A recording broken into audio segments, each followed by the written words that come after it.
Hello, everybody, and let me be the first to welcome you all to one Bobby after another, a very special edition of the Season 21 Fake Baseball Playoffs. And, of course, I am joined by none other than Bobby himself. Bobby, welcome back to the commentary booth, dude. How are we? We are awesome. We are energetic. We're so ecstatic. I'm so happy to be here for playoffs, y'all. And one of the one Bobby after another. One half of the one Bobby after another. That poster was absolutely fantastic, by the way. Shout out. And that is Birdie39, who is in chat right now, that put that together. Bobby, I'm so glad to have you back for another edition of Fake Baseball, twice in one season. I mean, that opening day was just so much fun. I was like, dude, I gotta have my man back on. So great to have you, Bobby. And just if you want to give like just kind of a brief introduction to yourself and kind of like what you do before we get going for anybody in chat that doesn't know you. Oh yeah, sure. Hi, my name is Bobby, and you can always just call me Bobby. I am a content creator in the Twitch and YouTube space and all that, and I also work with this guy right here. And we have a really big event coming up soon that I cannot wait to have a reveal as to what we got going on my end. But yeah, I do speed runs and stuff. I do challenge runs and stuff. I just like having fun, and that's why I'm here. I'm here to have fun. Dude, we had a ton of fun last time. For folks that missed it, I mean, the entire opening day was like Bobby just reacting to all of the crazy weirdness and the swamp donkeys and the slam tona Washingtons of the fake baseball world. So glad to have you back, dude. It's gonna be Bobby on the first half of this playoff block, and then Bobby Byrne coming on in about 2 hours time. So we're here to watch the playoffs. Let's talk a little bit about let's talk about the playoffs and kind of what we're looking at as far as our outlook goes. So we are in the middle of the Divisional series right now, which is it's a best of 7 series. We are down to our final 8 teams, and just giving kind of a review on where things stand right now. We're going to be watching these kind of in order from left to right, or I guess the 2 left games and the 2 right games, the Western League and the Eastern League matchup. So Bomberos versus the Montreal Voyagers. This has been a really close series so far. The Voyagers walked it off in Game 1. Bomberos offense came alive in Game 2. Yobo Palomito and Elia Novak looking really good in that lineup. Rogue Huxley as well, kind of making a case for herself as having a playoff impact. What's up, Fire Team? Cascadia Kodiaks versus Havana Knights. Celeste LeBlanc, almost a complete game shutout in Game 1. Kodiaks won that game, that first game 3-0. Game 2 goes to 12 innings, and it's a Dave Blevins walk-off bunt in the bottom of the 12th to win that for the Kodiaks. They lead 2-0. In the Eastern League, this has not gone the way that I expected it to at all. Kyoto Baseball Club are playing like World Series winners right now. They have outscored the Brisbane Bushrangers 23-6 over the first 2 games. It'll be interesting to see how the back half of their rotation will handle a very good Brisbane Bushrangers offense. Speaking of unexpected outcomes, the Mariners have a 2-0 lead over the defending champions. It's been a couple of one-run affairs, and now Mariners are going to head back to their home field in Dakar, and they'll have a chance to advance to the championship series at home versus the champs. That should be pretty interesting. Nerd Piggy says, Bushrangers, please lock in. Kyoto Baseball Club is playing crazy right now. That's why I'm repping their hoodie today. I'm really excited about Enzo Valdez and Kyoto Baseball Club. So, as always, we got to run 90 seconds of ads before we get going on this first game of the day. So we're gonna go ahead and get that ready to go, and then we will be hopping into our first game. I'll also be running be getting the predictions started as well before we go here. Or before the ads start. So prediction is live for Game 1, and we'll be back in 90 seconds. So, Bobby, this was your first season, I feel like, really watching and absorbing a lot of fake baseball stuff. What's kind of been, like, your takeaway so far? I mean, is there anything you're excited about for these playoff matchups? I'd love to just hear kind of, like, stream of consciousness, how your thoughts on fake baseball right now. Honestly, I've been a follower of the Montreal Voyagers actually like all season. They've actually been like my kind of like favorite. And excuse me as my audio cuts out from my digital interface, so I'm just gonna freeball it, I guess. Oh, you're good. You're good right now. I feel like they've shown like a little bit of like some promise. I really love me some Petrovic. Really Give me one actually. No, you're all good. Because I You're all cannot good, Bobby. actually hear anything. But and then I'll answer that question right down pat. Excuse me. No, you're fine. While Bobby handles those issues, yeah. So this series all tied up 1-1. We played the first 2 games. There we go. Oh, we're good now. Cool. We played the first 2 games in Montreal. Now we're headed to Santo Domingo. Anyway, back to you, Bobby. Oh no. Sorry, I got like really ruffled there. But no, I think what I wanted to ingest like with my first season in the fake baseball league was actually like the kind of like shell of like, you know, like the fake baseball league like as a whole, like the game that you actually like play it on, and the Yes. actual like stats, like having it like factor into how swingy these games have been in the playoffs so far. So I'm really excited to see, you know, exactly how swingy these things could get in these next couple of hours. Yeah, I think for this matchup in particular, Montreal versus Bomberos, I'm really curious how the bottom half of Montreal's pitching rotation is going to handle a Bomberos offense that has been pretty good thus far. Folks, less than 10,000 Dargy Dots on this prediction, by the way. I thought the prediction is live. We still got 3 minutes left on that. Yeah, I'm excited to see how the bottom half of this Montreal pitching rotation is going to handle a Bomberos offense. It's tied up 1-1. I sincerely believe that the winner of this series has as good a shot as any of going to the World Series. These are, in my opinion, the 2 best teams in the West. I mean, I guess aside from the Kodiaks, but I like to pay attention to people other than the Kodiaks just because they win all the time. So, so I'm excited. I'm excited for this matchup. Really, two really evenly matched teams. I'm curious to see if Montreal's offense is going to wake up. Beefly Navarro in the regular season, a 3.04 ERA over 100 innings pitched. The last time we saw him on coverage, he pitched a complete game shutout. Sanja Petrovic has a lot of velo, but has struggled to keep runners from getting on base. So it should be interesting. Here we go, chat. We are headed into game 1 of the day. This series tied 1-1. And there's been a lot of talk, so let's just get to it. We are headed to La Estación de Bomberos, the fire station here in Santo Domingo, in the Dominican Republic. First home game that's been played here in a playoff series. I think, when was the last time the Bomberos were in the postseason? I don't even remember. It's been a long time, since season 16. So first home game here in Santo Domingo in, I mean, quite a long time. And Rylan Baja going to be batting leadoff. They say the name is Baja, but the plays are Alto. Let's see if he can't manufacture something here in the leadoff spot. Only batting a $167. Did have a home run back in game 2 of the series. And fighting off a low curveball there. This one, a swinging bunt. Zaylee Garrett getting the start out at third base today. Fires a missile over there to get out the speedy Rylan Baja. And here is Pavo Yokola. He'll be batting second today to finish him. 375 batting average over the last 2 games. And that curveball seems to be the pitch of choice for Navarro today. And another ground ball hit right to Zaylee Garrett. She's been called upon twice so far. So Beefy Navarro, quick with these snap passes. So, sorry, go ahead. No, you go ahead, Bobby. No, that's my interjection. Just my non sequitur. They've just been really quick with these snaps. Yeah, Manny Man. I'm expecting to be a big player through the rest of this series, but he's going to be falling behind. 0-2 in the count, and this one hit right back to Beefly Navarro. A broken bat liner back to the pitcher that he catches. That is about as efficient as of a 1-2-3 inning as you can ask for. So the Bomberos with momentum early, if you can call it that. Zaylee Garrett to lead off here versus Sanja Petrovic. Sanja Petrovic in the regular season. Let me see if I can find 88 innings pitched, a 4.08 ERA, did walk 40 batters. That's 40 earned runs. Walked 34 batters, struck out 86, and Zaylee Garrett with a base hit to right field to kick things off. The Bomberos retire the first 3 batters they see and then get their leadoff runner aboard, so definitely carrying some momentum from game 2. Alaya Novak has yet to reach base in this series so far. And Zaylee Garrett takes off. The throw from Zacharian is late, stolen base. Zaylee Garrett.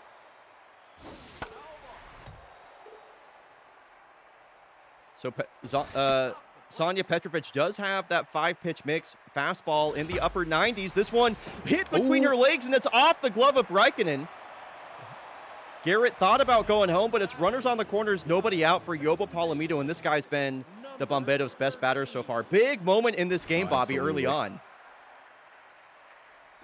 Yeah, Sanja, I mean, very hot and cold, but gets a really nice hit on there, almost the double with it. However, yeah, double play. So the Voyagers turn a double play, but Zaylee Garrett does score on that. So no RBI given to Yobo Palomito, but the Bomberos get their first lead, or get their first run of the game. There we go. I know it's like 5 o'clock on the East Coast, but 2 o'clock over here. I still need to finish my coffee. That might help me a bit. All right, just woke up a couple hours ago. It's fine. Yeah, I had a really weird evening. I fell asleep on the couch at like 11 o'clock. I woke up at like 3 a.m. I couldn't sleep for another 2 hours. And then I didn't end up waking up till like 10 a.m. So I've had a weird morning. So it sounds like kind of a weird setup all around today as, wow, Dave Barnett just kept running. And it's Ahmed Fenahani with a 2-out run RBI double.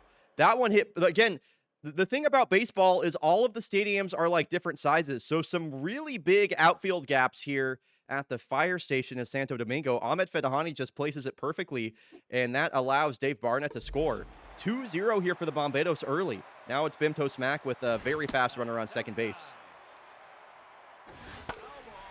I lost an hour of sleep because I watched one battle after another instead. I love that you watched one battle after another in preparation for one Bobby after another. That's just, that is true fake baseball fandom right there. Mm-hmm. Yo, what's up, Shredberg? By the way, so great to see so many lovely people in chat. So many folks that I've seen in chat for almost every single fake baseball stream this year. What's up, Stats Guy Matthew? What is up? What's up, Alex? What's up, Shredberg? And here's a hit down the right field line. It's a long run for Bimto Smack. I did not see who that hit was by.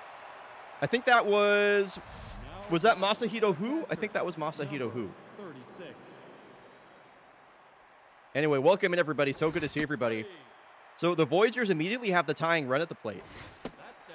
Tigran Zakarian, already 2 home runs in the series. There was a lot of talk when the Voyagers signed Tigran in place of the 900 OPS rookie Waterloo Strawberry, but he's shown up in this series so far. And Valentino Rosebud won the World Series with Valencia last year, getting on base at a 70% clip right now in the series. And Valentino, a blast out to right field. Does it happen again? Wow. Showing the world why he is world championship material.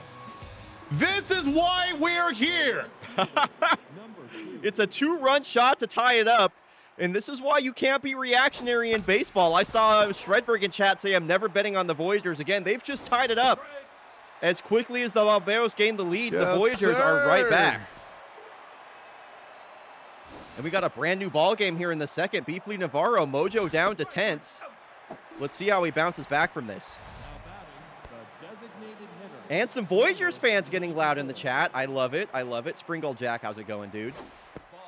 So Sleeve McDykel, they've batted him at the bottom of the lineup, which has been really interesting. He's yet to find a hit in this series. He Mojo's down there. So Navarro retires 2 batters after giving up that 2-run shot, but it is a brand new ball game. I mean, this series has been so back and forth. And I'm really glad to see Sammy Delara getting the start here today versus Sanja Petrovic.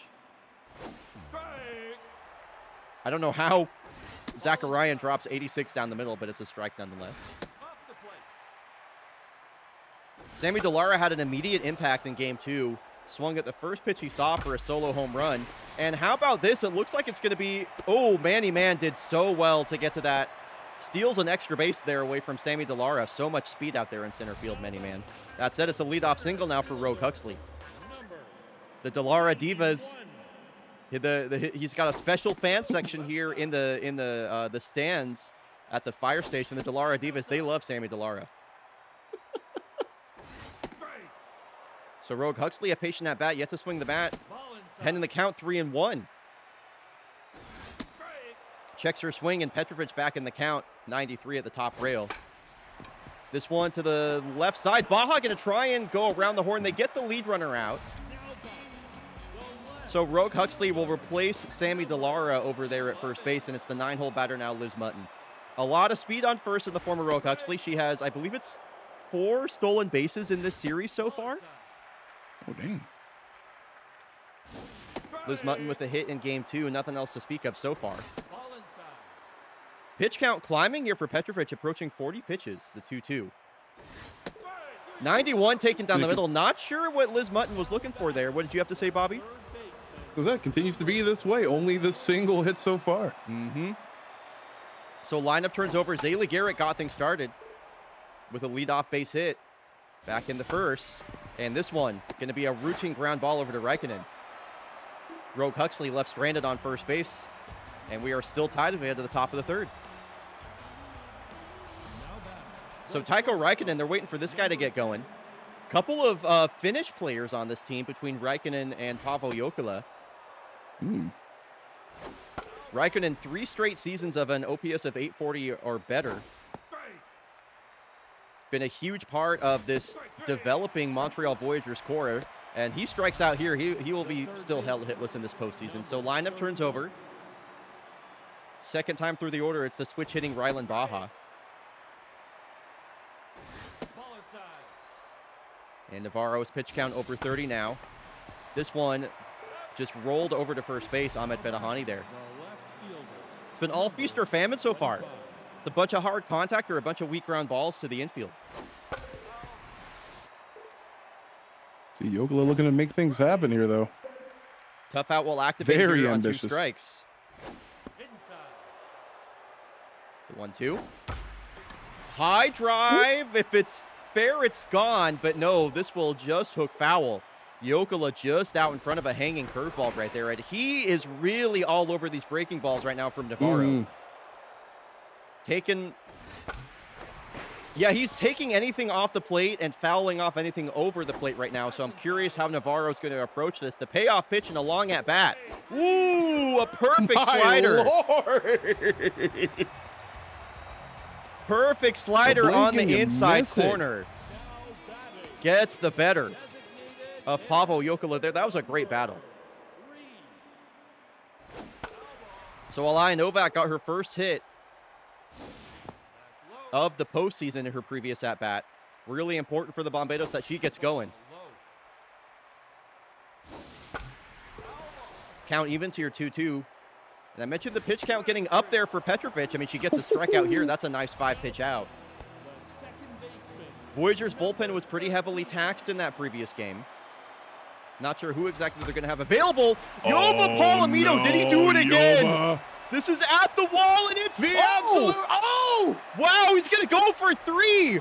And Yoba Palomino with a 1-out triple.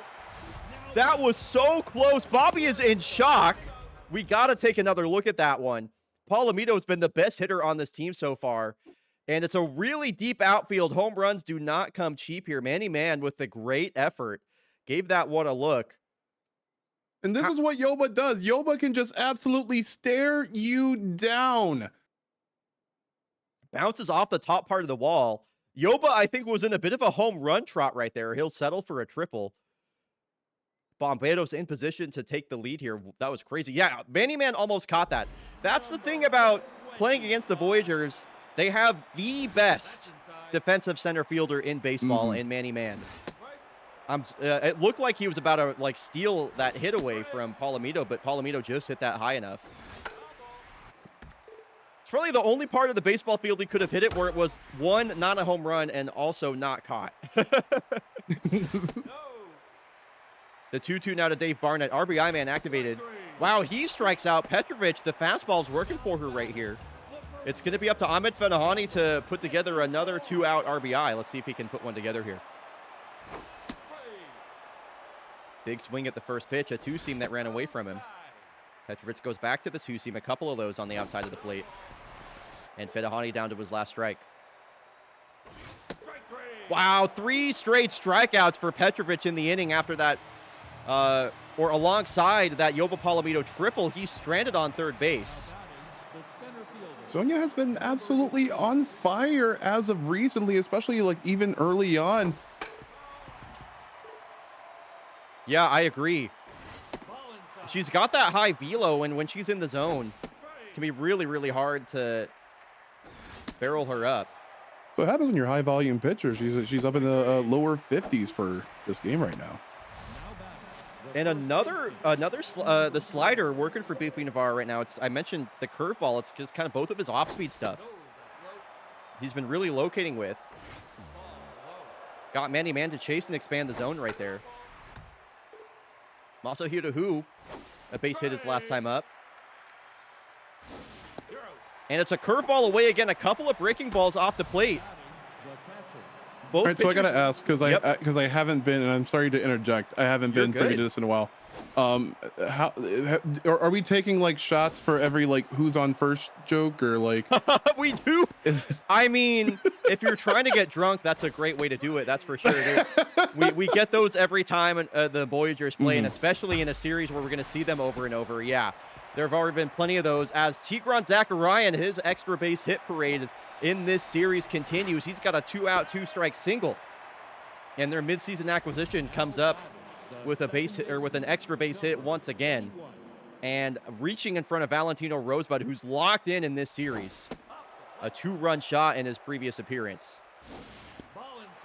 and ahead in the count. Hey, it's Friday. What's up? What's up, Jade? Good to see you. It is Friday. Hey, Jade. How is that? Am I missing a reference or a joke there? With it being Friday. Happy Friday, everybody. Shredbrick says the Bomberos are scared. I mean, they're definitely going to be a bit nervous. Their starting pitcher over 60 pitches, 2 on, 2 outs. It was a 4-pitch walk after that Tigran double. And Jocinda Pope really battling here on 2 strikes. Big scoring opportunity. What she got for Beefly Navarro. Slider misses up, count evens. This one a ground ball to Ahmed Fedahani, and Beefly Navarro gets out of the jam. A couple of scoring opportunities for either team in the third, and a couple of runners are stranded. So Bimto Smack, Sammy Delara, Rogue, Huxley do up. And Petrovic approaching 60 pitches herself. Oh, it's okay to take shots because it's not a school night. So true. Pitch number 60. Ooh, Bimto Smack swings right through a fastball that was over the middle of the plate. Also, Bobby, you can talk over me anytime, by the way. Feel free to interject whenever you want. I got motor mouth going on the play-by-play. I always feel so bad. like you're the host. Like you dictate the flow. You know, like these people want to hear baseball. And then here's the thing. Exactly. These people have been listening to me yap for hours and hours on end for the last 2 months. Like, anytime you have something you want to add, you jump right in, and I'm more than happy to move over for you. You know, it's like you're a guest in the fake baseball house right now, so you get first prio. Anytime you want. That's fair. That's fair. We love all the yappins. Okay, then I will yap. I will yap. So Rogue Huxley had a big impact on this series so far. Swing and miss is the issue for the rookie. Ooh, she got a pitch to hit on a full count and just fouled that back. The payoff. We'll do it all again. This is the 9th pitch of this at-bat. Ground ball picked by Ryland Baja, and that's routine for the future Hall of Famer. Yeah. Okay, all scoreless as we get into the late stages of this game. Top of the 5th inning. Sleeve McDykel, he has been nowhere to be found so far. A 984 OPS in the regular season. Back-to-back all-star appearances. Where is their veteran star in this series right now? He's swinging out of his shoes at a high fastball. And Navarro, with a disrespect, throwing that up at his eyes, and it gets him to chase here. Sleeve McDykel struggles continue. 1 away. Mojo back up. It is cold in Portland today. It's a overcast day. It's not really cold. It's, you know, in the low 60s. But as the weather heats up, I look for any excuse to wear long sleeves. You know, I love layers. No surprise there. I do love me a crisp breeze. I got the back door wide open right now, so I got the fan going. So it's probably about 60 to 62 degrees in my apartment right now, so it's perfect. Perfect hoodie and beanie weather for sure. The messed up part is like any 1 or 2 degrees higher, and like someone like me would be absolutely sweltering. Yes. Like what? It's like 75 like right now. And if it was like 77, I would be drenched right now, especially with like the all black that I'm wearing for the occasion. Ryland Baja checks his swing on 81 down the middle and goes down looking. It's 5 innings of 2-run ball for Beefly Navarro. He's held the Voyagers to only 3 hits. One of them, that Valentino Rosebud 2-run shot. So the Voyagers were lucky to score when they did. Luz Mutton, the 9-hole batter, struck out looking her last time up. Looking for another bit of meaningful progress from Liz Mutton, and oh, a line out. No dice. A line out to Masahiro Hu over there at first, and in comes the Voyagers bullpen. So it's Abram Lovebright, again, another 2-time All-Star. Multiple players on this Voyagers team that appeared in back-to-back All-Star games. Actually, on both these teams, I should say. So Abram Lovebright, the sidearm right-hander, being called in to deal with the top of the lineup. Voyagers making the move before Sonia Petrovich goes 3 times through the order. And Zaylee Garrett, the hit machine at the top of the lineup. She's reached for the 2nd time today. So 1 on, 1 out here for Elia Novak. Yoba Palomito waits on deck right now. Wow, that changeup from Lovebright. Running away from Elia Novak, clipping the outside of the zone. That's a great first pitch to get ahead in the count. And now Novak has to be pretty smart with these swing decisions here. Looking low and away again on the fastball. The 2-2 from Lovebright. Taken outside, full count. A walk would be huge here for the Bomberos. Ooh, it's 96, top rail. Novak hangs her head in shame. And it's 2 outs here for Yoba Palomito. The big boy. Yoba Palomito, a triple his last time up. A lot of speed on first in Zaylee Garrett. Garrett takes off. It's a high pitch, and she's in there safely. So a hitter's count and a runner in scoring position. And Abram Lovebright wanted nothing to do with that. He will just give Yoba Palomito that base. But now you got to deal with Dave Barnett. RBI man activated. The ratings on his power and contact are increased with a runner on second base. A big hack at a high curveball.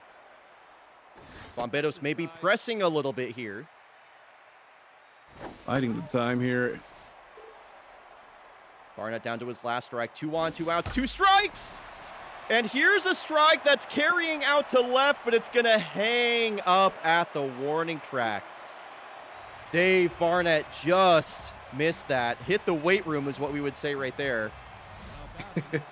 Just got underneath definitely it. Made sure of that. And another 2 runners stranded. This has been such a close series so far. Every game has looked like it could go either way. And Beefly Navarro, another ball hit back to him. He fields his position. How long are they going to leave him in? Okay, that's going to do it. So Amelie Framello. Yeah, a good grip. Going to come in on short rest. She allowed only 1 run in the regular season. Over.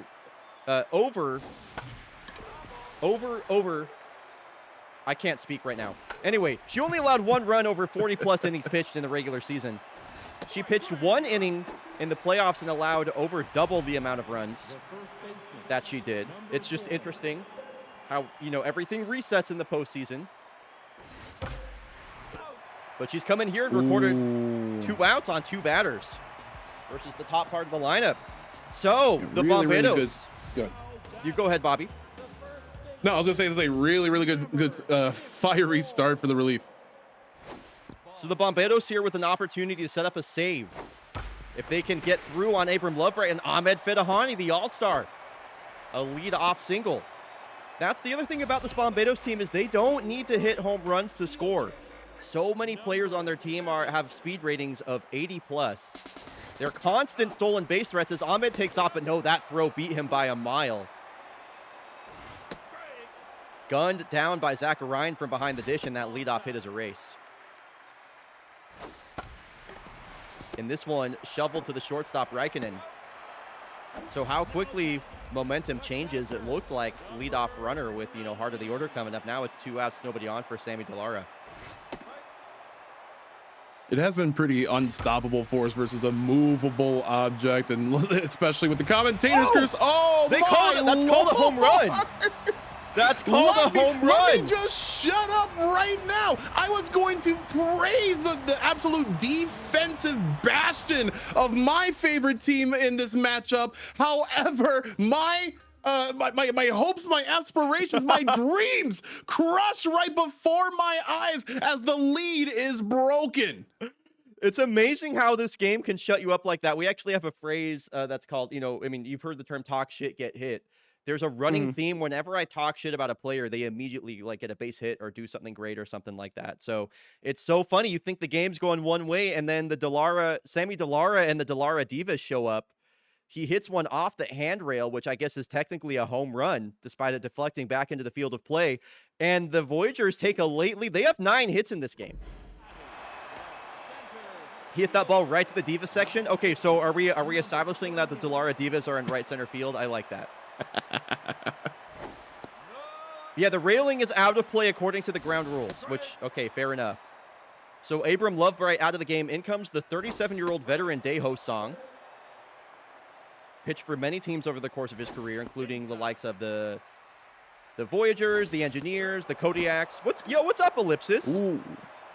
Another GDQ staffer in chat. Hello, I am here for fake baseball because of the movie trailer. Let's go. Let's go, Ellipsis. I love that. Movie poster was banger. We're glad you're here, dude. So after that Sammy Delara solo home run, he's given the Bomberos the lead, and now, if this play is caught in foul territory, they are 2 outs away from taking a series lead, Bobby. The second baseman, number 21. Yes, indeed they are. So it's Valentino Rosebud squaring off against Amelie Formello, 2 of the best in baseball, going head-to-head for our viewing pleasure. Valentino, a home run already in this game, the 3-1, and he smacks this one out to right field for a base hit. The tying run is on first base. Valentino's bat stays hot, and they have the go-ahead run at the plate. Jocinda Pope's been held pretty quiet. So Amelie Formello comes out of this game. In comes the flame-throwing right-hander Chesley Beard, and opens her up with 100.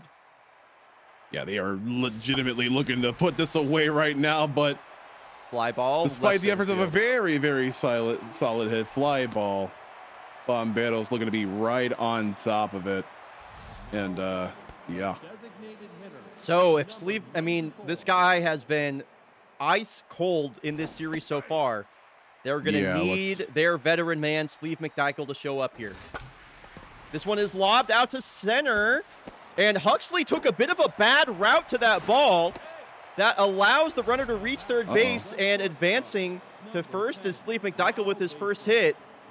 Miles Brodson going to pinch run, and Tycho Raikkonen at the plate. I have to say, look at the route that Rogue Huxley takes here. She's running like horizontally, and crucially, that kind of takes her out. Call that like a rookie mistake as the ball lands in front of her. She's lucky that didn't get by her.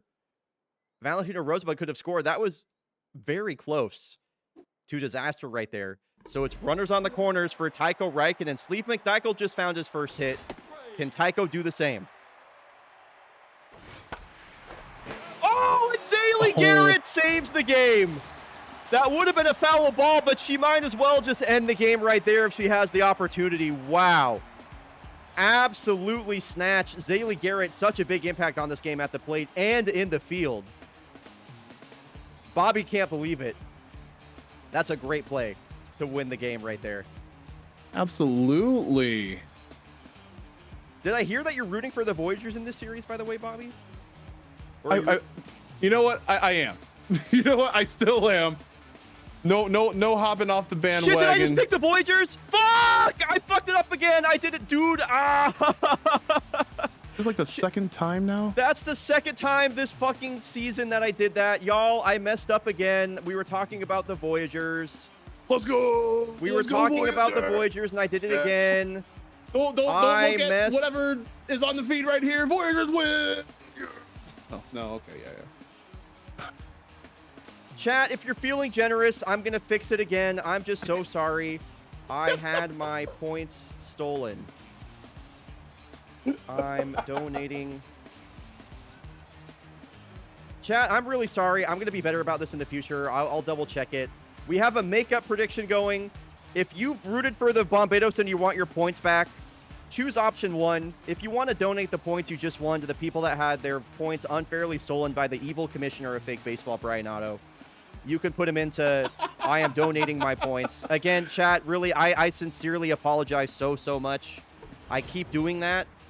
I'll double check. Yeah, we'll double, triple, omega check in the future. That's my bad. So, sorry about that. Anyway. I guess they are just fake internet points, but still. All right, folks, we'll be back in 90 seconds, and when we return, it'll be the Kodiaks taking on the Havana Knights. Bryant the most Wiley, will be starting. So, exclamation ad skip to skip the ad. We'll be back soon.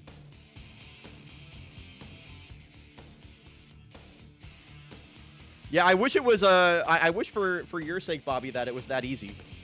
That the Voyagers just get that win. Because I chose wrong. I mean, it was literally, I mean, like they, oh my God, Bombados like actually took a play out of the Voyagers defensive playbook right there. Like they were just absolutely very, very precise with it.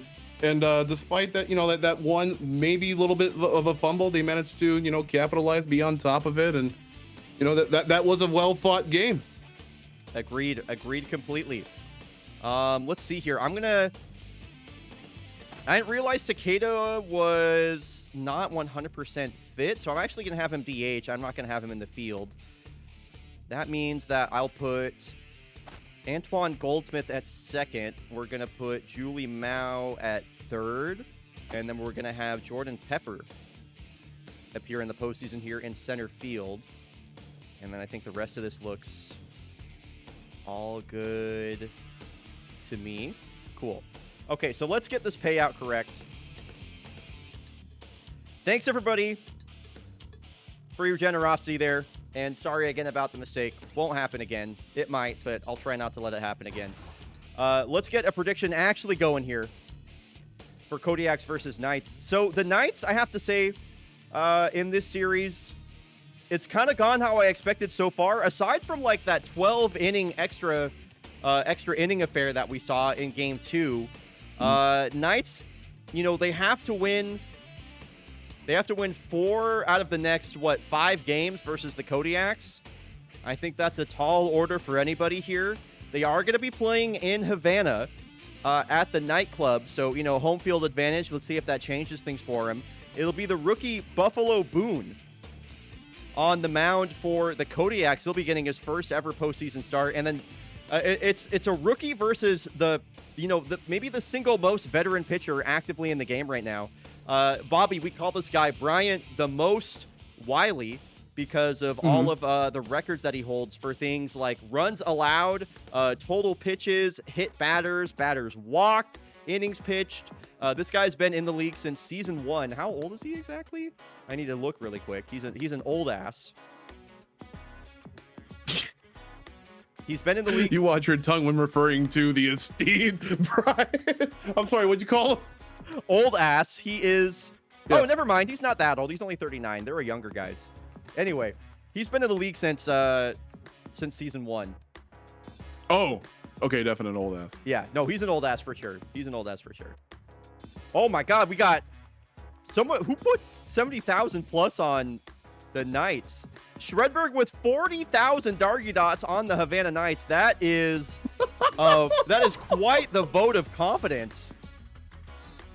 He says all in. All in. I love it, Shredberg. Well, let's get going. If you're rooting for the Cascadia Kodiaks, use hashtag Yak Attack in chat. If you're rooting for the Havana Knights, hashtag Nightlife. And we do have a night game here in the beautiful nightclub here in Havana, Cuba. Last year, the Knights got swept in the opening round of the postseason. They're trying not to do it for the second year in a row. A lot of Kodiaks fans in chat. Is there a single Knights fan to be found? I mean, I know at least Shredberg is if he's all in on him. So it's Lola Dominguez here to lead off against Bryant the most Wiley. Oh, here we go. Lola Dominguez, 19 home runs in the regular season, led the Eastern League. This one hit hard on the ground. Marquise Bethia getting to start at second base today. Looks like it's Bethia at second, Tyrone at short, and Cannoli Buccellato at third base.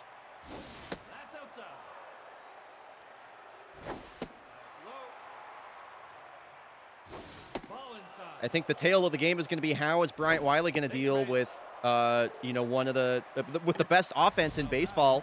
It's a 4-pitch walk to Uday Katabura, and that'll bring Valdomiro Takeda, who's DHing today. DHing today because of that low fitness. He did appear for 12 innings of center field play. We are not stealing with Uday Katabura. We are not doing that, especially not in the postseason. For folks that are kind of curious why I just restarted the game, stealing bases is a management decision. You can't actually make management decisions when you're spectating because a lot of the features in Super Mega Baseball 3 are like pretty limited if you're not actually actively throwing all the pitches and hitting all the balls. So that's the only way I can maintain agency over my team. And I would never call for a stolen base with our big right fielder, that's for sure. Yo, what's up, Shift? Good to see you, dude. Uday wanted to warm up since he keeps only getting to walk. True. Not only do we have a lack of Havana Night fans in the chat, we have a swell of Havana Night haters in the chat. I am among them as well. I am definitely a hater of this Knights team. I think they're fraudulent. I do think they're frauds. This one's lifted off the end of Takeda's bat out to right field for a 1-out base hit. I would say, I gave the Kodiaks coming into this game mentally like an 80% chance to win this series at least. So I fully expect the Knights to get swept 2 series in a row, or 2 seasons in a row. So we'll see. Fire team, have a good shift. Sorry that you can't hang around. Thanks for being here.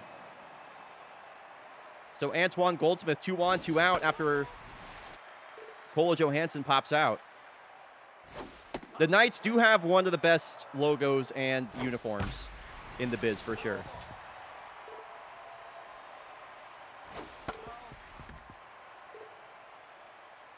So Kodiak's trying to manufacture. Look at him. Go ahead.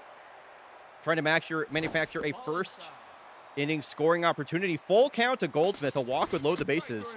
He chases 91 away, breaks his bat.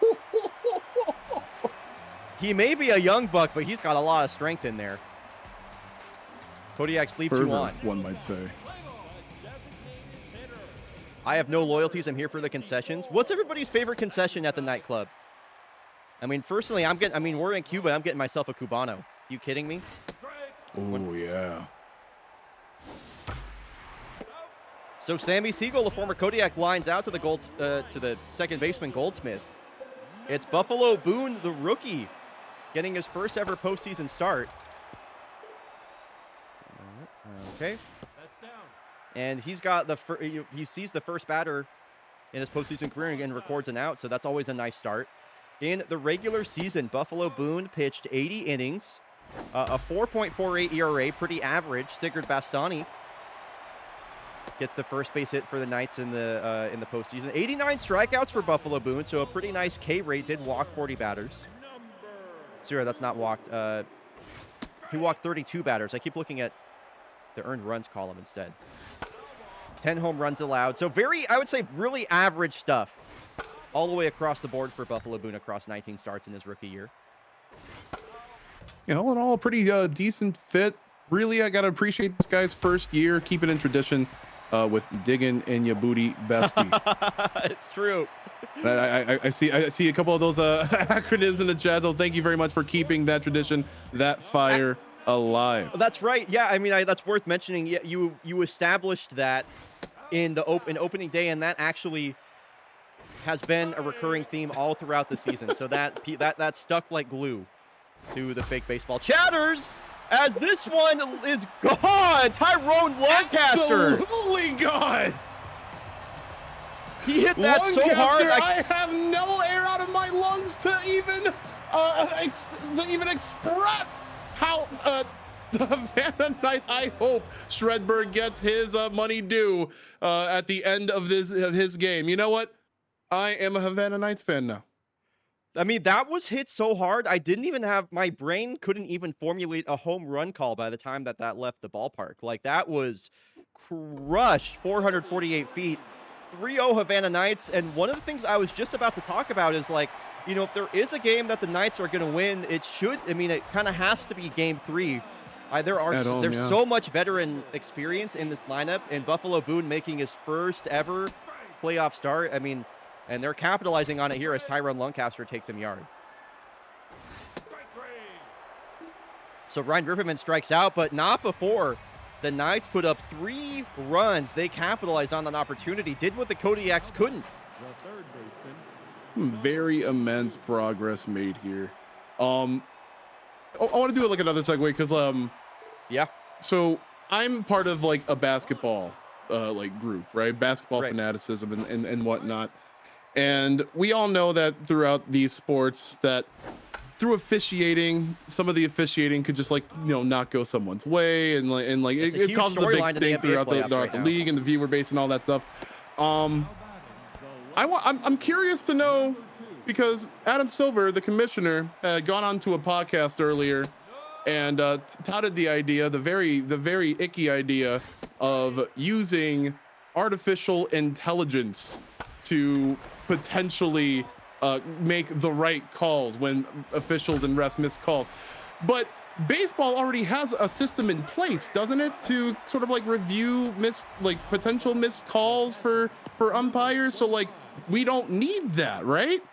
Yeah, I feel like that's Adam Silver. What's the basis on that? I feel like that's Adam Silver using like buzzwords, like using AI to do that. Yeah, like we have in baseball, it's called ABS, which is automated ball strike. So it's basically just a bunch of cameras that are all looking at home plate from different angles, and they have like an actual, you know, determination of where the strike zone is, and if a ball crosses that plane at either point, then it's a strike. So yeah, it's not like AI, it's just technology. You know what I mean? It's technology. It's something that should not be replaced. Like I guess, like, you know, like. Yeah. So I feel like Adam Silver saying like, "Oh, we should use AI to get the right calls." It's like, I mean, you don't need to use AI for that. We cannot let that pervade the good sanctity of old-fashioned sports that we love, dude. Yeah. And I feel like a lot of people are in agreement here. So thank you. Yeah, I agree. And let me I like ABS in baseball. I also like the implementation of it because, you know, I think ABS is good for those calls where like it's very clearly off the plate and the umpire just called it wrong and you're like, what the hell? You know, I like having this kind of in between where it's not all the time, because sometimes, you know, if there's like you'll see ABS when like people will tap the helmet is like you know, and like it'll be a strike by like a fraction of an inch. And if in my opinion, if the umpire originally called that a ball and it's like a super borderline 50-50 call, I am totally cool with that remaining a ball. You know what I mean? Like, I'm totally fine with I can't believe I'm saying this. I'm totally fine with there being like a bit of a human element in baseball, just because there kind of always has been. And I like the strategical use of the challenges.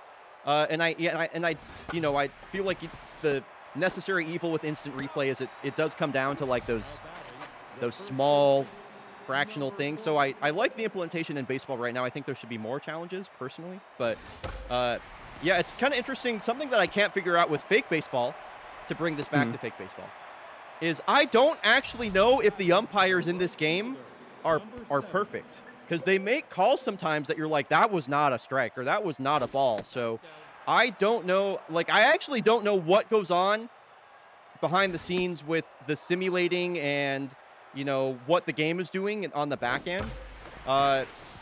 So like, there's not like an accuracy rating for like the umpire, or no, I have no idea what goes on with the age umpiring in this rating, game. like. Yeah, truly, I do not know. That's interesting. By the way, something we had a redemption in chat from Awala Koala for the next home run call. We have to say one bomb after another. So is this about I mean, Takeda with no, not one bomb after another. Okay, I was ready for it. I was ready. I didn't get excited. I believed that was not going to be it, but we got you, Awala Koala. Don't worry, we got you. Yo, what's up, Deep Blue Cat? Good to see you. Yeah, what did you miss? A really good opening game between Santo Domingo and Montreal. Bomberos won that game. It was a Sammy Delara home run in the 6th inning, and this is just one bomb after another. Cola You said it once, and I'm Johansson. gonna say it again. One bomb after another. Just a straight slam. Bringing it up. Tying it up 3-3. So the Kodiaks answer with a 3-run shot of their own. It's the home run champion, the home run queen, Cola Johansson, with a 3-run shot here with 2 outs in the top of the 3rd. And we got a brand new ball game. I love that both of the all-star shortstops, Tyrone Lancaster and Cola Johansson, both represented the Western League at shortstop in the all-star game, coming up with 3-run home runs here in this game where they're facing off. So many stars on both these teams. I mean, these two teams sent a bunch of players to the all-star game. I believe on the Havana Knights, it was Tyrone Lancaster, it was Levi Ware, I think it was Daniel Phantasm. The Kodiaks, of course, had Raleigh Forte, Celeste LeBlanc, Uday Katabura, Cola Johansson. So star-studded lineups on both these teams, and nice to be treated to some cranked 3-run home runs from both teams so far.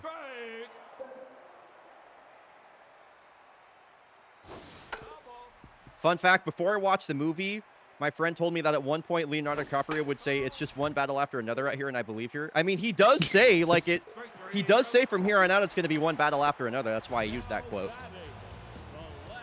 in the announcement tweet. Yo, what's up, Nito? The crazy part is how he stares into the camera silently for 10 seconds afterwards. Right, that does happen. He does. Yeah, he literally says from here on out it's going to be one battle after another. Sorry, go ahead. You missed it? I guess you have to go back and watch the movie again. There's no other recourse there. Oh, you're good, by the way, Bobby. Yeah, I was just saying, but Buffalo Boone getting a lot of mileage on these early innings.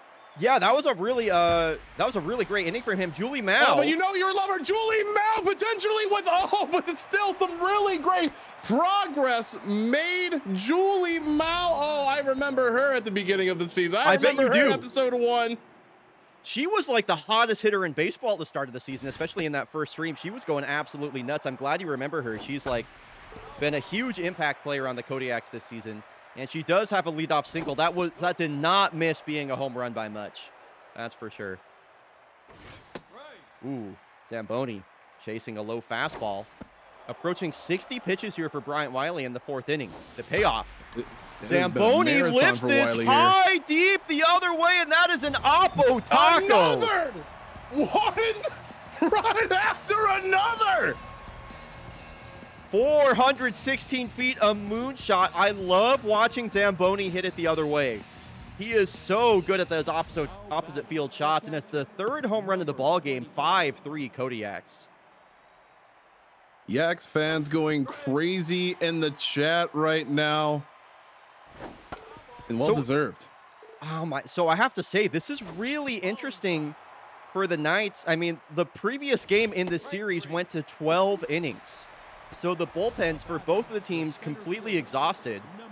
Okay, that's gonna do it for Bryant Wiley. I cannot believe Jordan Pepper is on such high stamina. I wonder if maybe there's you get more rest time in between games. Jordan Pepper lobs this one over Marquise Bethia for a 1-out single. The Kodiaks just keep tacking on in the hit column here in the top of the 4th inning. So Dominguez, she got a base hitter last time up, or maybe it was a walk. I don't remember. We were chatting about other non-fake baseball-related things at the time. Legend Rivera got hit around last time we saw him, as evidenced by that 6 whip and 13.50 ERA. Again, a small sample size. All the stats you're looking at are only over the last 2 games. Jordan Pepper takes off. That is fouled away. Really important to get an out right here with Uday Katabura coming up next, and the rare strikeout on Lola Dominguez as she swings through 91 elevated. Uday Katabura has reached twice today, a base hit and a walk. I'm just wondering. One juggernaut of a slugger here. The greatest to ever do it. And I'm wondering when we're going to see the first Uday home run. Jordan Pepper. Ooh, a great pick and tag by Marquise Bethia.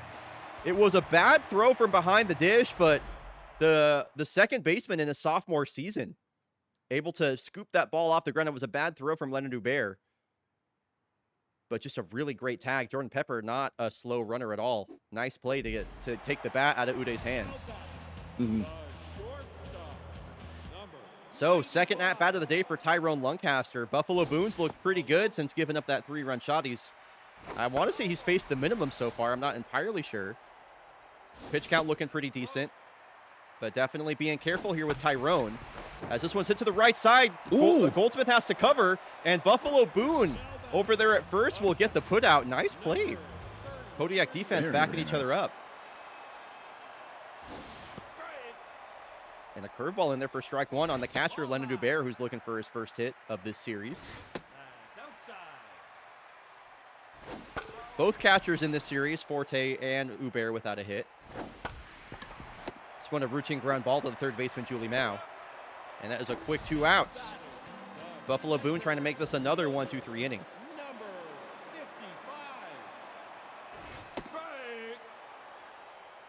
First pitch strike there to Riverbend. And he looks at 2 fastballs. 3 pitches, 3 strikes. Good afternoon. Sorry, good morning, good afternoon, good night to Ryan Riverbend right there. And Uday Katabura will get another shot. It seemed like he was just here in the batter's box. I mean, that inning went by in the blink of an eye. He's back out there. He really wants to continue this lead. And Uday Katabura with a very gigantuous swing. But it's an out. But it's an out. However, that was very, very scary. That may have been a home run back in Cascadia Park. It's a really deep center field here in at the nightclub. But yeah, just got 2 underneath that one. I'm really wondering when we're going to see the first home run of the postseason from Uday, because seems he always gets at least one. Takeda has 1 so far this season, or this series, I should say. Full count here to Valdo. Not a guy that you want to walk. He's got 99 rated speed, so a big base running threat on first now for the Kodiaks, and they currently hold a 2-run lead. Takeda in there, easy stolen base for him. Leonard Hubert not the best arm behind the dish. Cole Johansson, a 3-run home run to tie this game up. All right, throw a pitch, Bozo. Oh, they are gonna catch Takeda stealing there. I mean, 2 pickoff moves and then those 3 straight pickoff moves to get Takeda. Cole Johansson, her second hit of the ball game, is a base hit right back up the middle. Mojo up for her. So we'll see if the Kodiaks. Goldsmith. Is the bat gold as well? The bat is gold. The gloves are gold. The hair is blonde. Or is bleached, I should say. Yeah. You got to respect it. Yeah, really spend his time with the CSGO gotcha boxes, and does it pay off? It does! Oh my God! 24 carats on that swing. Pristine, shimmering fashion. Goldsmith home run. Bobby, that was awesome. A 2-run home run for Antoine Goldsmith to extend the lead 7-3. All of the Kodiak's runs this game have come off the long ball. It's their 3rd home run, the 4th of the game. They trailed 3-0. They now lead 7-3. 7 unanswered runs as Julie Mao. They're literally digging in his asshole for trying to get him out of this lead. But Bestie, it ain't working out. And that's why we're swapping him out with old Yimmy. Yeah, Jimmy Dubois, former world champ with the Valencia last year, coming in this game on short rest. This is the part where I was talking about the bullpens being gassed. Jimmy Dubois on very low stamina coming into this game. 10 hits for the Kodiaks. What an inning. What an inning.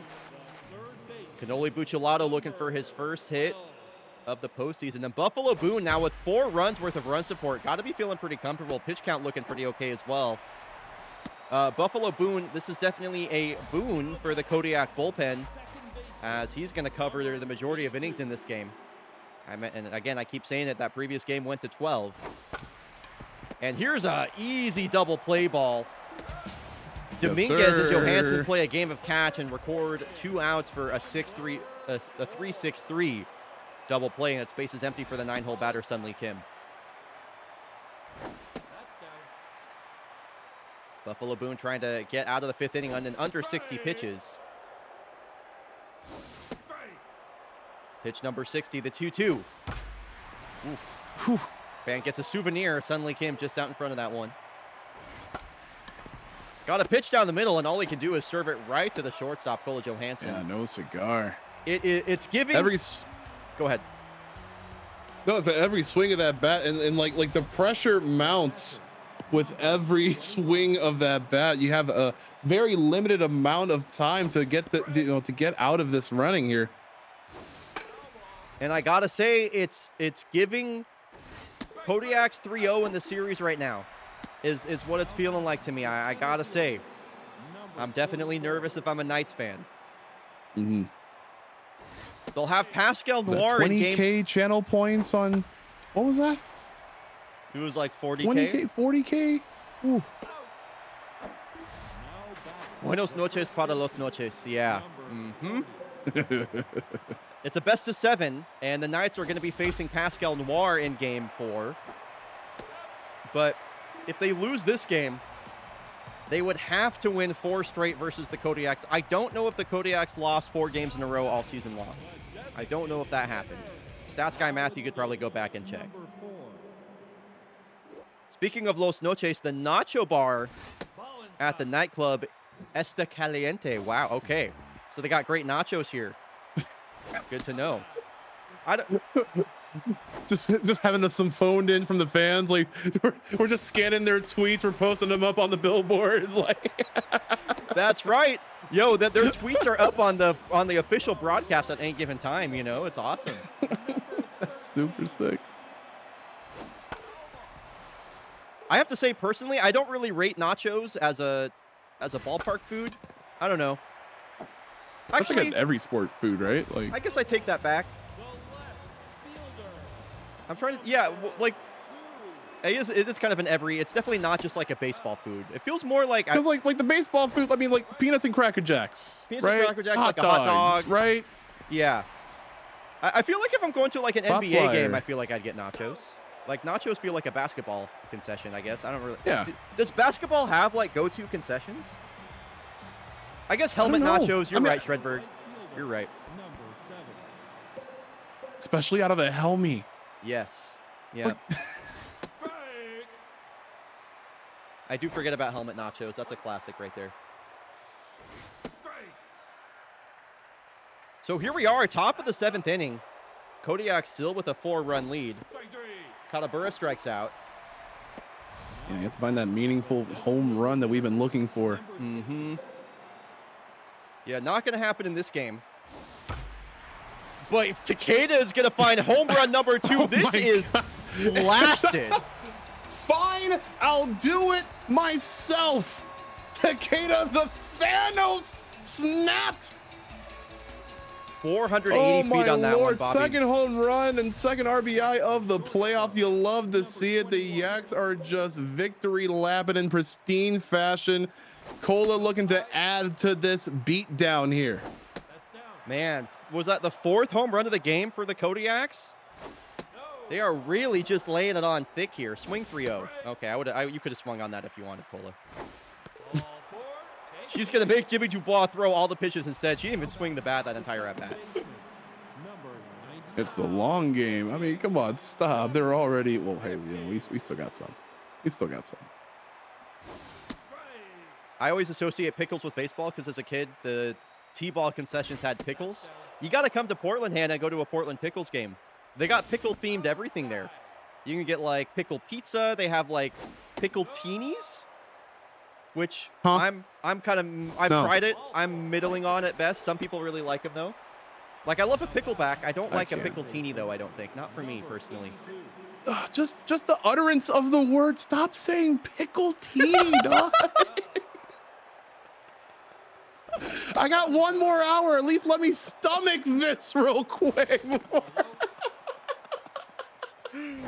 I'll tell you what, Bobby, if you're ever in Portland during pickle season, we're going to a pickles game. Like that's a foregone conclusion right there. I won't make you try a pickle-tini, but I may order one while I'm there. Yeah, we're gonna crack open those pickle PBRs as well. Oh jeez. I would be shocked if there wasn't like a pickle-themed beer there or something. Like they got pickle everything. I thought like Pabst had like a pickle themed version of their beer. Pabst Blue Ribbon. Yes, they gotta. Pabst Blue Ribbon and Grillo's pickle beer. Disgusting. Disgusting. That does sound pretty gnarly. I'm not gonna lie. Oh my god. I mean, the PBR is probably like my favorite like go-to beer if I'm at just any random bar. So maybe I'd try it. Take your base. Okay, so the Knights need base runners, and a leadoff walk to Tyrone Lancaster will surely do the trick.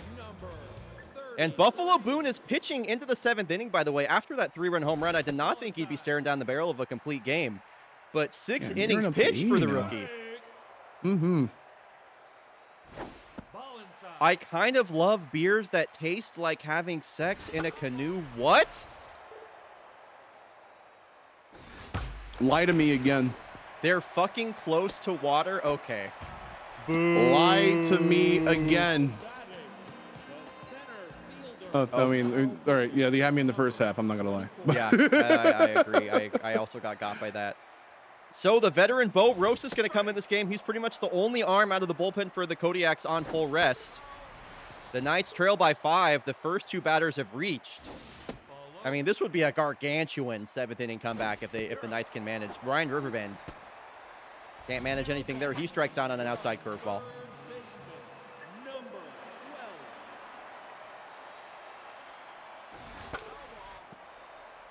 I love having beers that taste like ginger or root. And wow, Cannoli Buccellato with the base hit, and that's gonna load.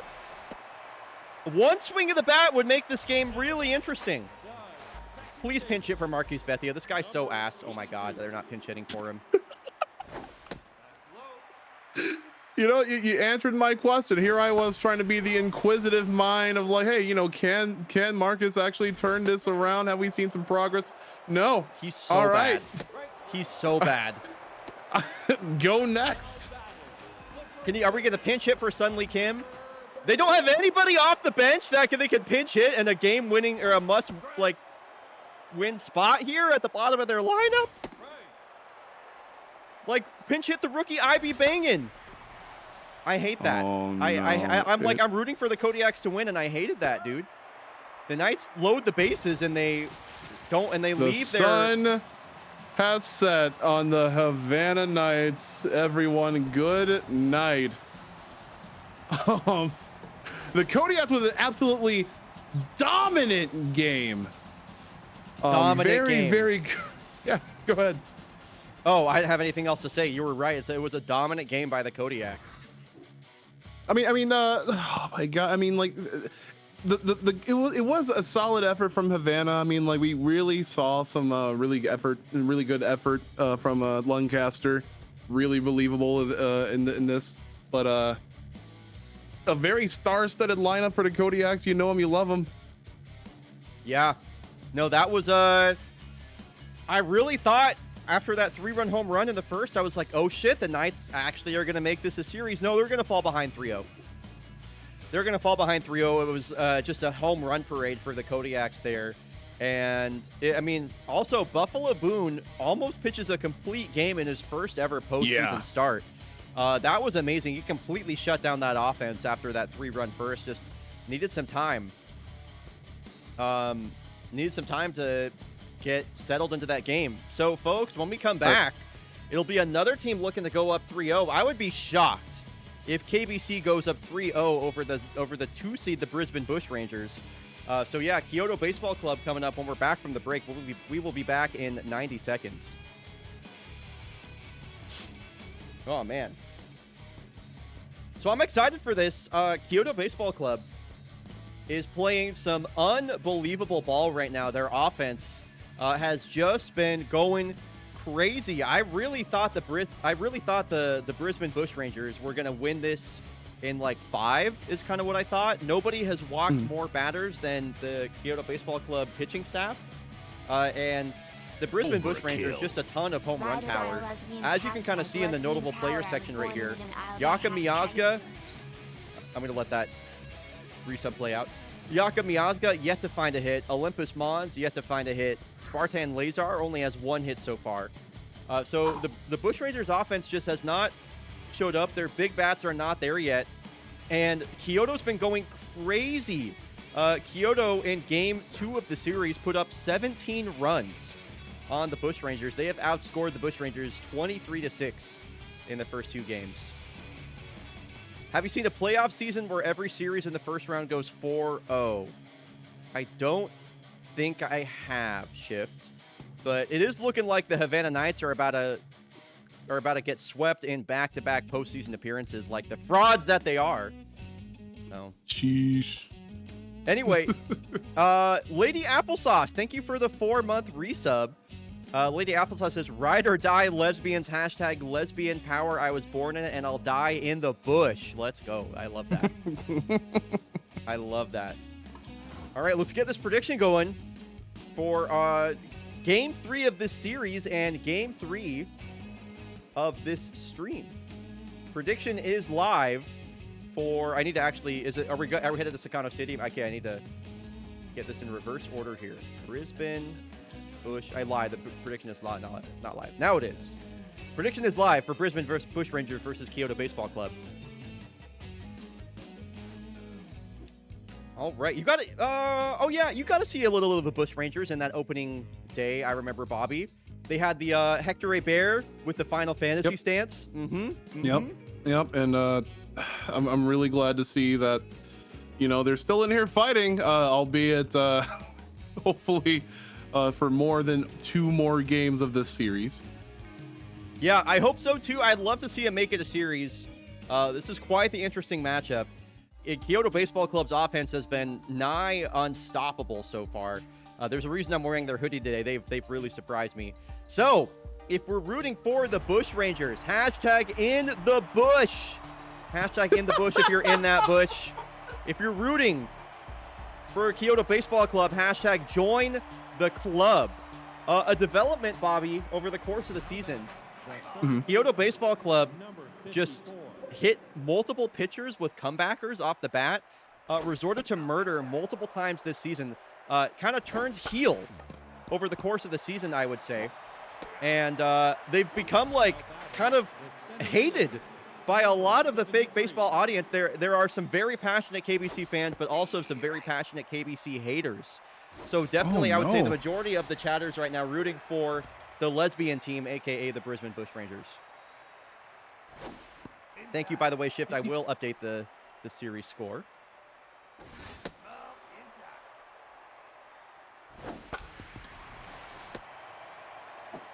And that's a quick first 2 outs for Mabel Bird.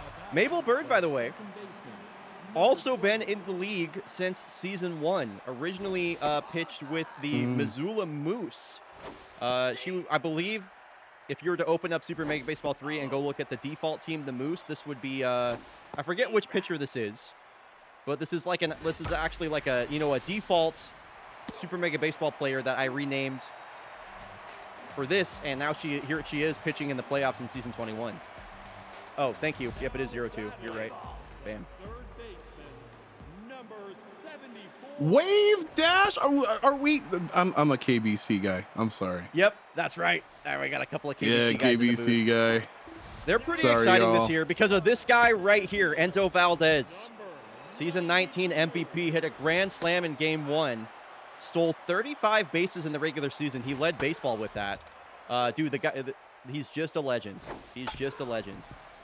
I'm a big KBC fan this season. And okay, I talked about talk shit, get hit. We also have give praise, get K's. K's being like a strikeout. Sorry, so, what's this thing? Oh, slasher hashlinging. That's right. Veteran second baseman for KBC. He's been in the league for a long time as well. Yeah, tell me he puts in the work. That's right. He clocks in every single day, slasher hashlinging. Payoff pitch. 93 at the bottom of the zone. Hank Kennedy gets him looking. Mojo down for slasher.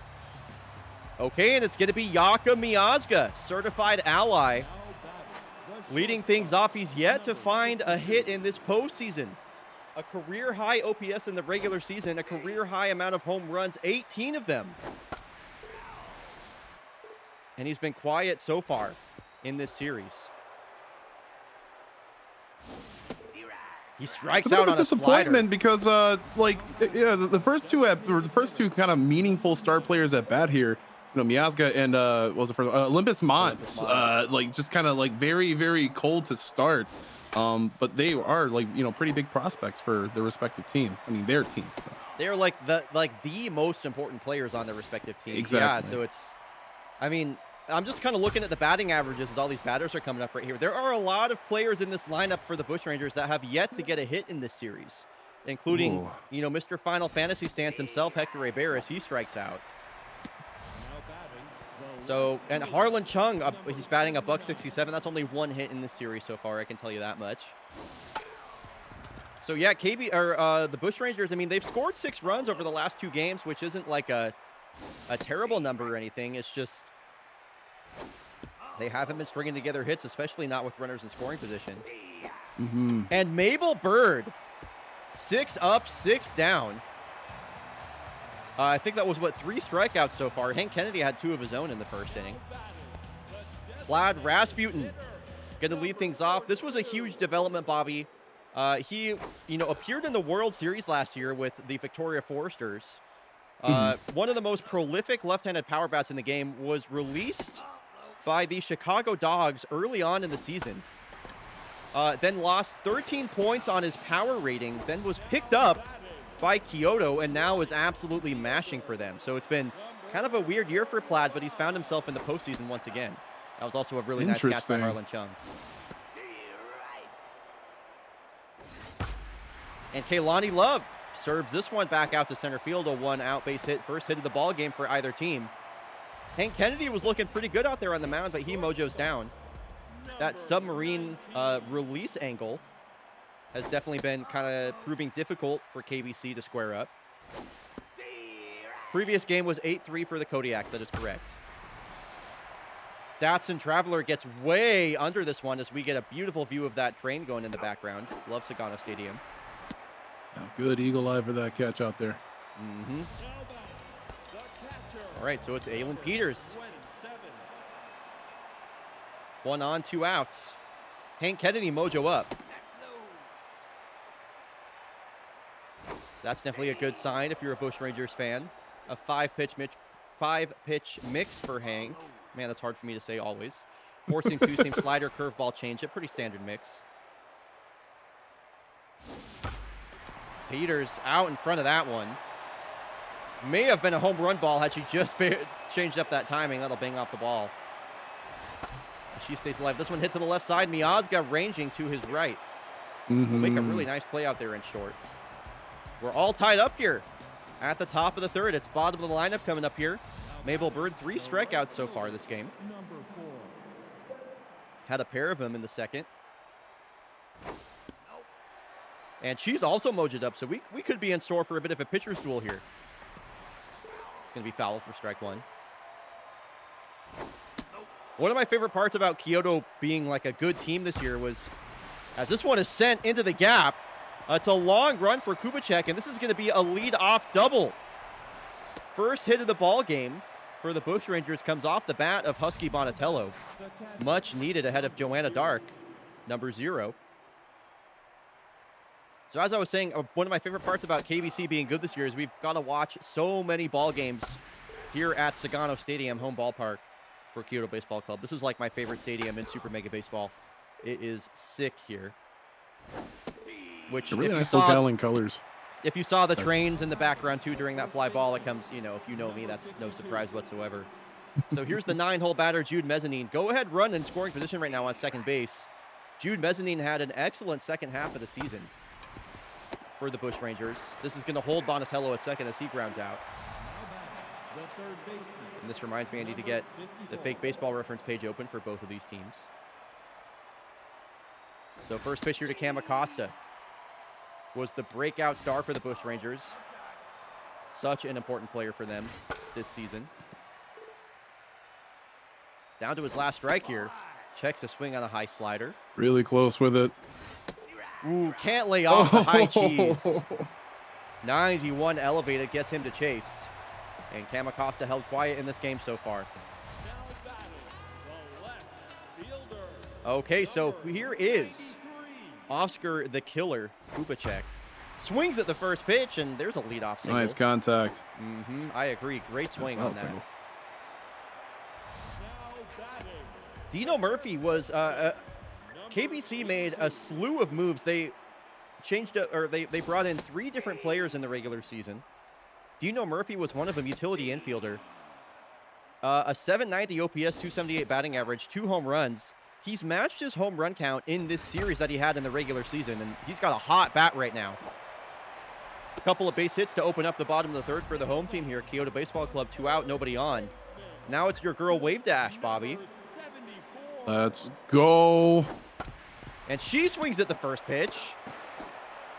And her 99 graded speed, she's able to make that just a fielder's choice, not a double play. Runners on the corners now for Enzo.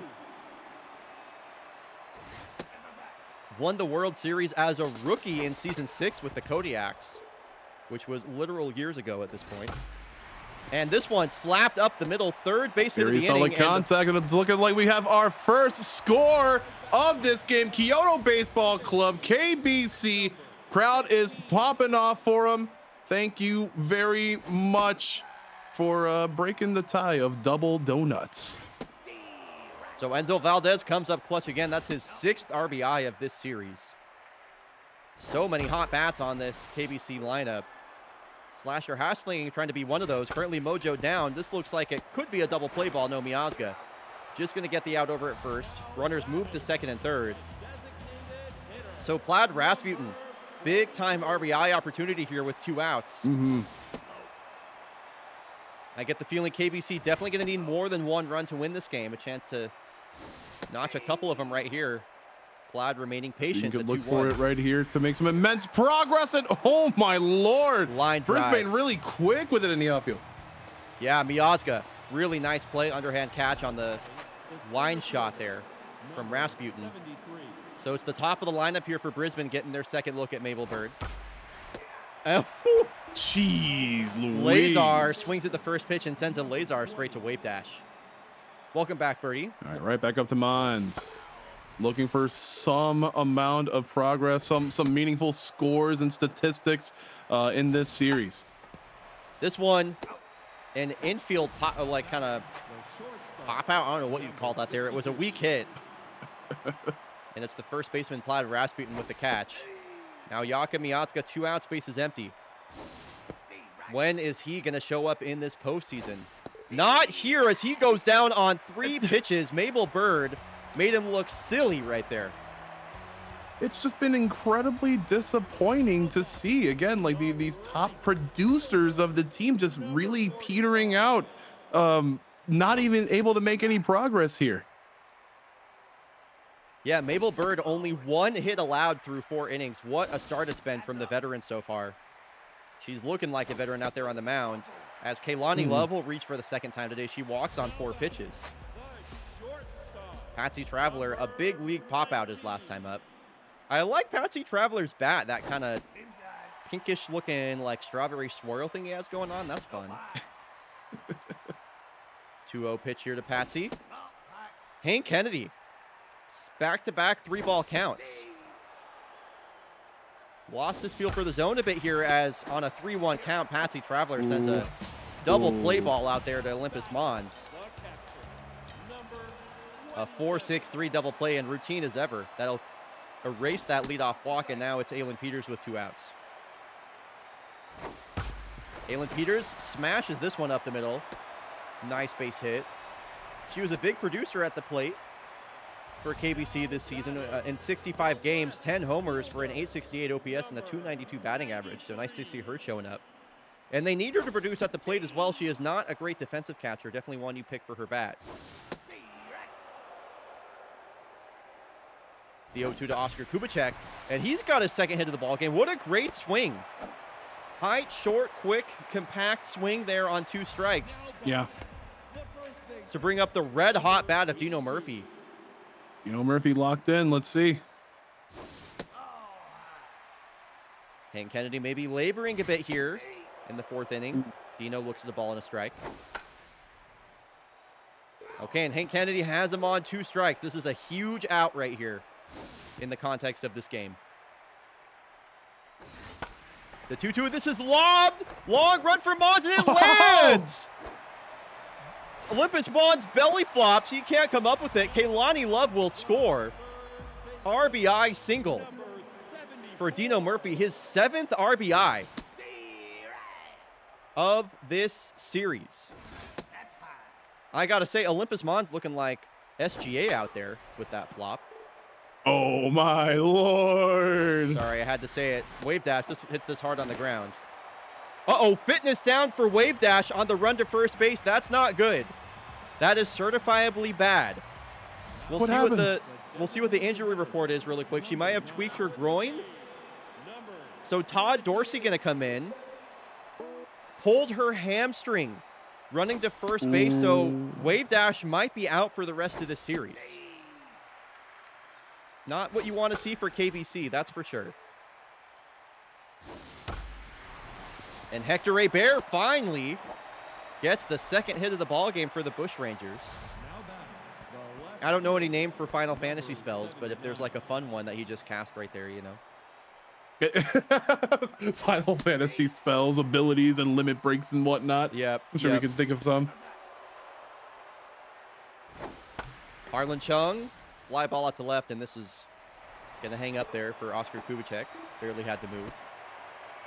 Nice shift. I like that. Now batting, the right fielder, number 4. So the Bush Rangers have the tying run at the plate. Only a 2-run lead for KBC. And a lot of home run power here in Husky Bonatello. Yo, what's up, Spider? Good to see you. Ultima's a safe bet. Oh, absolutely. Oh, really good contact. Yep, base hit here for Bonatello. And the Bush Rangers might have something brewing here in the top of the 5th. Joanna Dark Joanna Dark can complete this nickel and dime. I'm sorry to talk over you. Oh, you're all good. Yeah, Bush Rangers have the win or the go-ahead run at the plate right now. Jude Mezzanine waiting on deck. He might not even get a chance right here. Dino Murphy going to go to Slasher, who throws back, and that one is on the ground. Mabel Bird can't pick it. So it's runners on the corners here for Jude Mezzanine. He had a really good 2nd half of the regular season, Jude. He was getting on base left and right, a 768 OPS, 8 home runs in the regular season. Most of those came in the back half of the season, like I mentioned. 6 stolen bases as well, the 1-2 pitch. Checks a swing count, evens. Pitch number 70 for Mabel Bird. Fouled back. Brisbane trying desperately to get their first run of the day across the plate. Full count. Jude Mezzanine, the payoff pitch. Runners take off. He fouls that one away. We'll do it again. 8th pitch of the at-bat here. 86 over the middle of the plate. He's looking at the ump and shaking his head, but Jude, that was right down the middle of the plate, my man. You just got to swing the bat in that situation. Got to swing the bat. And special recognition of Mabel Bird, just pitching very fresh, as if she's just, this is the beginning of the 1st, even. Like, just locking it in for Kyoto Baseball Club. Pop flyer. I agree. Showing that veteran presence on the mound, Mabel Bird. Not pitching scared, just going right after Jude Mezzanine, getting the out where she has to with runners on the corners. Mm-hmm. Enzo has an RBI this game. He's not having a quiet game. He's doing just fine, I would say. 2-0 pitcher to Slasher. That one backs him up. Another 3-ball count from Hank Kennedy. 3-1. Ooh, just hit foul right there. Pay off the Slasher. He's going to make this next Slasher looking for these beamers. And he'll work a walk. So another walk there for Hank Kennedy. 1 out, 1 on here for Plaid. Trying to find his first base hit of the game. And Kennedy missing in wildly again. The 80th pitch of the game for Kennedy. And the 2-0 to Rasputin. Crushed. Way out to the gap. Slasher might score from first on this. Plaid is into second base. They are waving Slasher home. Pulling up at second I base. believe so. Rasputin. That's going to be another one for KBC. 3-0 KBC. They have now outscored the Bush Rangers 26-6 in this series. And Kaylani Love has RBI man active with Rasputin on second base. Still only one out. And this one gets through. Rasputin gets the wave. Oh, my Lord. And Kaylani Love advancing to second base on the throw. It's back-to-back RBIs. KBC extends the lead to 4. What is going on with the Bush Rangers right now? Oh, no, and Butch Boxeater coming in the game with the 63 ERA. It's not looking good. It is not looking good for the Bush Rangers in this series. She throws 3 straight balls to Patsy and walks the first batter that she sees. I have to say, this has been a nightmare for the rookie Butch Boxeater in this postseason so far. I mean, you just evidence by looking at her stats. It's a small sample size, but you never want to see a 63 next to the ERA stat alongside your name, that's for sure. 63 ERA. Full count. Aylin Peters lines out to Cam Acosta. A lucky break, it should be said, for Butch right there. And Oscar Kubicek, 2 for 2 on the day, batting 400. And that average is only going to climb as he swings at the first pitch for the second time this game. Ding. Yep. The KBC lead increases to 5. And Dino Murphy is batting .714 right now. We have got a lot of momentum building up for KBC from last batter to this one. Dino Murphy looking to extend the lead once more. However, Butch digging into the ass. Could this be? Oh, no, that's a butt. No, you might have dug in the ass the wrong way. Sorry, that was not the bestie method. But she still continues. A comment from Bush Ranger fans in chat. I can't watch this. Oh, my God. Absolute despair for the fans of the Lesbian Ball Club right now. It's been tough. It's been a tough series for sure. Lost the first game after that Enzo Valdez grand slam. Game 2, 17-4. Game 3, 5-0. It is just, I mean, I am shocked by what I am seeing in this series so far. It has just been utter KBC domination. Even their GOAT, Cam Acosta, can't get on base right now as he lines out. Mabel Bird, 5 1/3 innings pitched. That's a great start from her. For the first time this series, we're going to see the closer, Teeny Extreme. They're probably putting him in the game just for him to get some experience here. They don't really need him with a 5-run lead. But just get settled into the postseason. And he strikes out Spartan Lazar, first batter he sees. Now batting, the second baseman, number And here goes the fallen king himself, Olympus Mons. I know he had so many heroics in the regular season, and he pops out here. Wow. That is 6 shutout innings spun by KBC pitching. Only 3 hits for the Bush Rangers all day. 5 runs on 10 hits for KBC, and Enzo Valdez will lead off. And, I mean, Star Wise coming in the game. Oh, no. Yeah, we saw him get hit around a Valdez lot. is staring them down like a rabid dog guarding Fort Knox. It is just such a bullied aura. Getting the hit, Yaku Miazga, really, really good slide in there. However, really good single, again, from one of the best to do it at KBC. Curious to see if they're going to let Enzo Valdez steal here, especially up 5-0 and with Joanna Dark behind the plate, who has a really strong arm. If I'm managing KBC right here, I'm just letting Enzo stay put at first base. Manage his mojo. You don't want to risk him getting mojo downed on the caught stealing. So we'll see what they end up doing. The CPU loves to steal bases, so. Slasher pops out. Vlad Rasputin and RBI his last time up. Well, in addition, he's been to this club in a short period of time. the 0-2 from Star. Yeah, I mean, like even demonstrating that with big production this game even. Ooh, Olympus Mons. Not showing up at the Okay. plate, but that was a great play. That was a great play to steal a hit. Mm-hmm. So KBC looking for any final insurance before they'll hand the ball off to Teeny Extreme to try and close this one out in the top of the 7th. Kaylani Love's had a great game. And the 2-2 from Star. This one is shoveled to the shortstop, Miazga. Cool. And that is going to do it for KBC this game, at least for now. This part of the lineup coming up is 1 for 6 with 4 strikeouts.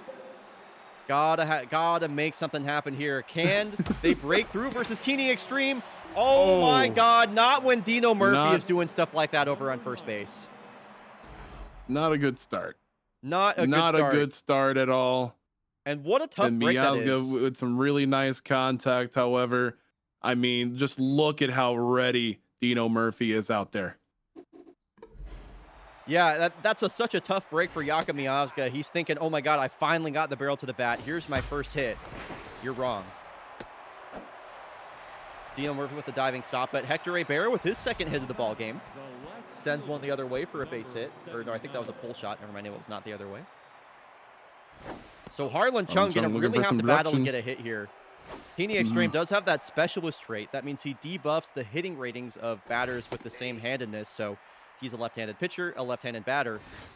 You see those hitting ratings massively debuffed, and that comes into play there as that falls in front of home plate, and it's down to Husky Bonatello. Yeah, it was absolutely heartbreaking. So we saw the Kodiaks move up 3-0 in the series, and the the KBC on track to do the same thing. Teeny Extreme 1 strike away. And Husky Bonatello strikes out. KBC takes a commanding 3-0 lead in this best of 7 series. I cannot believe how poorly the Bush Rangers are playing right now and how dominant KBC have been. They are dominating in all aspects of the game. Hitting, pitching, defense, base running. That did not come without any, sacrifice. We have to send our well wishes out to our good friend Wave Dash. Good point. With some brilliant production, ended up coming out with a hamstring injury. Potentially not going to be seeing her throughout the rest of the postseason. However, very, very good work by everyone involved. KBC has established themselves as a pretty top tier. Pretty top tier is a great way to put it. We have a top tier matchup coming up. I'm really excited for Game 3 with the defending champs taking on the Dakar Yoff Mariners. That'll be coming up after the break. We will be back in 90 seconds when we return. Game 4 of the day, final game of the first half of this one Bobby after another commentary block. I will see y'all shortly. Beam says, I feel bad for Butch. She's definitely beating herself up over this series. Oh my God, dude. Yeah, I mean, she's in the torment nexus right now mentally, without a doubt. Every single time she's come in to make an appearance, just been getting lit up. It's tough for the Rooks. By the way, take a look at we take a look at the league leaders in the playoffs right now, and we look at some of these hitting stats.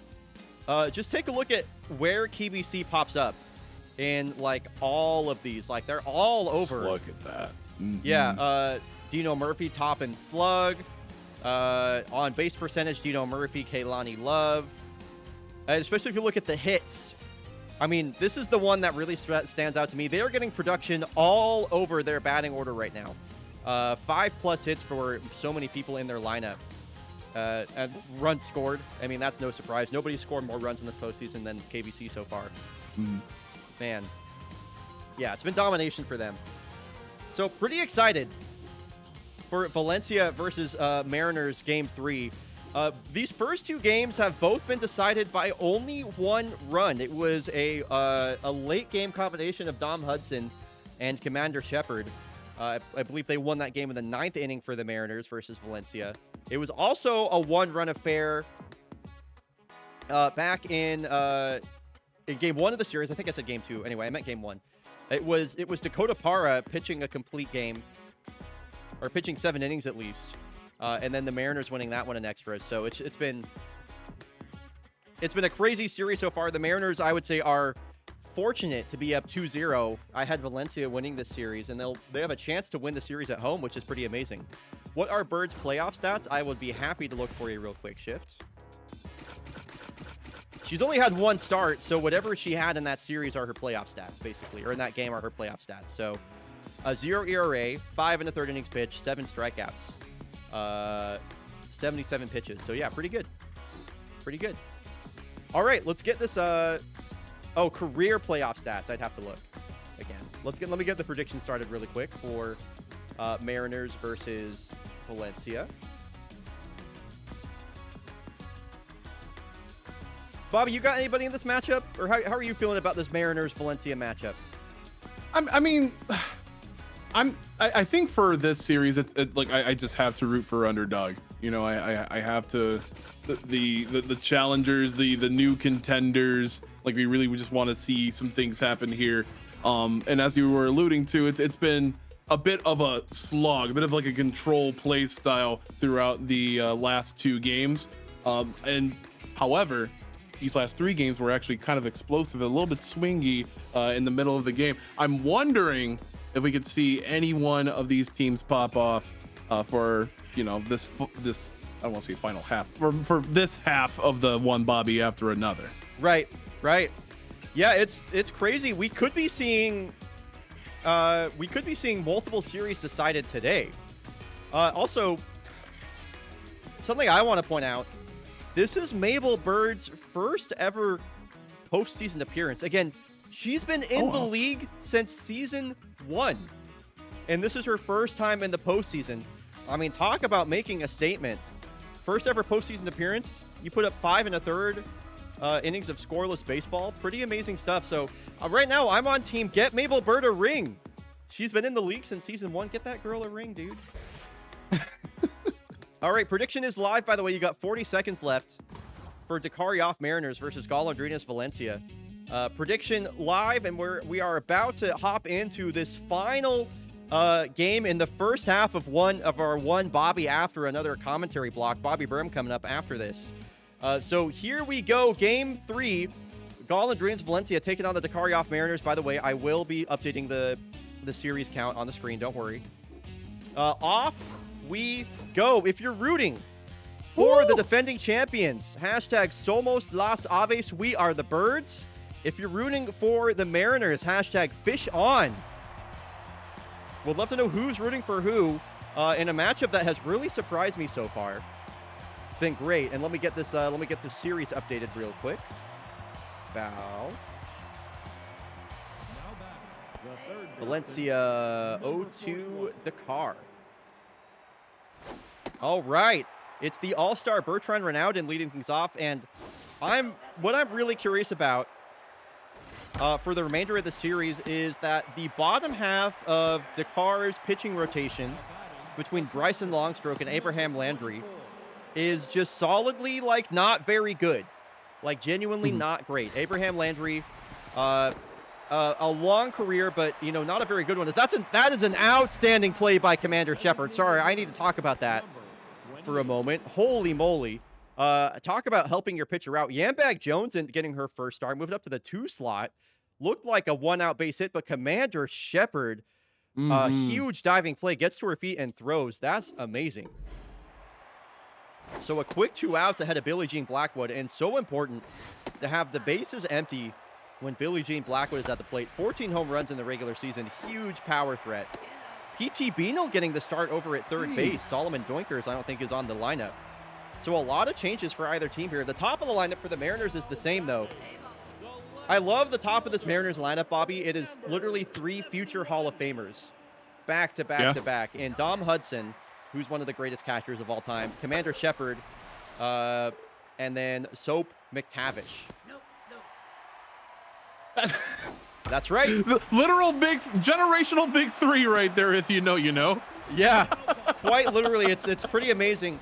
That's why I was really excited to see this Mariners team make it to the postseason because, yeah, it's a generational big three. You were 100% correct. There's so much talent in this lineup as Commander Shepard with a base hit that barely falls in front of Slap Dappy there. Oh, I skipped his intro. My bad, Soap. Anyway, Soap McTavish. Commander Shepard takes off on the first pitch. Ooh, and is gunned down. Risky. Yambag Jones, the catcher, throws her out. Koala didn't like that, but Soap McTavish. Oh, Soap McTavish, is that out of here? He checked all of his corners. Slap Dappy. It's Slap. With the Commando Pro Melee. A swing of that just absolutely smashed that ball right out of the park. Level 50 prestige. I could go on, but we're going to talk about baseball now. Holy shit. Dude, the Commando Pro-esque jump is the perfect way to describe that. Slap Dappy with huge home run robbery.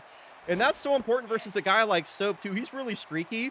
You know, if you let him get on, he's going to stay on. So robbing a home run there is just so crucial, especially from just a momentum perspective.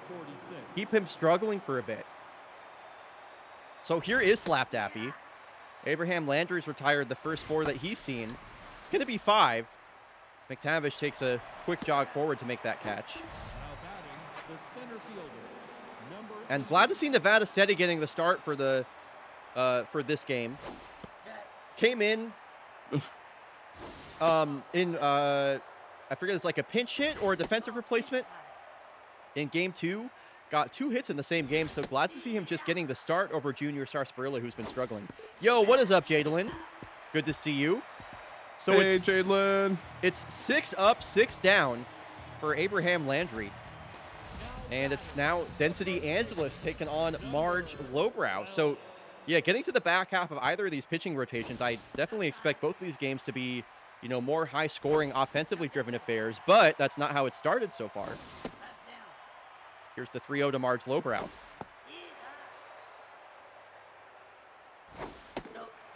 She didn't even swing her bat. She'll just look at 5 pitches there from Density. Just stared him down. Stared him down. He's like, you're not going to pitch to me. I know you're scared. Yvonne Hicks, a late season acquisition. Veteran power hitting right-handed shortstop. This one is going to hang up shy of the warning track. A very deep right center field here. Mm-hmm. At the, what did I call the Mariners ballpark? I don't even remember what I called this spot. What do we call this place? Is it called the Shipyards? What did I call it? The Shipyards. So Viggo Pruitt out at first, but it is a productive out. Moves the runner over to second base. Solomon Dwinker's DHing today. It's P.T. Beanel over on third base. Solomon Dwinker's the DH. Alfie Minkelschneider getting the day off. Solomon, dude, I love his name. So good.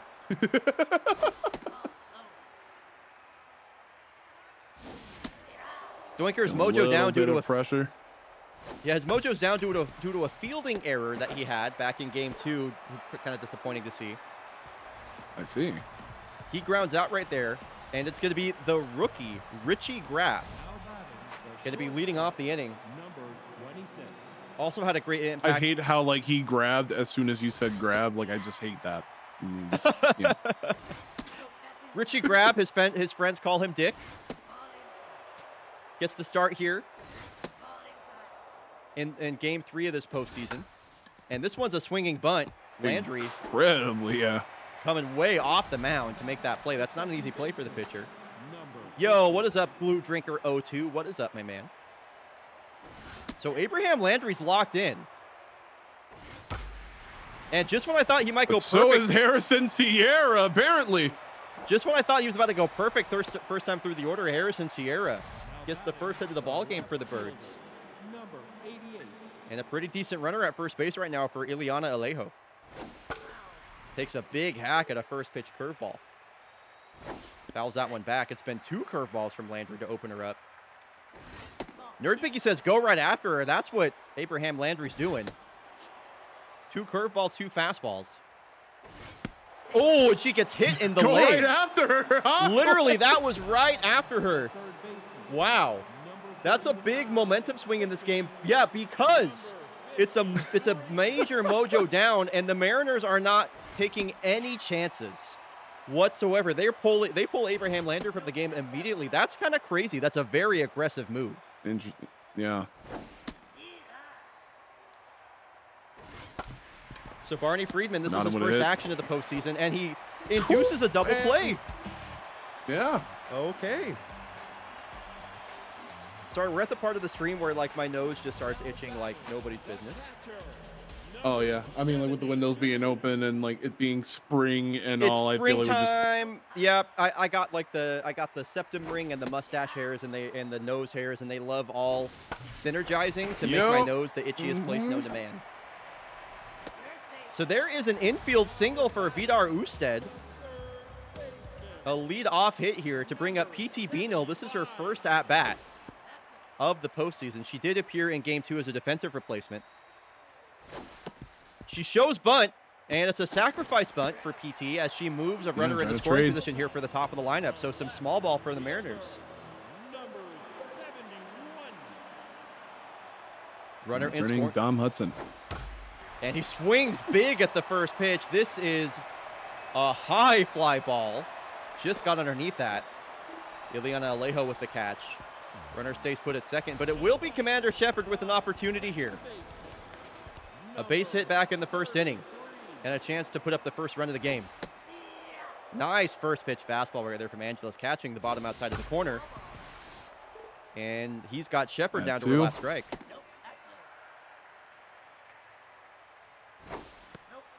Count evens. 2-2. Wow, high curveball. Oh, She swings underneath it. Runner stranded on second base. I cannot believe we're tied 0-0 here in the fourth inning with these two starting pitchers. Now batting, the catcher, number All right, so Yambag Jones, I would say, had a hit stolen away from her back in the first inning.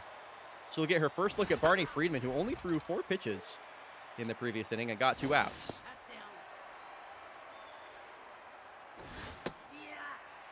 It'll be interesting to see how Dakar manages their bullpen for the rest of this game. I mentioned as Yambag Jones goes down looking on strikes. It was a very aggressive move just to immediately pull Abraham Landry from the game. It's paid off for him so Landry far. getting timeout for the time being, huh? Yeah, I guess so.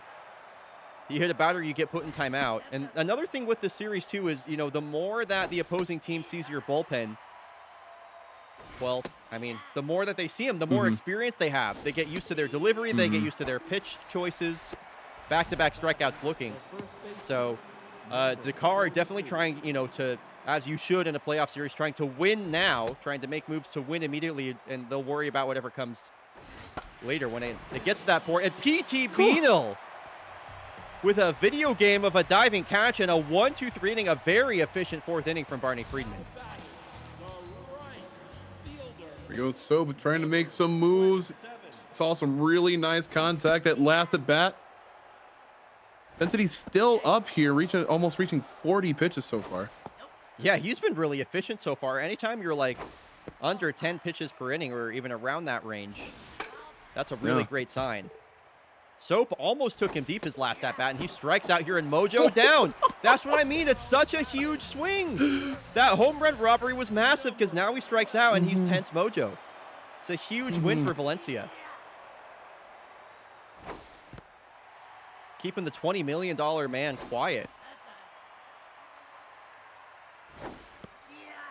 So Marge Lowbrow walked her last time up, and she's got a 3-ball count for her second straight at-bat. This one hit up the middle and well past the glove of Harrison Sierra. Marge Lowbrow will reach for the second time today in front of Yvonne Hicks. Feels like a pretty important part of the lineup for Dakar with a couple of right-handed power hitters versus the left-handed Density Angelos, especially with that power versus LHP trait for Yvonne Hicks.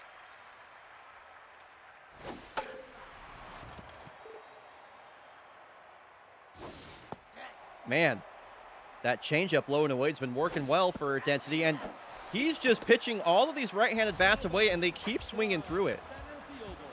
So 2 strikeouts in the inning for Angelos. Oh, by the way, Density Angelos, you might think that's a stupid-ass name. That's because it is. It's a randomly generated name by the game. He's also been in the league since Season 1. So we've seen a lot of these like season Another one veterans. OG. Yeah, extremely. This is like the postseason of season 1 veterans apparently, as Vigo Pruitt with an infield single after Density can't corral that. So 2-1 here for Solomon Doinkers, a home run in the previous game. Takes a big hack at a first pitch fastball, swings through it.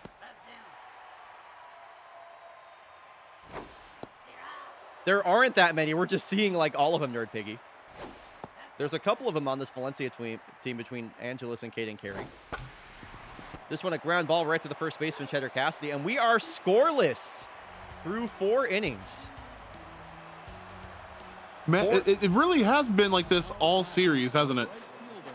Yeah, no, it's been a low-scoring affair in all 3 games. I mean, the first game was 2-1. The second game is 3-2. This game might be 1-0. Barney Friedman locked in. Spider in chat says, this is going to explode soon, I feel. I mean, I do kind of get a sense that this might be kind of a ticking time bomb, this game. Mm-hmm. Yeah, I'm hoping. Tough out activated here for Slap. Definitely one of the hardest batters to strike out, no doubt about it. Full count. And that is a great at-bat from Slap Dappy as he flips the bat on the stroll to first base. The center fielder, number 80. Lead off base runner here for Nevada Steady. Nice first pitch strike from Barney. Pitch count getting close to 30. Oh, that could have been a double play ball, but they'll settle for the run over at first. That's just under Friedman's glove. I'm curious how long they're going to leave him in here versus Richie Grab. Sorry to keep talking over you there, Bobby. Pitch number 30. No, I'm sorry for keep talking over you. I'm still wondering about. Oh wait, is this no? All right, that's gonna be a foul. Almost. But Barry, I mean, he's holding his own a little bit earlier, but ended up getting a bit. I feel like getting a bit gassed. I feel like where is Landry? You know, like where is the star? I know what you mean. He's been good so far, and like he can put a bow on this outing if he can manage to get Harrison Sierra out right here. But Harrison Sierra, definitely a power threat at the plate. I mean, this could be a 2-0 game in the blink of an eye. That looked like strike 2. It's called ball 2 instead by the home plate ump, and the count evens. Here we go, all tied up. No. Oh, and a huge strikeout. Harrison Sierra can't believe it, and Barney Friedman came in the game in the 3rd inning and records 8 straight outs. That is a really great outing from the Mariners reliever, and they are well set up with their bullpen to close out this game. So Vidar Usted, an infield single for the catcher, his last time up. P.T. Beanel waits on deck. It's 8-9-1 in the lineup for the Mariners. Dom Hudson will also bat this inning. And Density Angeles remaining in the game, important for Valencia as they used so much of their bullpen in that previous game. It's a leadoff walk for Vidar Usted. He reaches for the 2nd time, and in comes Cha-Cha Booger. So from Density Angeles, we go to Cha-Cha. Now, I worry for Cha-Cha's safety. He got hit with comebackers twice this year. And 3 straight pitches in the strike zone to P.T. Beanil. She'll strike out. It's 100 as she chases a fastball away. So top of the lineup now, Dom Hudson takes a hack at another 100 very mile wildly, an hour Dom fastball. Hudson. Damn, Cha-Cha Booker has thrown. It was 5 straight strikes. He finally throws a ball. Ground ball. Booker goes the short way to second. Grab over to first. Wow. It's a double play. What a Could have great. fooled me, but hey. That is a heads-up double play. Look And at this. I want to highlight the reaction here from Cha-Cha Booker. Just immediately goes to second base. That was a gift right back to him. We are tied up 0-0. And, I mean, this is a huge game 3. Valencia, they win this game. Hey, we got ourselves a series. If the Mariners win this game, then Valencia has to reverse sweep. So, I mean, as far as momentum goes, like, just massive.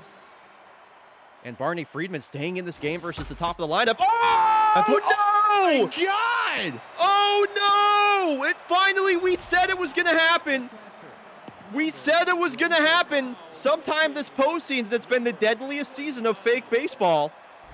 And it has finally shown up here. And I guess I clipped that replay too late. It's finally showing up here in the playoffs. Bobby, your reaction to that?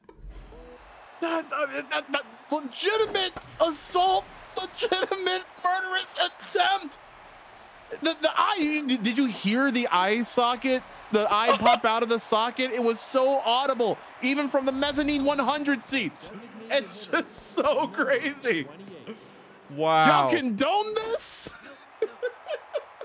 I mean, where is Landry? maybe a bit of retaliation. Maybe a bit of retaliation for the Birds after Alejo got hit by a pitch back in the first. They said, we'll do it right back to you. The receipts paid in full. I mean, no, tenfold. That was brutal. And Commander Shepard with an infield single. Great hustle. That is a hustle of an infield single. For anybody else, that's a routine ground out. But Commander Shepard works a leadoff hit now. And the Mariners in the bottom of the 6th inning with 2 innings left to play have a good opportunity here. Need something from Soap McTavish. Only a single hit in this postseason so far. Oh. The swing and miss has been the problem, the 2-2. He goes down looking. I don't know what he was looking for. Been a very bad game and not a great series from their superstar. So large Marge now. Ahead in the count here, 2-0 with a runner on first. Things getting really tense here at the Shipyards. The 3-0. Changeup just clips the bottom of the zone for strike 1. And Cha-Cha Booger back in this count, the payoff.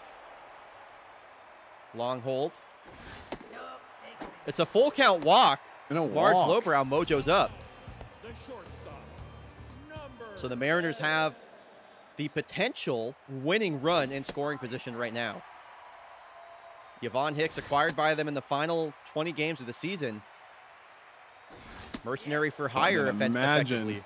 Has a chance to make a huge impact here. Imagine that move paying off now, but and the double. It's another double play. Back-to-back inning-ending double plays for the Mariners. We are tied in the final inning of regulation. Locked in versus locked in. Alto Driveway here versus Cheddar Cassidy. 1 run could be the winning run for either team here. Final inning of play, 0-0. And Alto Driveway gets the strikeout. Wow. Yo, does Alto Driveway paints his nails? Did you always see that? Did I see that correctly? That was cool. Hold on. Caleb Williams out here, which I love to see. Look, that's a painted thumbnail. I love. Hey, Alto Driveway paints his nails. That's my boy. I love that. That's sick.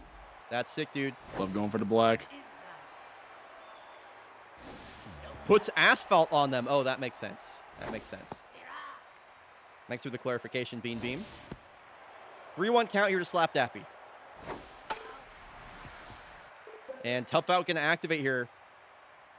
What's the put away pitch for Driveway? Inside fastball, fouled back. Like I said, Slap Dappy so hard to strike out, and he works a walk. That's the second at-bat we've seen like that from Slap. He's had some really, really effective at-bats today. So now the Mariners will look for a double play of their own. Nevada Steady looks at the ball, looks at the strike. That one misses way up. Driveway, stamina getting really low. Hits this one hard on the ground. Cool beamed. Yeah. Almost a double play ball. Richie Grab. Yeah, Richie Grab put a really good swing on the ball earlier in this game. He looks like somebody that's ready to hit a home run, I'm not going to lie. Will he see anything over the plate, though, with Driveway's command seeing a little bit wild? He's got him on his last strike. Ooh, and he got him! Jeez Louise! Alto Driveway slicing and dicing through the part of that Valencia batting order. And now the Mariners will have a chance for another 1-run victory. They can walk off Valencia right here, or are we going to extra innings for the second game in a row in this series? Fish on, my friends. Fish They go on. through it. A drive Trying out to to make the gap. something happen here. Oh! Incredible dive to save. Valencia does it again. That's their second diving catch or jumping catch of this game. First, it was Slap Dappy. Now it's Nevada Steady. Nevada Steady. I mean, especially think about this game being 0-0. I just think back to that home run robbery back in the first inning. Like, this game could have been over. But Valencia's defense is keeping them in this game, kicking and screaming through all means necessary. Like, we've got one major opportunity to close this out now before, well, we have to clock in a little bit of overtime. so if this goes to free baseball, Bobby, you're not going to be able to hear it because Discord noise suppression is gonna drown it out. But I am going to be yelling free baseball, just as a heads up. Okay. KZ Frew was on, and he was really confused by my mic just cut out for like 30 seconds straight. Payoff pitch here to Usted, and we got Yeah.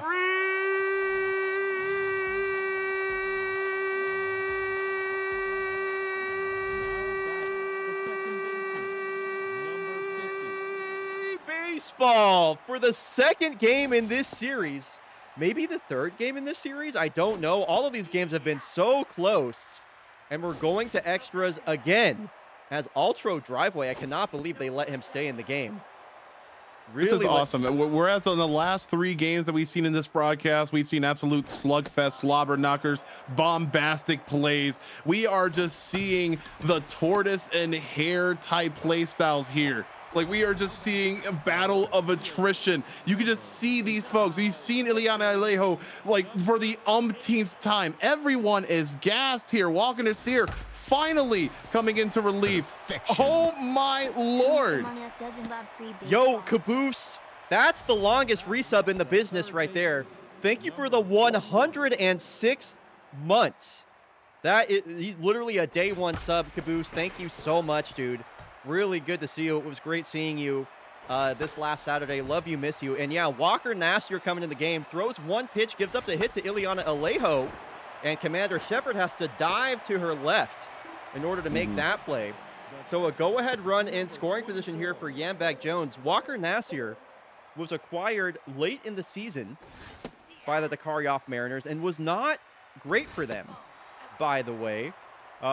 Through 12 innings pitched, a 6.39 ERA, recorded only 4 saves in 12 appearances, gave up 2 home runs. So curious to see if we see maybe a different version of him here in the postseason. That leadoff single did not bode confidence for me. A slow roller, and PT Bino will make that play. So Walker Nasir does get the necessary outs there, and we're going to the bottom of the 8th, still scoreless. What an opportunity to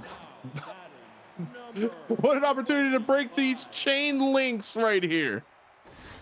So Alfie Minkelschneider gonna pinch hit. Dragon, stop that, please. Thank you, love. He was left off the lineup today because he's been really struggling in this series. As you can see, he's without a hit. And that's looking like that's about... As I said, Alfie Minkelschneider... Is this a fair? Is this fair? Oh, my God. Wow, it looks so good off the bat. It looks so good off the bat, but it's caught. That is 2 robbed opportunities just taken, gripped away, slips through the Mariners' fingers here, and they're gonna have to produce even more to try to come out with one in this series. Ileana Alejo covered so much ground to make that overhead running catch at the wall. Now all 3 of the Valencia outfielders have amazing defensive plays. That stayed in the yard, but even if it hit the ground, that would have been at least a double. With the big bats in the top of the lineup coming up, it's Commander Shepard with 2 outs, trying to be the hero. Commander This Shepard has to the to wall. be it. This has to be it, and it is. The Mariners have finally broken containment. We have fished on the river, the pond, the lake, the ocean. Oh my Lord, what a comeback for the Mariners. And finally, putting some momentum into their playoff run this series. The last time the Dakar Yoff Mariners made the postseason with Commander Shepard on their roster was season 14, and they went and won the whole damn World Series. Now, against the defending champs with Commander Shepard back on their team, she hits the winning run in Game 3 of the series to put them up 3-0. I mean, it's just storybook stuff. We're about to we might be about to see the defending champs get fucking swept, Marlon. It's unbelievable. Oh no. Crazy series. Crazy. Bobby, IDK, wait, I didn't hear that. IDK, if you're aware, but you're kind of the GOAT. No, y'all are the GOAT. This is, I could not use my lungs for anything better than fake baseball. Just yelling, screaming, popping off with the rest of you popping off with my good friend bryonato here. This has been absolutely fantastic. Again, like following this like very, very loosely throughout the season, even like the live replays on YouTube to kind of like get my knowledge right for when I first came on here, and everyone who has happened to stumble upon something like this, like it's very niche, but the people who have stumbled upon it absolutely love it. So y'all are the GOATs. Thank y'all very much for making this season a big success. That is, I mean, I could not agree more. The number one thing that I have noticed about this season of fake baseball is the amount of investment from like individual members of the community. Like, people are living and breathing fake baseball, and as somebody that has been, you know, just unbelievably obsessed with this since I like started doing it on my own, I'm just so glad to like share this with everyone else. So yeah, I mean, you summed it up perfectly. And you know, we had one Bobby, we're about to go from one Bobby to another, one Bobby after another, you might say. Bobby Berm about to hop in this call as we're about to do a bit of a commentary handoff here, just waiting for him to hop in. And we still got 4 more games coming up. 4 more games of fake baseball action. Let me get my... Okay, Bobby is here. What's up, dude? Hello. Hello, my man. Let me get over to the correct... Damn, what a series I just watched. I caught the end of that. What games? That was phenomenal. That was crazy. Was so good. You're coming in at the right time. Bob, you want me to still have the camera in? I'm yes, sorry. Please. I'm sorry. No, you're all good. You're all good. You're all good, my friend. We got to get the post-game comms. We got to hear more about this. That was electric. Oh, and you got your brewer. I love it. You're baseballed up right now, my man. We're baseball pilled today, baby. We got the joysy, we got the hat, we got everything. Amazing, dude. And yeah, it's gonna be crazy for you coming in, Bobby. Or sorry, Bobby Berm. I'll do Bobby Berm and Bob A. I'll go Bobby Berm and Bob A. That's my bad. That's my bad. Bob A and Bobby. There you go. You're gonna have. I mean, we could be watching. We're gonna be. Sorry, let me try and get my thoughts in order here. 3 of the series are 3-0 right now, so we could be watching the conclusion of 3 different series for your slate right here. So pretty interesting stuff. Bob A, what was your favorite game of that opening slate? Oh my Lord. You know what? I think through this day alone, I have become a KBC fan, and I'm so sorry. I am so sorry to the naysayers. But you've seen them demonstrate in dominant fashion. You've seen their excellent defensive stops.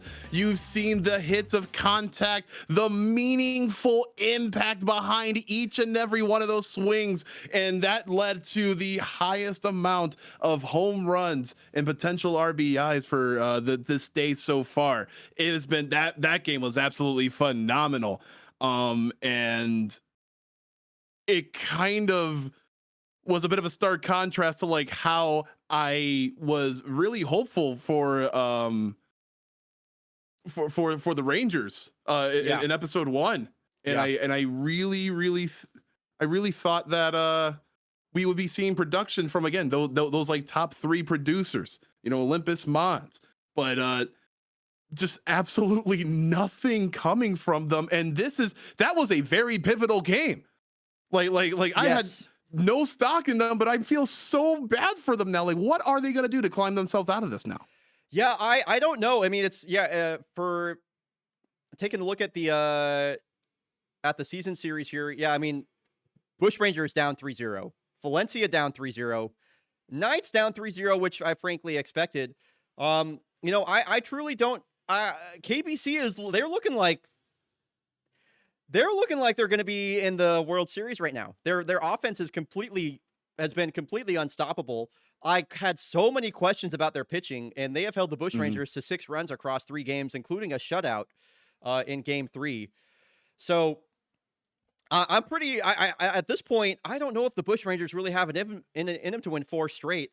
As far as the Valencia series go, the Mariners lead 3-0. But again, all 3 of those games have been 1-run games. And Valencia, as we talked about in the Fake Baseball Fake podcast, I mean, their team actually, Bobby Berm, I love that you're wearing a Milwaukee Brewers jersey.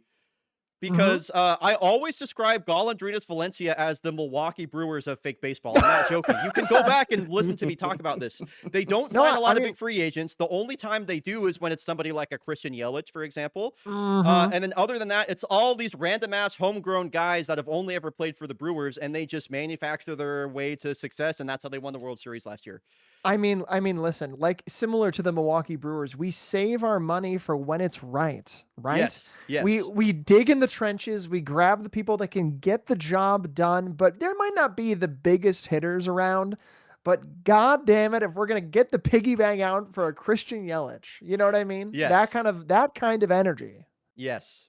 Yeah, and so the Mariners are up 3-0. I think that series is pretty far from over, honestly. I could definitely see Valencia pushing that to it like at least 6 games. I don't think the Mariners are going to sweep. The Knights are cooked though. The Knights are cooked. The Knights are cooked, and I'm excited to see what happens in your first game coming up here, Bobby Berm, for game 4 versus Bombados and the Voyagers, which is looking like it's going to go the distance right now. So I'm stoked. I'm ready to see it. There's some good matchups coming up. I'm stoked to see how they pan out. It's going to be tight. It's going to be towards the end of the season too. All the hype build up to now. My God. So, Bobby, as we head into the second half of one Bobby after another, any final words from you? Where can people find you? What do you got going on? Anything you want to say? Again, I just want to say thank you all very much for having me on here. Thank you, Bri, for putting and producing on such a good event that has been long storied and has a really, really dense history for people to follow. I feel like that's a really good thing for especially new people coming on in to like have like an immediate story, an immediate arc to like attach to. And especially the way that these playoffs has played so far, like if this is your first time being in here, like you are never too late to enjoy yourself some damn fake baseball. That's right. That is right. As for me, I'm Bobby. You can always just call me Bobby. Again, I work with these 2 knuckleheads on either of my side right here. And you can find me on anything that I stream on Twitch, not Instagram, Twitch, TikTok, and YouTube at Bobbeigh, BOBBEIGH.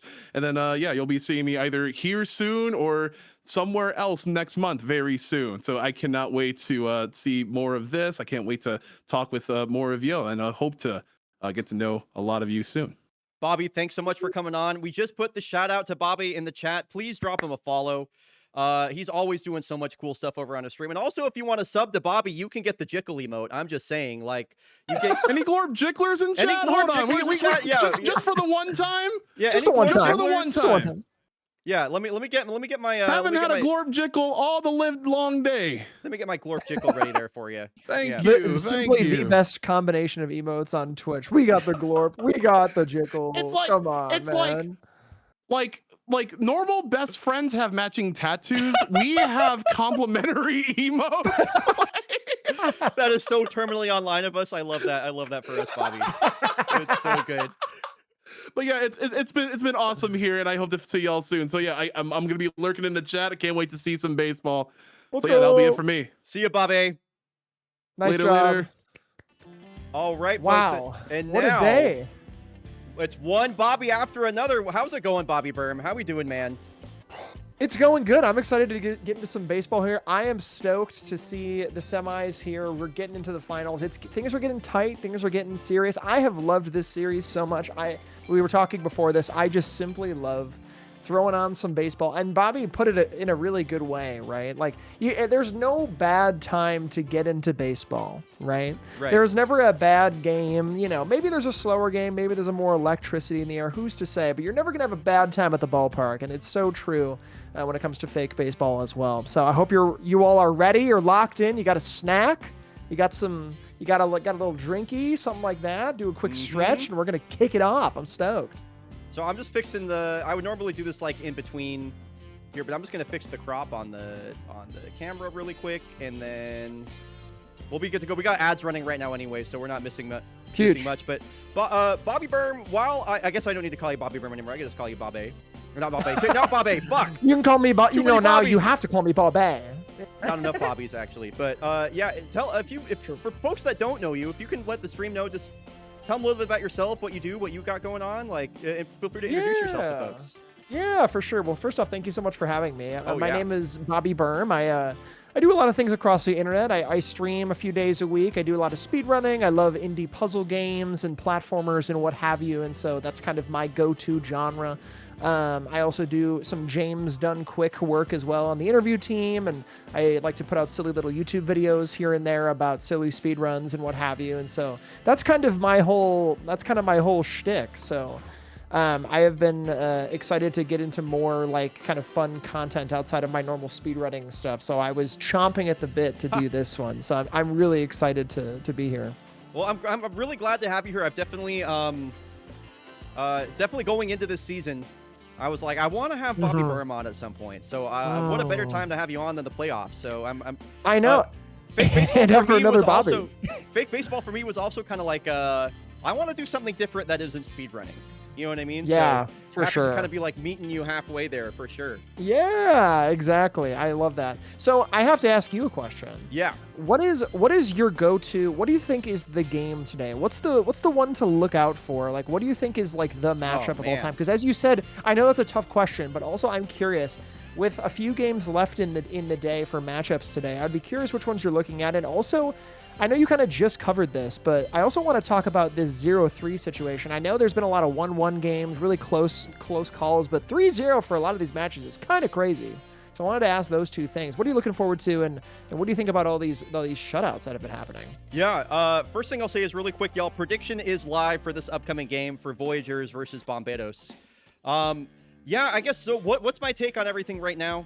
I guess to generally sum up my thoughts is, I'm really this Montreal, as far as like teams that match up perfectly against each other, you're seeing it right here. It's been Bombados Montreal so far. Each one of these games has just been really, really high quality play from both teams. No one's really like underperforming aside from maybe one or two guys on the Voyagers. I had this matchup pegged as like it's going to be low. It's going to be low scoring. There's going to be a lot of stolen bases. It's going to be teams are going to have to figure out how exactly they're going to manufacture runs. But it's been exciting, so I think that's the one that I'm looking forward to, just a pure baseball perspective. For Kodiak's Knights, I think the Knights are cooked. The Kodiaks are just too good. If they don't win in 4 games, they're going to win in 5. If they don't win in 5, they're going to win in 6. There's no way it goes to 7 games, in my opinion. Okay. KBC, I'm looking forward to because I want to see KBC sweep the Bushrangers at this point. They look so red hot. Yeah. You know, I'm looking forward to a game. I want to get at least one game where we get like double digits to nothing. And I mean, a complete blowout of the park. I don't know. Nothing makes me happier. I know it's kind of brutal for one of the teams, but if you're in on it, it's a great time. We love to see when your team is just cooking like crazy. I'm stoked for that. Yeah, and then finally, I spoke about this a bit already, but the 3-0 situation with Valencia. I mean, I'm going to show you some stats right now because on the camera I'm sharing with you. Also some stats from Stats Guy Matthew as well. Valencia had the #1 offense in the Eastern League this year, and look at these numbers at the top of at the very top here. So let me hide the camera. Bertrand Renaud at 935 OPS. Shark Burgess, 17 homers, 915 OPS. Yim Chimney, their switch hitting catcher, 902 OPS. Junior Sarsaparilla, Eliana Alejo, Billie Jean Blackwood, slug 14. My God. They're the defending champs. They're just too good, I think, not to take a game off the Mariners. Like, they're a better team than the Mariners, and all the games in that series have been a one-run affair. So I think that I'm excited to see what happens with, I'd say that, so the two games I'm looking forward to, Bomberos Voyagers, and then I think Valencia is going to make this series in the East really interesting. It would be the two series I'm really looking forward to. So very appropriate, very appropriate. And while the numbers do speak, for themselves a lot, right? We cannot say, ignore the numbers because they're just how they are. But sometimes miracles can happen. You never know. We can see a miracle come in the playoffs. You never quite know. A blowout could happen out of nowhere, and we're about to find out, folks. The Kodiaks have been reverse swept by a much worse team than this Night Squad before. And that's for sure. Like, that has actually happened. Yeah. So reverse sweeps don't happen that often in real sports. They happen fractionally more often in fake baseball. So right. Anyway, let's get going to our first game of the second half of this one Bobby after another commentary block. Let's go, baby. This game is going to be critical. The Bomberos are going to have kind of the table set for them. They have Churn Casa on the mound for the Voyagers, and he had an 8.3 ERA in the regular season. He was really bad. The Voyagers have like a 3 really good pitcher, 1 really bad pitcher situation in their starting rotation. However, they're also up against the starting pitcher for the Bomberos, Cape Disappointment, who is a starter/reliever, which is important contextually within Super Big Baseball because it means she doesn't have as much like pitching stamina as other pitchers, so she won't be able to cover as many innings. So kind of good opportunities here for both teams, and here we go. First pitch, fouled back. All right, here we go. Pavo Yokela to finish him. Let's get some team hashtags in chat. If you're rooting for Los Bomberos de Santo Domingo, type hashtag Fire with Fire. They're the home team today. If you're rooting for the Montreal Voyagers, if you're a Canadian or you just like or you like Canadian teams, hashtag True North. Pavo Yokela grounds out to get things started. We got some Fire fans. We got some Fire fans already. Yeah, you know what they say. Oh, go for it. Go for it. No, go for it, Bobby. I was going to say, we're hoping that Cape Disappointment is not a disappointment today. That is the ultimate thing that we need here is we need some approval ratings more than disappointment. So we're hoping for a hit. Already hitting to second base. And a second out of the inning already. Yeah, Cape Disappointment in the regular season only covered 64.2 innings. I mentioned that lower stamina. She started 20 games, so it's not too many innings per game. Let's see here, 67 strikeouts, so a pretty good strikeout rate overall. 4.59 ERA, so, completely average, I would say, overall. Did give up 12 home runs. Yeah. So among the starters that this Voyagers team will face, definitely probably the best opportunity for them to put up numbers, aside from maybe the rookie Caramelate, as this one is slung out to deep left. It's a long run for Eternity Gutierrez. God. Goodness me, making the leap, making the dive over to get that out to close out the inning. We have seen some amazing defense in this broadcast so far, and it only continues. I can't believe the 41-year-old Eternity Gutierrez turning it up out there. We have been seeing a bunch of dives today, and all of them have resulted in like the end of an inning or a really important clutch that we've been needing to see. Yeah, I'm pretty shocked that Eternity Gutierrez made that play. She is about as bad as they come as far as fake baseball players go. For real. So that was pretty impressive, especially her getting the start. Churn Casa, by the way, in the regular season. 60 innings pitched, only 32 strikeouts, 45 walks, gave up 11 home runs, and 8.4 ERA. Ooh, up and out. And up this and up, one, it's going to be caught, hopefully. Yeah, a warning track flyout. So, I mean, if the Bomberos want to take a 3-1 lead and have a chance to win the series at home and book their tickets to the championship series, this is as good as an opportunity as they're going to get. That win in Game 3 was big. That being said, it's a couple of 1, 2, 3 innings for Eiler's starting pitcher here as we have a scoreless first frame. I was going to say Churn Casa is living up to his name, calling that mound his home and striking everyone out. No one on base first inning. We're into the second already. Valentina Rosebud had that 2-run home run back in Game 3 of the series. Glad to see him moved up to the cleanup spot. Oh my gosh! He sends a drive. Warning track. Okay, these batters are getting close. Wow.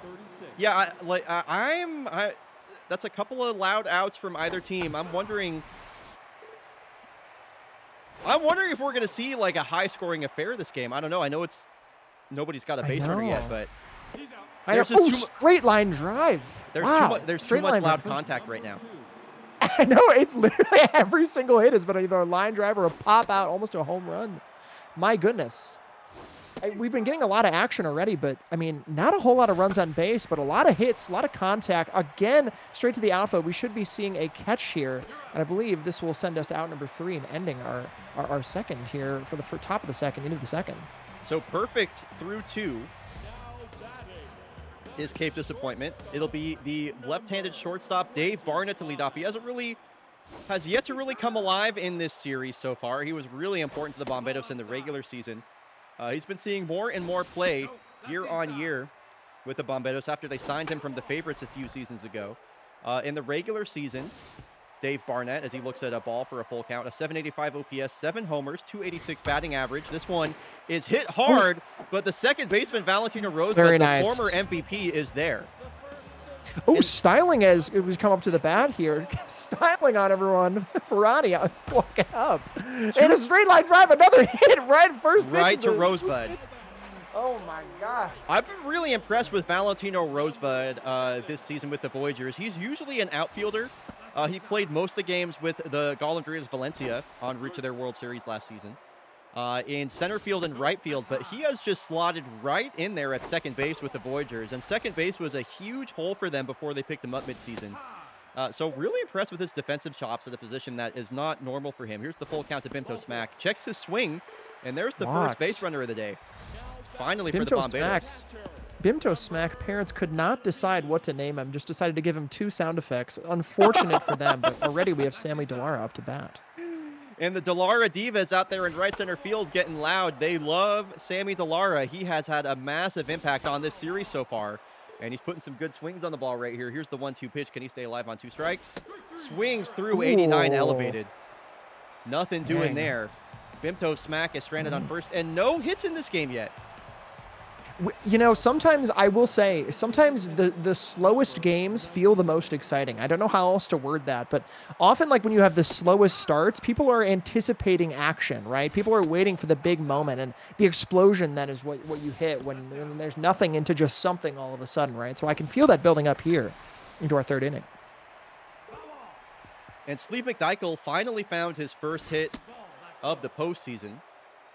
Back in the previous game, it was a late blooper, and he worked a walk here, so Sleeve McDykel turning it on could be a huge boon for the Montreal Voyagers. He had a 986 OPS in the regular season and has yet to really find any success here in the playoffs. So leadoff base runner aboard ahead of the future Hall of Famer, Ryland Baja. Fun fact about Ryland Baja for you as he strikes out. He has the most career WAR of any third baseman in fake baseball history, so he's one of the GOATs. Wow. What a legend. Yeah, no, legend. Truly a legend. There are, on both of these teams, there are multiple All-Stars, tons of legends, as Tycho Raikkonen gets his first hit of the postseason. All right, holds it to second base. That's our first second base appearance of the day. Runner in scoring position now. The lineup has been set for the top of the order. Paavo Jokela to finish him now with 2 on and only 1 out. Tough out will activate here on 2 strikes. He has increased contact rating on 2 strikes. And he sends a high drive deep left field. Gutierrez will there it is, baby! Fly. Wow, that's a 3-runner. That's all 3, baby. A 3-run shot the other way. And the Voyagers, for what feels like the first time, almost all series have taken a commanding lead. I'd love an opposite field home run, and this one was a beauty off the bat of Paavo Jokela. Beauty, an absolute beauty, sending all 3 in. That is that explosive moment that I was talking about. We had 2 runs of absolute nothingness and then a 3-run hitter all the way around. What excitement. What excitement, Bri. Yeah, I agree. And this is kind of, you could kind of feel it coming the whole way through. There was just way too much loud contact. They were getting the barrel to the ball way too often for there not to be finally something that broke through. Manny Man grounds out. Mojo back up for groundy ground for Manny Man. And Masahiro Who gets under one. It's a deep outfield here, but this has carry. This my God! Oh my God! It happened again. Second home run of the inning for the Voyagers, and this time it's Masahiro Who. He's one of the 2 heroes of this inning. and it's 4-0 Voyagers. I'll say Hito who. We know who. We got who sending it to the middle. My goodness. Is that 4-0 already? Third inning. We are going to hope and pray that we can have some cooking on the other side as well. But already we have Valentino Rosebud against Chesley Beard here. Yeah, the Bombados going to their bullpen really early in this game. Cape Disappointment can't even make it out of the third inning. So in comes Chesley Beard. He strikes out Rosebud. And now Bombados are still looking for their first hit of the day, and they're down 4 runs. Rogue Huxley to lead off here, and they have to get to Chern Casa before the Voyagers pull him from this game. I can't imagine he's going to be on too long of a leash, especially with that 8 ERA. So things got to get going now for the Bombados. They got to start chipping away. Yo, what's up, El Dragon? Good to see you. Here's the payoff to Rogue. Okay, a leadoff walk. That's a great way to get things started. So a lot of speed at first base. So here's Eternity Gutierrez getting the start today over Liz Mutton. She made that amazing play out there in the outfield. But don't be fooled, Bobby. Her bat is terrible. In the regular season, over 28 games, .07 batting average for a 191 OPS. I was just about to say she had 5 hits in the regular season. I was just about to say the bat is kind of looking like an Elden Ring weapon, but it seems like it's acting more like a twig. And an out, a jump catch to the shortstop. Tycho My Raikkonen. goodness, the athleticism on display here. That's a great catch. It looked like a bloop single, which would have been backbreaking, I would argue, for the Voyagers, but no, instead it's 1-on-1 out here for Zaylee Garrett. She's been pretty hot in this series so far. So top of the lineup up here.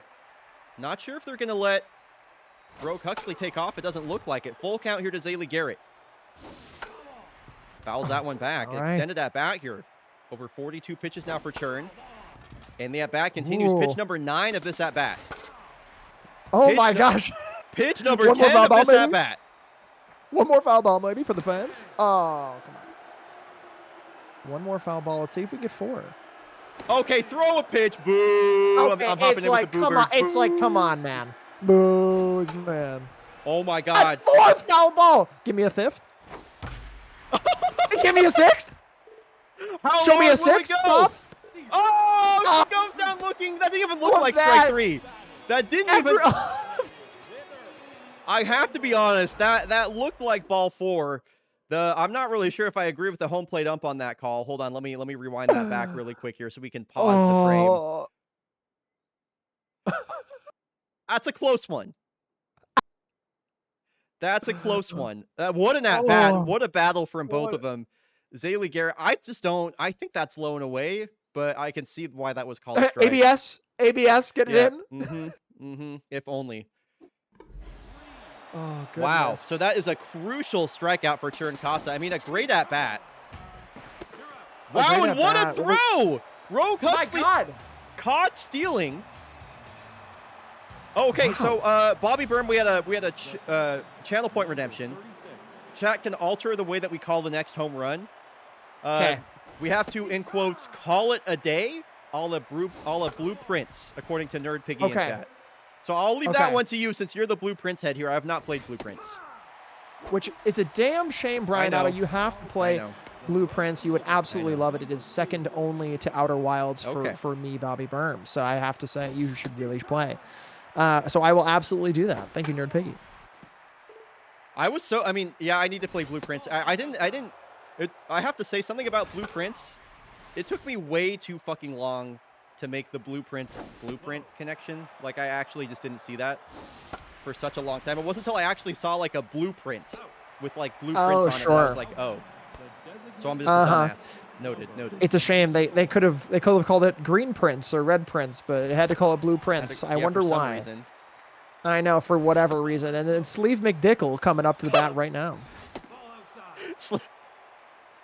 I love that. It is Sleep McDykel, but I do love that pronunciation. Oh, I'm so sorry. Viewers at home, I'm so sorry. You may have heard me say McDickle over the broadcast. I do apologize. We have a pop-up. Ignore what I just said. We have a pop-out out to right field, and it's caught. We have nothing exciting about any of that. Out 3. We're moving on to the bottom half of 4. Didn't you make that connection while we were watching the bingo at GQ? Sorbet, you might have witnessed me make that connection live, actually. Yes. Sleeve McGlorp Jickle. Yeah, maybe. So Alaya Novak had the bat taken out of her hands in the previous inning when after Rogue Huxley was caught stealing. She sends one out to deep center. This has Manny Man on the Another run. pop. He's at the wall and makes the catch. It's about as deep as you can hit that without it being a home run here. Alaya Novak's struggles continue in this postseason. So 1 out here for Yoba Palomino, and Churn Casa is churning out. I mean, it's been 3 1/3 worth of scoreless innings right now. This has been, I mean, you could not have prayed for a better start for Churn Casa in a game that the Voyagers, I mean, I feel like they really need to win. You don't want the Bomberos with a chance to clinch at home in Game 5. Absolutely not. And again, we had that, 12 hits. Oh, just barely missing the ball past first base, throwing it over to second. Checking in here. Yoba Palomino with a 1-out single. True. Churn Casa having that stamina bar go down so fast. See if we can, how long he can hold out here in the game. Yeah, approaching 60 pitches. Again, I can't say I expected him to get out of the 4th inning, so we'll see if that ends up being the case or not. I definitely expected these Bomberos to get to him a bit earlier, that's for sure. This one, Raikkonen smartly lets it come to a bounce, and I so like close. that he let the ball come to him rather than charging it to try and turn the double play. Does get the lead runner out, but Dave Barna able to make that just another pop. A fielder's choice, and Manny Man will make another catch at the warning track. Very, very nice. 4 scoreless innings of 1-hit baseball from Churn Casa. After, remember that stat line I read out to you is unbelievable, and the Voyagers well positioned to push this to a tied series in Game 5. And here we are hoping, we have one, first off, foul ball going out from Rylan Baja. We are hoping for a Baja blast, as it were, here, but unfortunately just hits that strike over to shortstop, first base, out already. So Chesley Beard looking pretty nice coming in relief. Definitely going to need some run support here. Raikkonen. We have had so many of these hits out to mid-center field, out number 2 here. We have had at least a few of those in this game. It's the mid-center field game. And a couple of really good defensive center fielders out there, too. I mean, Manny Man definitely, this is no disrespect to Manny Man. Rogue Huxley doesn't really hold a candle to him in the big scheme of things. That's like the center field iceberg, you know what I mean? Or mountain, whatever. Sure. Rogue Huxley's great. Manny Man is literally the best. But a couple of very talented center fielders out there, and going to be tough to get any hits to land if you're hitting it anywhere in that range. And Voyager is very lucky to have the best defensive center fielder in baseball in the Fire Station, the Bomberos home stadium in particular. It has such big outfield dimensions. So Churn Casa, I cannot believe it, but is pitching into the 5th inning. Bomberos are going to be... I cannot believe it. No, it's crazy. And their bullpen is a little taxed as well, so very good for him to get so much length and protect the rest of their bullpen. Bimto smacks off a lead base hit. So Sammy Delara Diva's getting loud. Delara Diva's getting loud, and the chin to hold it up as well. Delara ready to go here. Could basically hit the ball with his chin, sending it out to that center field again. It's going to be an out, unfortunately. But, with many of these outs and these pop flies, I mean, we've been getting pretty efficient with these pitchers here. I feel as if we're getting a lot of action out of the pitchers, making sure that... Oh, and I say that, and we're getting a new pitcher swap. Churn Casa getting rotated out. Yeah, with Rogue Huxley coming up, I don't think they want to take any chances with their home run power. She's got a lot of power in that bat. Going to Daeho Song. Coming off, he had a full game of rest. He got really hit around in his first appearance in this series. With that, as evidenced by that 13.5 ERA. Right. K-Man and Compose both activate here on a full count. And he gets Rogue Huxley looking there. Another strikeout for her. I gotta say, these Bomberos just not really swinging the bat right now. It's surprising, and not pinch hitting for Eternity Gutierrez is equally perplexing to me late in the game. Going down looking a fair amount here as well. A lot of looks, a lot of missed hits, and a pitch over to first, out number 3, sending us to the end of the 5th. A stat that I have from Stats Guy Matthew is that the Bomberos had the lowest team batting average in the Western League at 248. Feel we're seeing that a little bit here, especially with all the swing and miss or the strikeouts looking that we're seeing. Manny Man. Oh, is this going to be in? Swings at the first pitch, and that one tails foul. might be the last batter that Chesley Beard faces. I'm not sure how long they're going to leave him in. They trail by 4, so I'm not really sure how aggressive they want to be with their bullpen right now and how much they want to protect their guys for Game 5. Right now, as long as we're striking people out and, we can get them out efficiently, I don't know if that switch is going to come anytime soon. You might see it soon here. We are getting up there on stamina. We're seeing a lot of pitches come through here, bar pretty low. And with that, we have a second base hit over to first for out number 2. I'd give him this last batter. It's Valentino Rosebud. I'd pull it. Sure. Yep. Never mind. All right. Yeah, if it's Valentino Rosebud, like, that guy's too dangerous. That guy is Never too mind. good. He's too good. Look at the stamps. I mean, truly ready to go. You can tell. The ominous aura that I can see here right now. I know. Yeah, a home run in the previous game. Amelie Formello continuing to kind of settle into the postseason. She only gave up 1 run in the regular season over 40-plus innings. Gave up 2 in her first outing in the postseason and has been kind of recovering from that ever since. So we're down to the final 2 innings of play here. Top of the lineup to bottom of the 6th inning. The Bomberos need to get going. They trail by 4. They got to chip away at least a little bit here, or they're going to be tasked with a massive comeback in the final inning of play. And that's a great way to get it started. Another leadoff hit here for the Bomberos. How many hits do they have on the day? Only 6 hits between these 2 teams. That's crazy. That is pretty wild. Having a 4-0 count with 6 hits, that's either efficiency or just missing the ball a lot. I don't know what that is, but it's something. Yeah, for the Voyagers, it's just been capitalizing on the one scoring opportunity that they had. They had their chance, they took it. Bomberos have not been so fortunate as Alaya Novak strikes out again. Boy, she is really having a tough time in this postseason. Yoba Palomito, he's been the best hitter on this team by a large margin. Can he manufacture something here again? He's down to his last strike. K-Man going to activate for Dejo. He gets increased velocity and junk ratings on 2 strikes. A late swing there, survival swing on a high fastball. Man, they are just swinging at everything. How many strikeouts for the Bomberos this game? That's been so many. I know. Just completely whiffing, missing the balls left, right, and center, quite literally. But already we have Dejo against Dave Barnett for our potential 3rd batter and 3rd out potentially of the inning. Yeah, to swing the bat this at bat. Has a hitter's count here at 3-1. Will he see anything over the plate? The pitch. 91 down the middle, and he didn't swing. Oh, my God, Dave. Now the payoff. It was a beauty. What are we doing? Goodness. Swing the bat. Oh, what are we doing? God. You're watching life go by, brother. You got to swing the bat here and there. What are we doing? I can't believe that.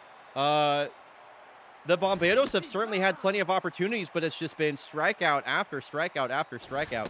Dave Barnett gets a 3-1 count, looks at 2 fastballs over the middle of the plate with a runner on first base. It's not what you want if you're a Bomberos fan, and I like both these teams, but I was low-key rooting for the Bomberos here, so. Payoff pitch here to Tigran Zakarian. Foul ball, we'll do it again. Sure. Amelie Formello gets him to chase the All-Star. Strikes out Zakarian. That's like 4 strikeouts in a row, Bob. I think so.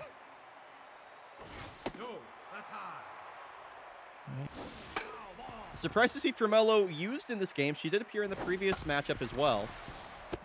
I don't think we've seen anybody out of the bullpen as much as Amelie Formello. But if they can record this final out with her, then they should have both Gonk Chum and Hub Sogi available for Game 5. Gonk Chu, more like Honk Shoe, am I right? We got a sleepy game going on here.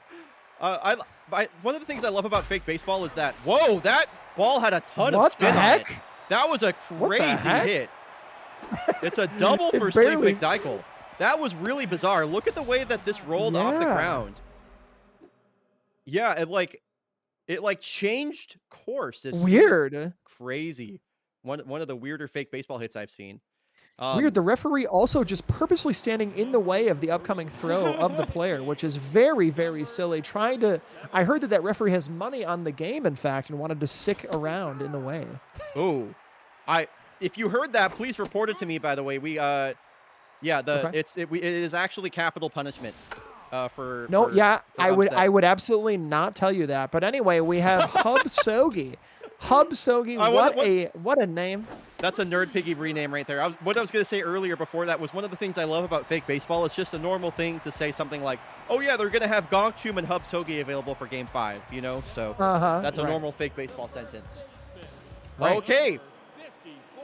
The Bomberos have been held scoreless. They've been completely shut out in a game that the 8.3 ERA Churn Casa started. It's been Churn Casa to Daeho Song.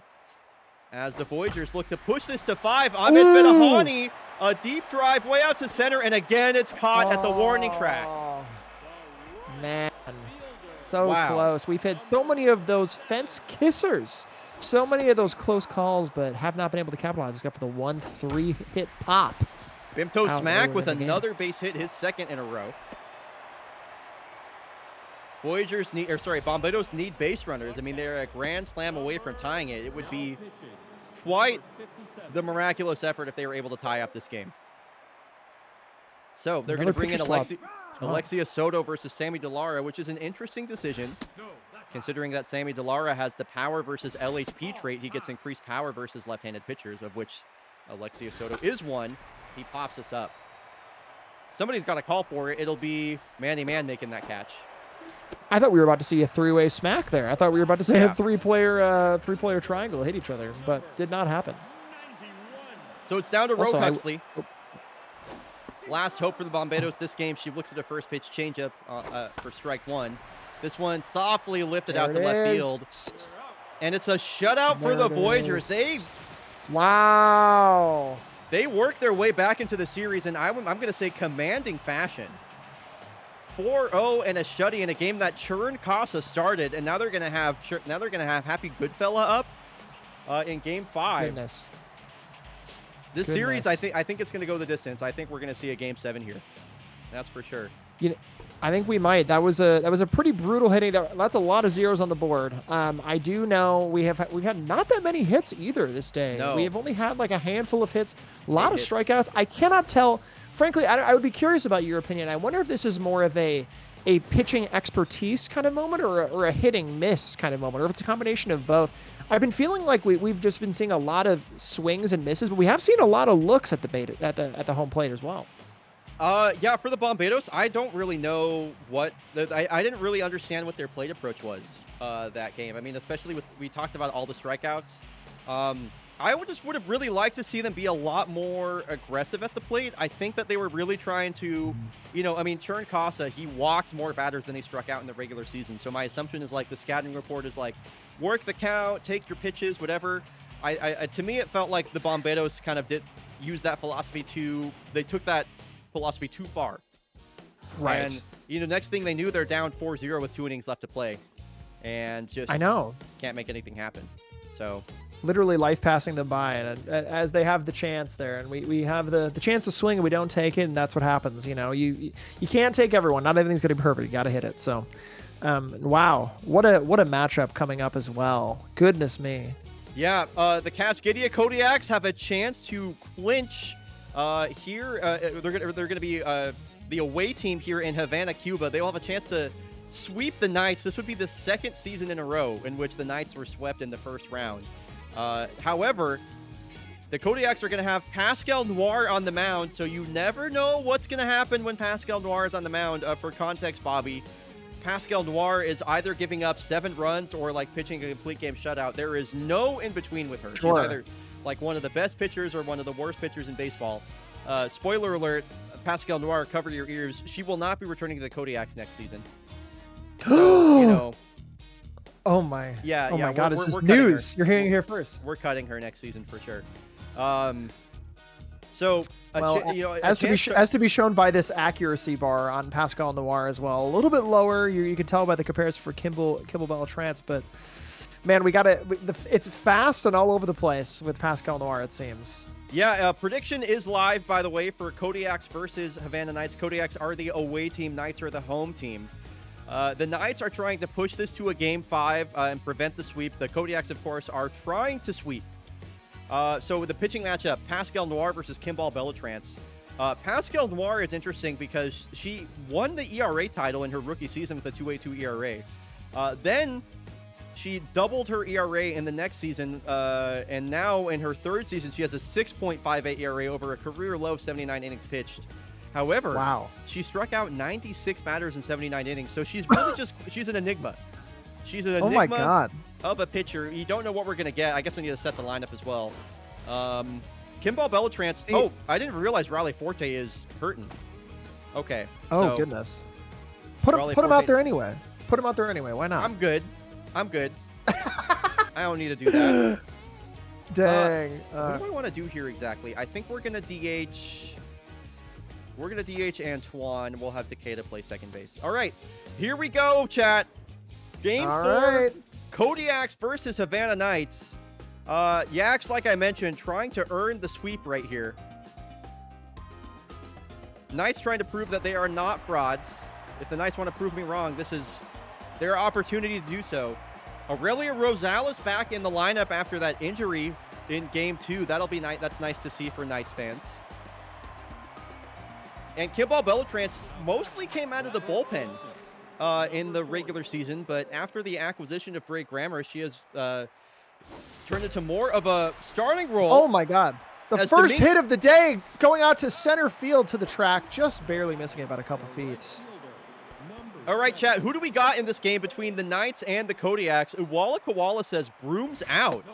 If you're rooting for the Havana Knights, drop hashtag nightlife in the chat. If you're rooting for the Cascadia Kodiaks, hashtag, you already know it's hashtag Yak Attack, as it always has been. Lola Dominguez flies out on the first pitch. The 2-2 here to Uday, and count works full. Payoff.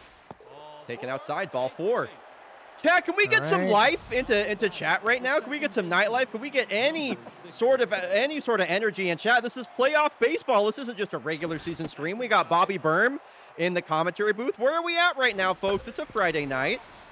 I mean, listen, there's a lot of nerves going on. There's a lot of nerves. Your teams are about to either be going to the end of the season or it's going home with absolutely nothing. So I can imagine the nerves right now. Absolutely. Yeah, it's definitely make or break for the Knights in this game. Mostly I'm thinking about the Mariners. Nerd Piggy, can you imagine if the Mariners sweep the defending champs? That would be something incredible. That'll be coming up. That'll be our final game of the stream as well, which is pretty exciting. This is a long at-bat, by the way, from Valdemiro Takeda. I know. Really getting those pitches in, really making some work here on the mound. Oh, my gosh. Pitch number 18 for Kimball Bellatrance here in the first inning. Oh, this is a crazy at-bat! What is going on? Wow, finally! Oh, Bellatrance wins the duel as Takeda strikes out on a slider in the dirt. Jeez. We got some high pitches coming in here. I'm stuffing my face right now. Hashtag Yak Attack. What do you got from concessions here at the nightclub, Hannah? It's Fall Ball City right now. Holy God, everyone's hitting it into the stands, folks. No, seriously. Really good at-bats here from the Kodiaks. Even if they don't put up a run here, getting Bellotrance's pitch count up is really vital. I mean, she's a starter reliever, so she's not going to pinch nearly as deep. Kind of like Kate Disappointment in the previous game. Okay, so time to answer the question, what version of Pascal Noir are we going to get? Oh, we got veggie burgers. I didn't know they served veggie burgers here in Havana, but that's pretty cool. I would imagine they'd be really good at this ballpark. Sammy Siegel sends it over to Valdemiro Takeda, who's playing second base. Takeda played every single position besides catcher for the Kodiaks this season. He has been a super utility man for him, and he gets the start at second today with Raleigh Forte needing a day of rest after he caught all 12 innings in that extra inning game. And he's caught every inning for the Kodiaks, period, in this postseason so far. So Chris Hanel getting the start at catcher. You know, it's interesting. Our entire audience out there today seems like they're having some veggie burgers, aka Impossible burgers. Let's see if Pascal Noir can do the impossible today. It seems like it. 2 outs already. Let's see if we can get through this inning. Let's see if we can get through all of these at-bats without some burnout, shall we? So Tyrone Lancaster had a 3-run home run back in the first inning in Game 3 of this series. See if he can capitalize once again with a runner on base. Runner takes off. The throw from Hanel is low. It's bobbled by Takeda. Oh, dropped. Takeda, again, second base is not normally his position, so I can't really fault him for fumbling a low pitch. Pascal Noir gives up a 2-out walk to bring up Aurelia Rosales. No active player in baseball right now has more career home runs than Aurelia Rosales. And she's got a big-time opportunity here in the first inning. Ooh. Oh my God, it's Breaks her exploding bat. bat as well. Look out, folks, in the audience. Yeah, gonna have to really battle here on 2 strikes, and Pascal Noir, a great strikeout pitcher. Pitch number 20 of the inning. Fouled away. This really is foul ball city, Piggy. It really, really is. 97 blows Goodness. it by her. Shatters That was the the bat. That's the 20 second bat balls, she went 3 through. bats. I mean, 20 balls, 2 bats. What the heck? We're just killing the environment out here playing baseball. What the heck, man?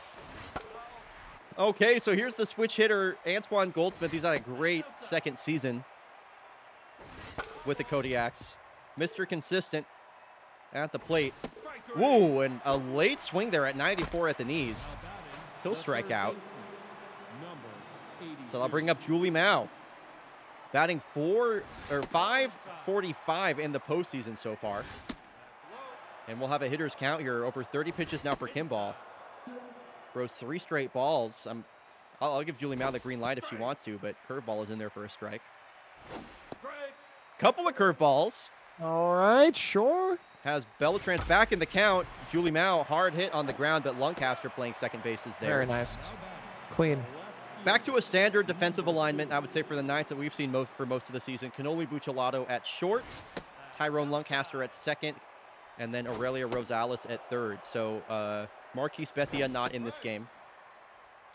I will say Kimball throwing balls all over the place. None of these hits have been efficient. Oh my God, dropping fair ball out to the left field, just barely dropping inside of that left field line, getting a hit onto first base. Once again, Zamboni going the other way. He's so good at hitting it to all fields. Call that a bit of a stroke of luck, which it was, but also just serves it out to left. They're not going to be playing him in that direction. I call that a swing of luck, bryonato. Swing of luck. A swing of luck. 3-0 pitcher to Chris Hanno, and he walks on. Kimball Bellatrance does not look sharp. So Jordan Pepper, 1 for 3 in the previous game. He got the start out of center field with Takeda playing DH. Getting a second at-bat of the postseason here, and once again, Bellatrance falling behind in the count, approaching 50 pitches here in the second inning. Wow. Okay, count All evens. 49, all 49 of them have been on the single person. Oh my God, third ball, full count here. A walk would load the bases for Lola Dominguez. Oh, and Pepper strikes out. It was a high fastball. She gets him to chase at the high cheese. Man. And it's a pair of scoreless innings for Kimball Bellatrance. Pascal Noir will get back to work. Ryan Riverbend looking for his first hit of the series.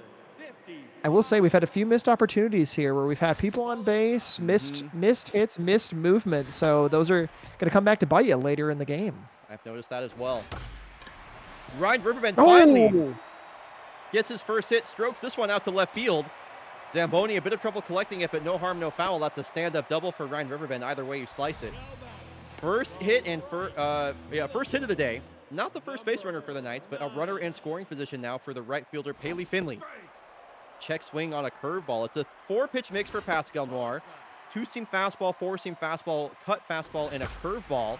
Paley Finley shoots this one out to the gap, and she's going to go for 2. There it is.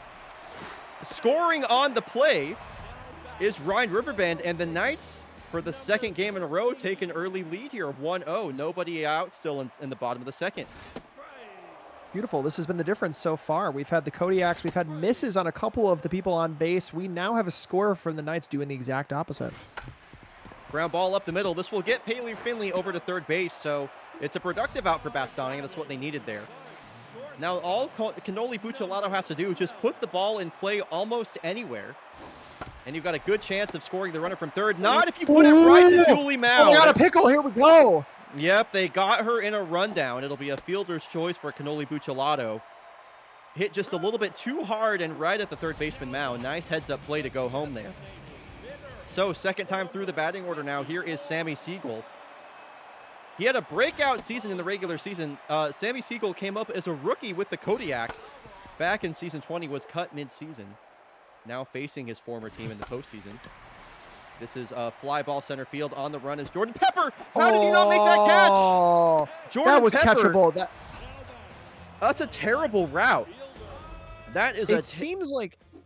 Sorry, go for it. Yeah. I have to say, Jordan Pepper taking a really. Why is he running sideways here? Look at if you look at the very high part, he's running sideways, then cuts in. And you said that looked catchable. That was a very catchable ball. You know, I almost do wonder if he does have money on the game. Jack Pepper, the main character of the newest Mouse game, you know, supposed to be a detective, has money down kind of guy. I wonder if he's had, you know, some money here and there on the game, kind of intentionally missing some of these. Well, I'll tell you what, as the Kodiak's manager, if any of my players were intentionally missing a ball, I would go out there and shoot them in the head personally. So, oh no, yeah. I mean that would be any good manager would do so, right? Like, and why would you not, right? If someone, come on, that's just good baseball. So another extended at bat here to Levi Ware, the All-Star. 2-2 pitch, hit the other way. Johansson ranging to her left, or to her right, I should say, makes that play. The Knights leave him stranded on the corners.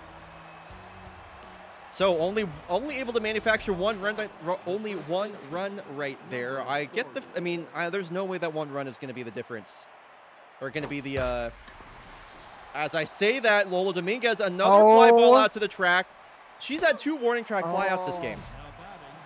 I was gonna say, really aiming for the fences here. Cannot quite make it, but I love the passion, love the strength behind these hits. The passion and the strength behind these hits. I couldn't say it better myself. Katabura gets under one as well. Surely this will carry. No. Oh my gosh. Wow. We are edging out of control right now, folks. Dude, we are having just a bunch of fence edgers coming on right here. We got to have these folks hit the weight room. Fortunately, Takeda gets a base hit. Just got to leave it on the ground, I guess, if you're going to hit it that hard.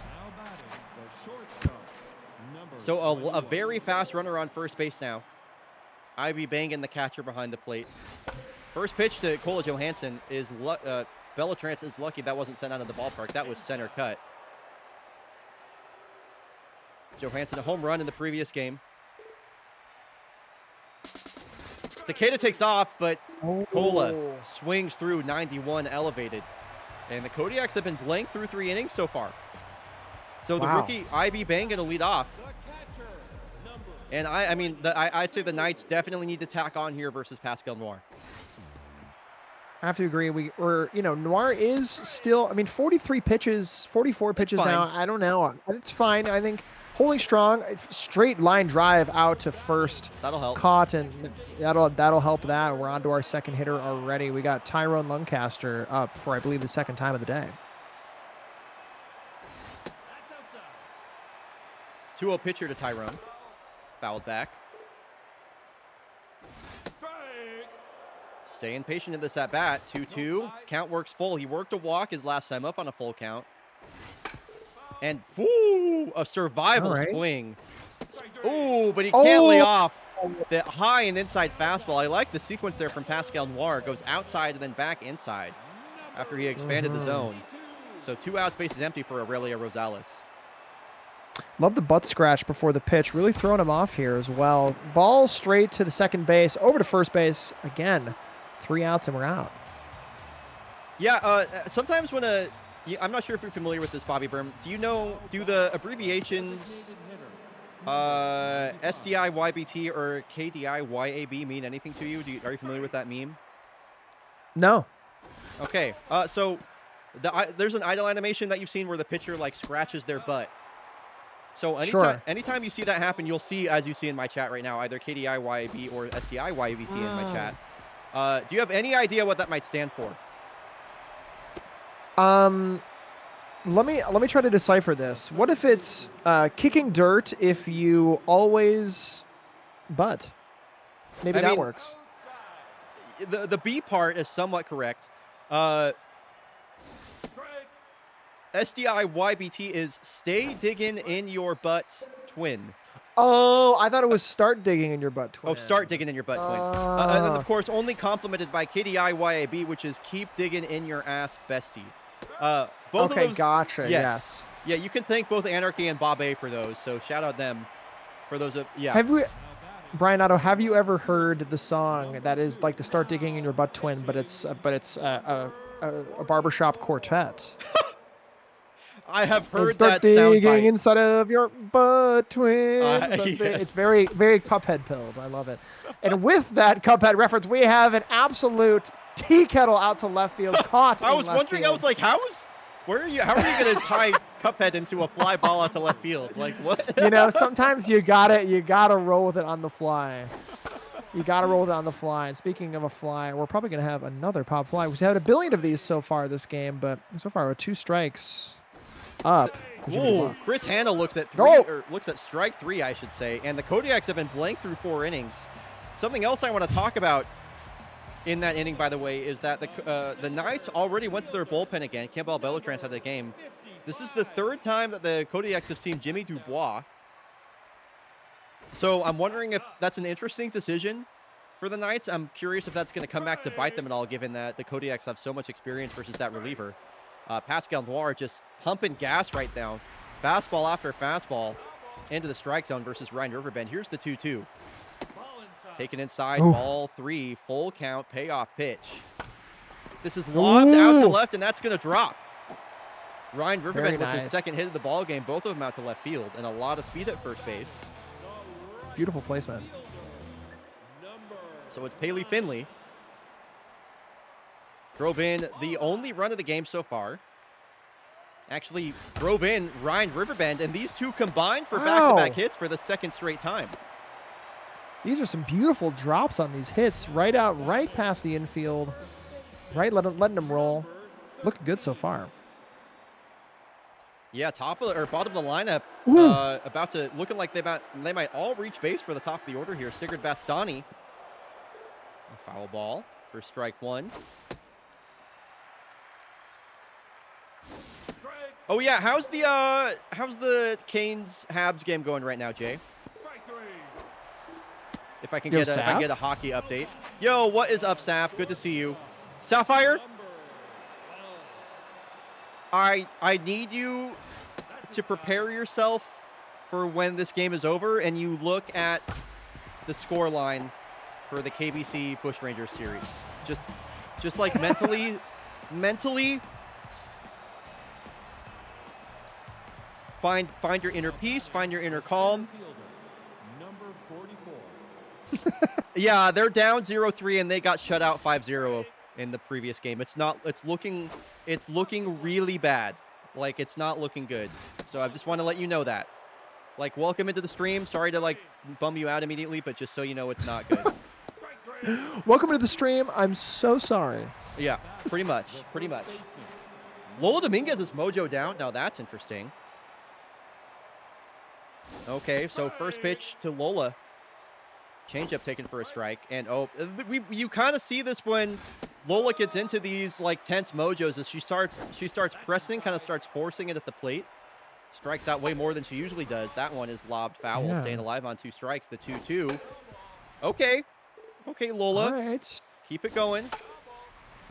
Okay, that's 3 fouls in a row. Let's see if we can hit 4. Oh, and hit by the pitch in the beaner on the leg. We're hoping that doesn't affect the rest of this game for him. Watch the phrasing there, Bobby.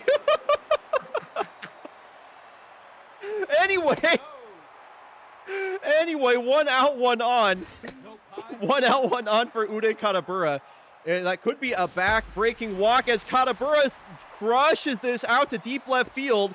Already to third base is Lola Dominguez.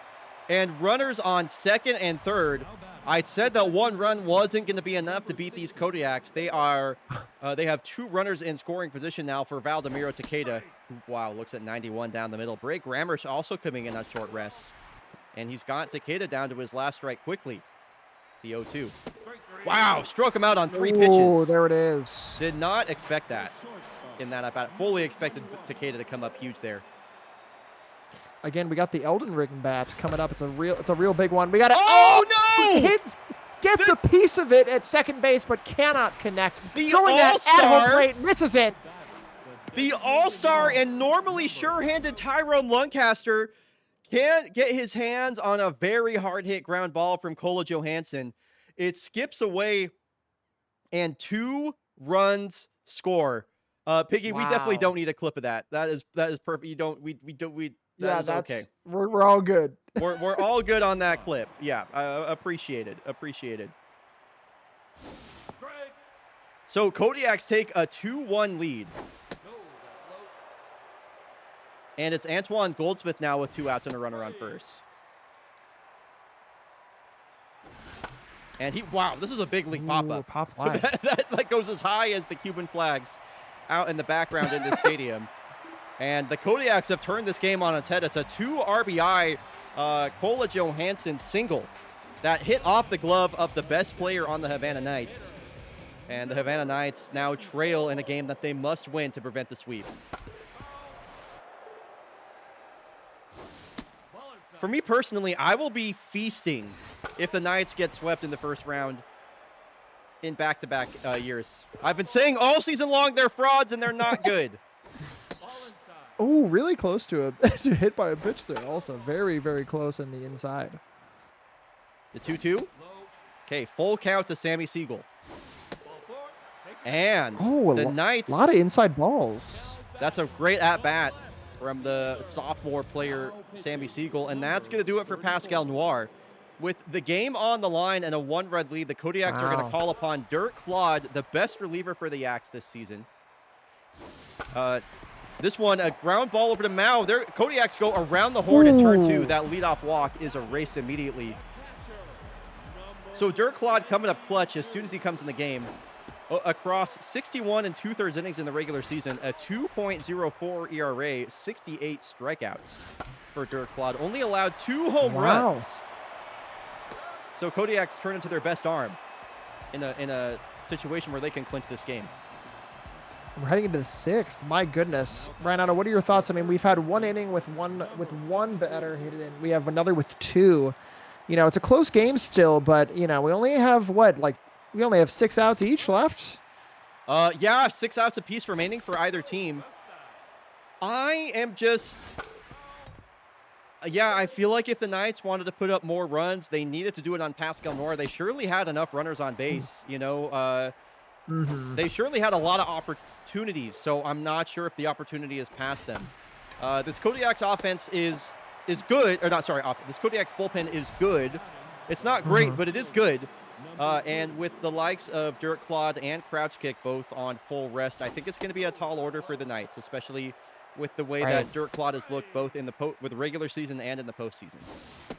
Gotcha. 2 strikes already, 2 balls coming up here. We have a hit out to center field. There it goes. This game. The Iceman. This game. Gonna make it a 2-run lead, and the way that the Kodiaks have been pitching right now, I mean, that 2 runs feels like so much. Farcham Zamboni, 460 feet to straightaway center. Yeah, that was not a gimme. That was far, far out of this field. It's, in fact, in the field next door. That was long, long gone. Can we keep it going with Chris? Up to bat here. Ground ball down the first Oh, that's base a line. fair ball. Very nice. Bastani flips it over to Bray Grammers covering. And they're going to bring in, maybe a little bit too late, the rookie closer, Daniel Phantasm. Daniel Phantasm, what a phenomenal name, by the way. Yeah, that was a fan rename by Fire Team Bravo, who unfortunately can't be here today because he's working, but shout out Fire Team. It's a great one. It's a good one. All right, we're at the bottom of the 6th, up 2. Now, Tyrone Lancaster would love to get a base hit right here. You know he's thinking about that ball that went off his glove back in, I believe it was the 4th inning, or maybe the 5th inning that gave the Kodiaks the lead. He's down to his last strike. Dirk Claude goes right after him, 95 miles an hour, low and away. That's the thing with Dirk Claude. Once he gets on 2 strikes, he has that curveball that drops out of the air like a rock. We call it the hammer. Actually, it's his signature pitch. But also, he could just come at you with a high 90s fastball. It's been his strength this season. Okay, scratches his butt. deals. And okay, the stink ball There not it working out that is. time. Head in his glove. Not working. Not working. Player already on first base, swapping out I immediately can't after all believe that. they are pinch hitting for Ryan Riverbend. The guy has 2 hits today. He's been your Goodness. hottest batter. I get that Leonard Uber is a Goodness. former MVP and like one of the greatest hitters in the game's history, but like you have other batters down the order that you can pinch hit for. And a quick check on first base there, just to check to make sure we're not getting a little bit too sneaky, getting too far outside there. We already have 3 balls, 2 strikes, full count here, foul ball. Let's see if we really need this one on base if we're gonna have any degree of comeback here. Batter walks first and second, 2 runners out. And now Haley Finley represents the go-ahead run, the go-ahead run at the plate. The Knights can turn this game on its head with one swing of the bat. She has the mojo buff as well. She's locked in. And with the pressure gauge being so high, that only affects her mojo even more. And Dirk Claude isn't looking as sharp as he normally does. 3-1 count. A walk would load the bases. Why would you send the runner in this situation? Are you stupid? Oh my God. Are you incompetent? What a way. Oh my goodness. What a way to give up a free runner on the base. Oh my goodness. And a strikeout to make it feel even worse. You had 2 runners on the base and they got thrown out and then a strikeout. There cannot be a worse punishment than this. The Knights are frauds. This team is fraudulent. Wow. I mean, they have had multiple opportunities to win multiple games in this series. I mean, think about the game that went to 12 innings in Game 2. They held the Kodiaks to only 3 runs in Game 1, but they got shut out. Right. Ugh. Game 3, they opened up the game with a 3-run home run. They led in the first inning, and then the Kodiaks scored 8 unanswered. Just completely dropping the ball, literally. So Daniel Phantasm now will strike out Uday Katabura. Very important. I mean, they still are only a bloop and a blast away from tying this. So very important to keep the Kodiaks neutralized here in this inning. And, I mean, you talk about dropping the ball. Even if Canoli Buccellato made that play, Takeda is so fast that I think that's a tall order to get him out. Yeah, the speed alone, I don't know if you get that over to first base in time. So Cole Johansson, 2 outs, runner on first. Trying to really put this game away for the Kodiaks. Already 2 RBI in this game. Takeda takes off, but this one's popped up. These Knights, I feel like I'm watching postseason Yankees. I'm here for the Yankees slander. Yep. Not a Yankees fan, bryonato. Oh, no. Oh, no. Especially not growing up a Mariners fan. You kidding? Mm-hmm. All right, so Newt Gizmo going to take over at first, a defensive replacement for the Kodiaks. And it's down to Bastani, Buccellato, and I forget who the 3rd batter was. The Knights season is on the line right here.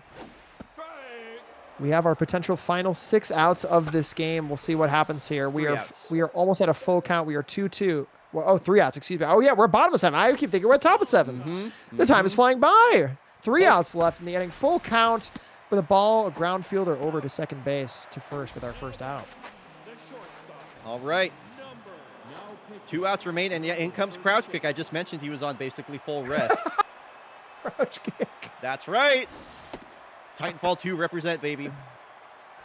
Oh, this one off the glove. Whoa, can Cole Johansson make the play? Oh.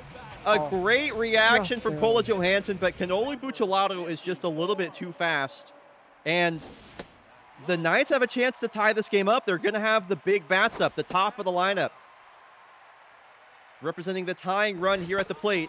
And a big swing there from Sammy Siegel for strike 1. Right down the middle, strike 2. That low changeup is Crouch Kick's best pitch. He just lives at the bottom of the zone. And there it is. And Siegel was ready for it, but Cole Johansson again. Wow, Cole Johansson, you are unbelievable. Wow, that was threading the needle. That was so close. Yeah, let's take a look at that one more time. That was an Full extension. Look at her absolute threaded slide needle. and get to her feet for that throw. Goodness. What are you Goodness supposed to me. do? Okay, Goodness Levi me. Ware, the all-star, one of the best hitters on this team, is down to his last strike, an 869 OPS, 12 homers in the regular season. This one is lobbed. It's a long run for Cola, and it will land. So the Knights cut the lead to 1. Levi Ware keeps the line moving, and it is down to the rookie. It's the rookie IB banging. Can he bang out a hit right here? Folks, this is playoff baseball. We have 1-run difference in the final one, and a single out to the middle of the field. We have another runner moving over to third, and it's close, safe on third and first. With runners one on run the corners. difference. I'm standing up. Runners on the corners for Tyrone Lancaster. Here we go. Knights season on the line. Kodiak's trying to book their tickets to the championship series. Tyrone on his last strike. He stays alive. Oh my God, that was so close. The pitch, fouled away again. Another Tyrone foul. battling. Power versus This power. is it. Oh, the The tension. tying run is 90 feet away. Oh my God. Another foul ball. Could it be any more nerve-wracking than this, folks? Low ball. 1-2 on the count. Smash out to right field. The Knights will stay alive. They will Oh my stay God, we're going to alive in 3. the bottom of the 7th. At the very Oh. least, this game is going to extras, and Aurelia Rosales can win it right here. Number 27. Oh my goodness. We have a new pitcher coming on in. We have 3-3 with a runner on first and third. Is this going to be the end of the game? I just need to. What an at bat, by the way, from Tyrone Lancaster. On 2 strikes, he fouled off. What was it, like 4 straight strikes, or 4? He fouled off like 4 straight pitches and then hit a game-tying single. Incredible stuff. So in comes Milan Lee versus Aurelia Rosales. And the Knights with an opportunity now to win. Goodness me, what a flip of the situation. A fork Oh my ball that's hit goodness. up the middle, and Kola Johansson will Oh, make that play. All right. All right, you're Bryonato, is it Discord's time? about to mute this. That's right. Mm-hmm. We got free.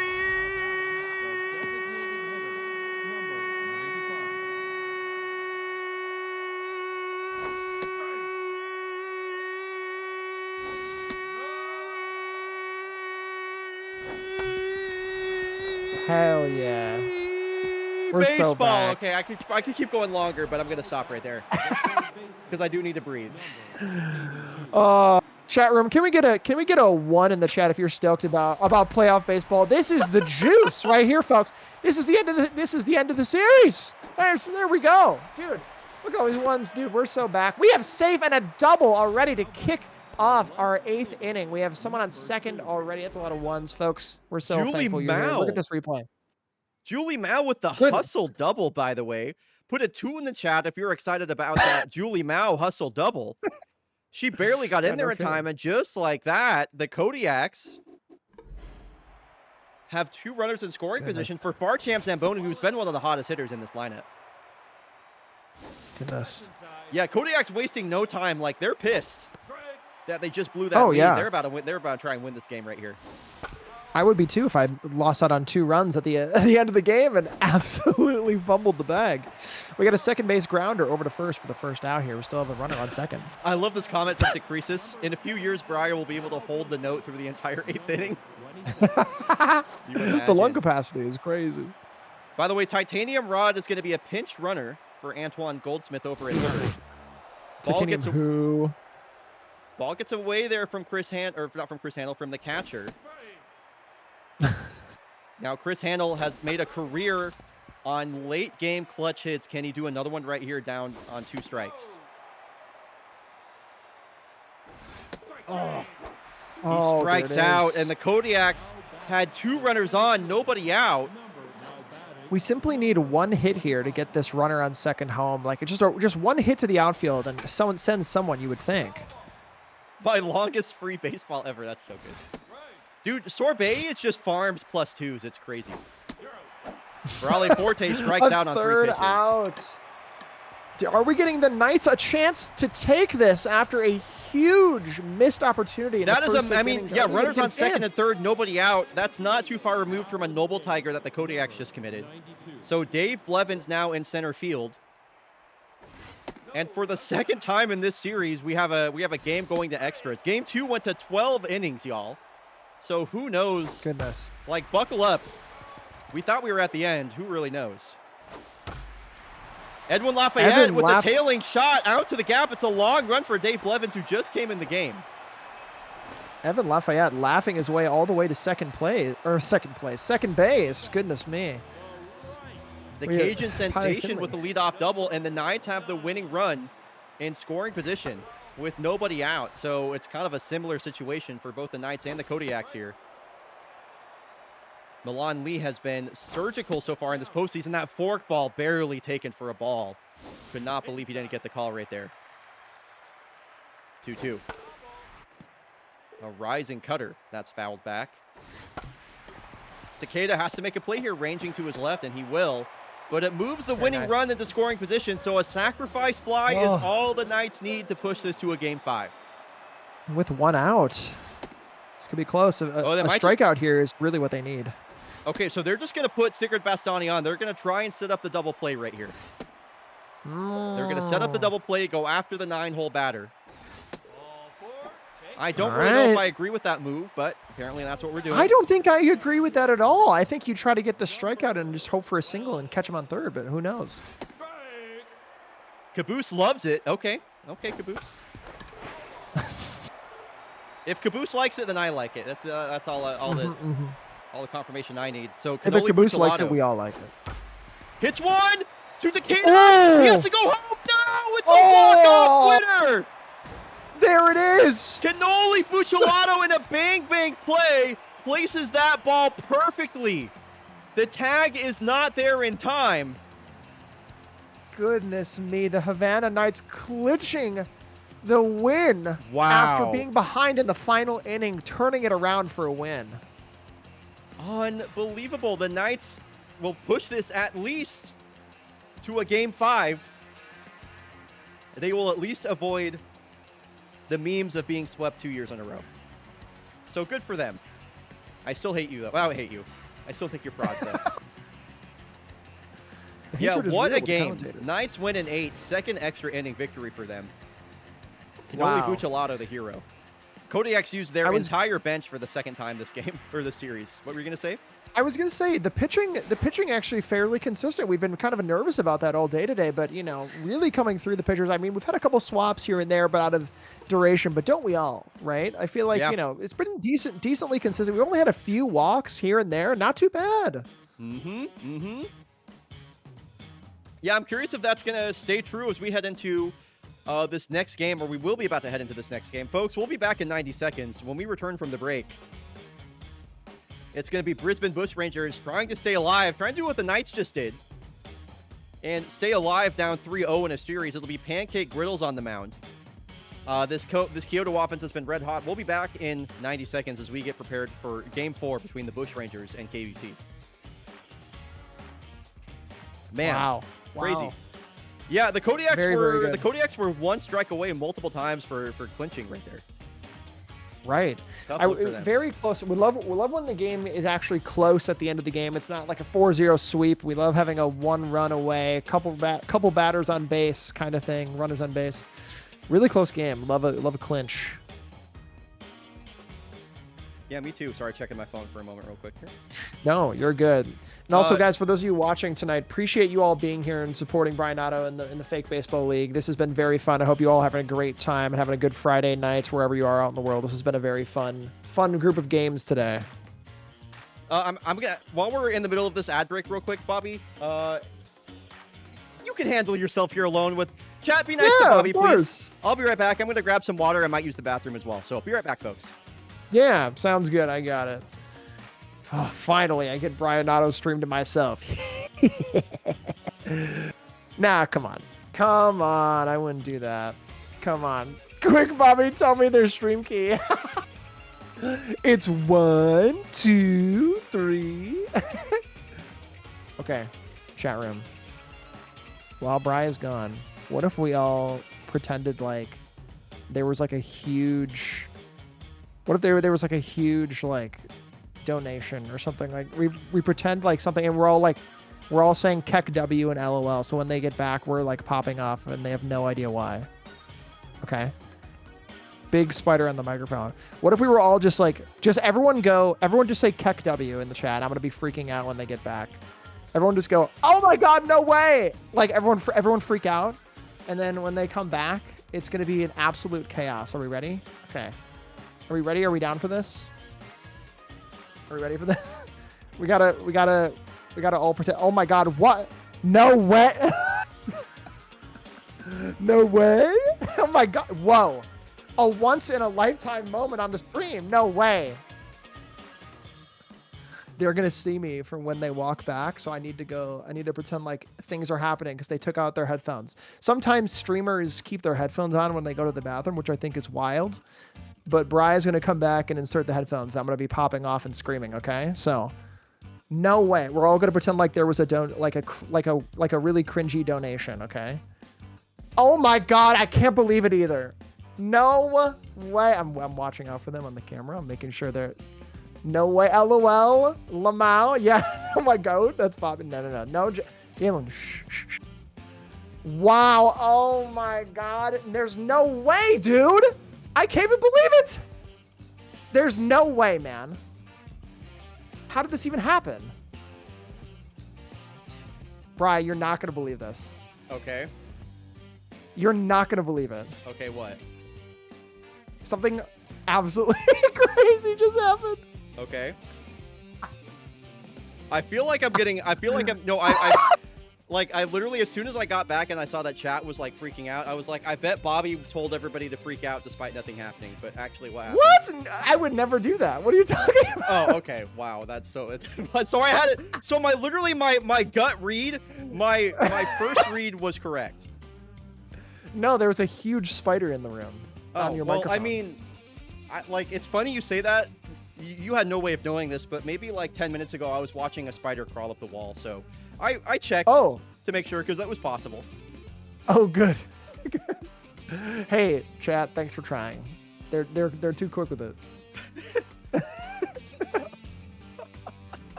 No, literally that was. I love that my soul read on the situation was correct. I know you and I know chat just a little bit too well, I fear. You're like, well, I have an absolute goober on the stream right now who's about to do something dumb. All right, folks, let's get this prediction going. Game 4 between the Brisbane Bushrangers and Kyoto Baseball Club. Prediction is live. Bobby Bird would never play tricks, never in his... Yeah, again, it's just... I just don't believe that for a second. Never, no. All right, the Brisbane Bushrangers are fighting for their life. They are staring down the barrel of elimination. They won 45 games in the regular season and came out of nowhere to win Southern Continental. Now they have the Pacific Theater champs and Kyoto Baseball Club trying to book their first ticket to a World Series since they won in Fake Baseball's inaugural season. I'm repping the KBC hoodie. You know where my affinities lie. Who do you got in this matchup? Bobby Berm. Oh, I feel like KBC all the way. KBC to the sea, you know? I feel like we go KBC. However, I feel like there's some interesting lore behind the Rangers here. I don't know. Yeah, we have hashtag in the bush, and we have some crazy lore, no? Yeah. Both these teams have a ton of crazy lore, actually. Drop the team hashtag. Join the club if you're rooting for KBC. Hashtag in the bush if you're rooting for the Brisbane Bushrangers. When I made the Brisbane Bushrangers, I called them the Bushrangers because Brisbane is like historically a penal colony, and Bushrangers were kind of like cowboy-esque outlaws in Australia. Was kind of what they were, and I thought it was cool. And I was like, oh, in the bush, like that's funny. The bush is the thing in Australia, and like in the bush, it's funny. So then this season, Sapphire was just like, hey, I'm the biggest Bushrangers fan, and by the way, I'm in the bush, and also the Bushrangers are a team full of lesbians. So they've adopted this obviously. So they've adopted this identity they've adopted this identity of being like the lesbian team, which I think is really fun. Of course, their marquee player is their rookie this season, Butch Box Eater. So it runs deep. It runs deep. I love that for them.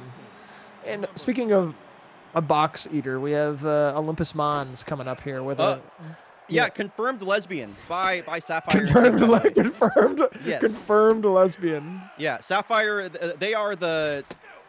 I go to them with all my questions about lesbians and who is and who isn't one. You know, so they're the authority on that. I would say. Oh, there was a segment that I was on with for Kara's Holathon a while back, and it was what was the phrase that was used? I cannot remember the name of it. Anyway, hashtag ally is amazing. I can't remember the phrase. Someone will know, but I can't remember. Anyway, it was something of like a grunkle or something. I don't know what the hell it's called. Good story. Tell it again. Stop it. Shut up. Shut up. I love having your coworkers. The Grungler. No, that was the Grungler. It was the Grungler. That's what it was. Sapphire told me about the Grungler. Yes, thank you. I love having your coworkers on the interview team in chat, like razzing you. That's so fucking funny.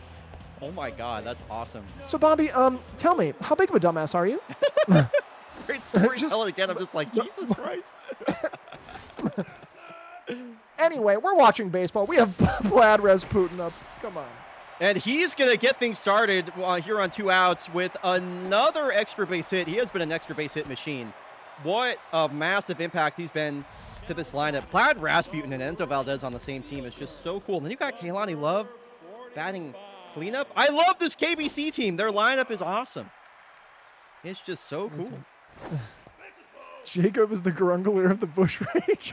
Jakob the Grungler. I think we just have a new nickname. Sorry, Jakob. Jakob the Grungler Miazga, like that's just his nickname now. Put it in the fake baseball lore doc that Motos is putting together. It's official. Kaylani Love works a walk. Jakob, classically known as a Discord lurker, Discord VC lurker, canonically. I can totally see that too. Mm-hmm. Slasher hash slinging up right now against the Butters Buchanan. Yeah, Butters Buchanan, we saw quite a bit of him in the regular season, especially toward the end of the year when we were watching more and more Bush Rangers games. He's been, like, sneaky good. He's been really effective for the Bush Rangers so far. So definitely, if I'm a Bush Rangers fan, you could feel pretty confident with Butters Buchanan, I feel, out on the mound today. Has been one of their more reliable pitchers, especially down the stretch. I need to open up the stats pages for both these teams. Exclamation ref, by the way, if you want to check out Fake Baseball Reference, all the stats are completely up to date. This is a ball that gets through. Did you see who that was with the hit?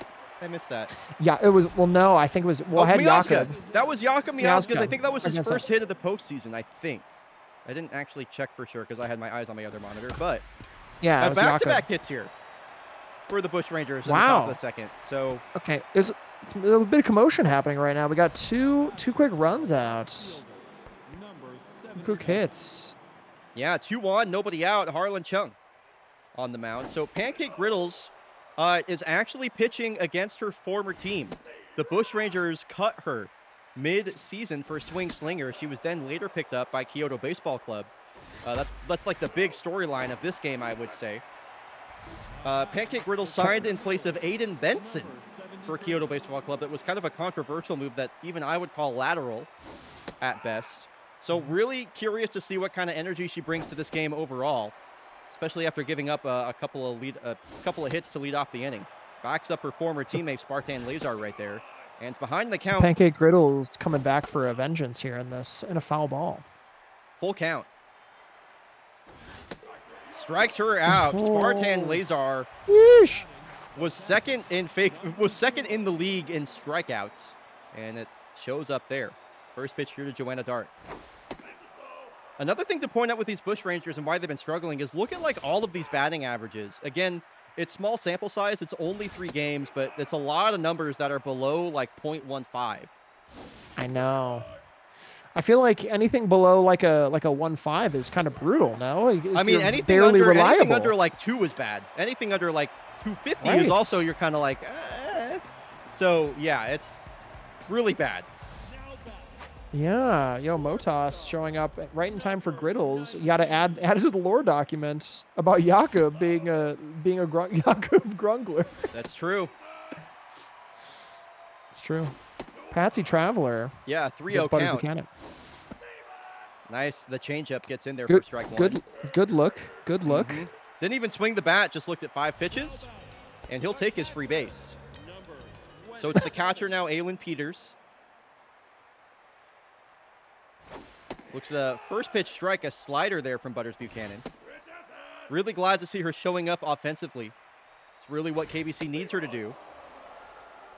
10 homers in the regular season. Strikes out on an inside curveball here. Nice pitch there from Butters Buchanan. Very nice. But now you got, he might be the hottest hitter on this team. Batting 714. Yeah. Bro is getting the ball out into the field. Goodness me. Dino Murphy has been crazy in Wow. the series, and it just continues. Wow. Cinema. Absolute cinema. 714, and it's only up from here, baby. An absolutely reliable team hitter. Dino the T-Rex Murphy with a monster shot. It makes it a 2-0 ball game. I thought things were swinging the Bushrangers' way, but no, it's Kyoto Baseball Club who immediately return to their hitting ways and take the lead. A quick scoop and out. Really, really fast there. By the way, Wave Dash she not outs. in this game. She pulled her hamstring in the previous game. So Oscar Kubicek is given the nod in the leadoff spot. And on 2 outs, he's going to work a double here to bring up Enzo Valdez. Yeah, people do not like Oscar Kubicek. He is not a popular guy. I like him, though. We absolutely despise him here. Love the guy, though. Yeah, he's known as the killer because he took out, I forget which pitcher he hit with a comebacker in the regular season, but KBC has kind of a reputation I barely know her. Sorry. Yeah, for being like, they turned heel mid-season basically, so they're not super popular currently. They went from being like one of the most fan favorite teams to being one of the most hated pretty quickly. It's pretty funny. Gotcha. Vlad Rasputin sends a high fly ball out to left center. And Kyoto Baseball Club will strand 2 runners, but not before Dino Murphy hits a 2-run shot. Goodness. Wow. All right, Jude Mezzanine is a guy that they really need to get going in this series. It was Jules Verne he murdered. Gotcha. Oh, was that when they were playing the Nocturnals? I don't remember. All right, there we go. Jude Mezzanine, a leadoff single. So Bushrangers continuing to get in the hit column now. And they're going to need Cam Acosta to make something happen here. Cam Acosta, really one of the only players that showed up for the Bushrangers so far. Jude Mezzanine takes off. The throw from Peters is late. And that's why Peters has to produce at the plate, is because she's not a very good defensive catcher. Cam Acosta in the regular season, 338 batting average, 933 OPS, 10 homers. Goodness, 10 homers. 16 of his 77 hits were doubles, and he'll fly out here. Line drive out to right field. A little quick scoop up. So tying run at the plate here. First pitch strike there from Pancake Griddles. And pitch count definitely getting a little bit up there for Pancake. Stamina at about the halfway mark. It's not often you see these starter relievers get further than the 4th inning. And Pancake Griddles, I'd say her best hope is to make it through 3 right now. Pancake Griddles followed slowly up by Bacon Frying Pan coming up. We're going to have a quick swap out here. Bacon Frying Pan out of the bullpen would be crazy. So 2 outs here for Olympus Mons, who has yet to find a hit this postseason. Olympus Mons, where are you? I gotta say, Pancake Griddles throwing a lot of balls towards feet, towards ankles here. Kind of low balls, inside balls we're seeing here. Oh, another low one, curveball down, foul ball. The 2-0, or the 2-2 rather.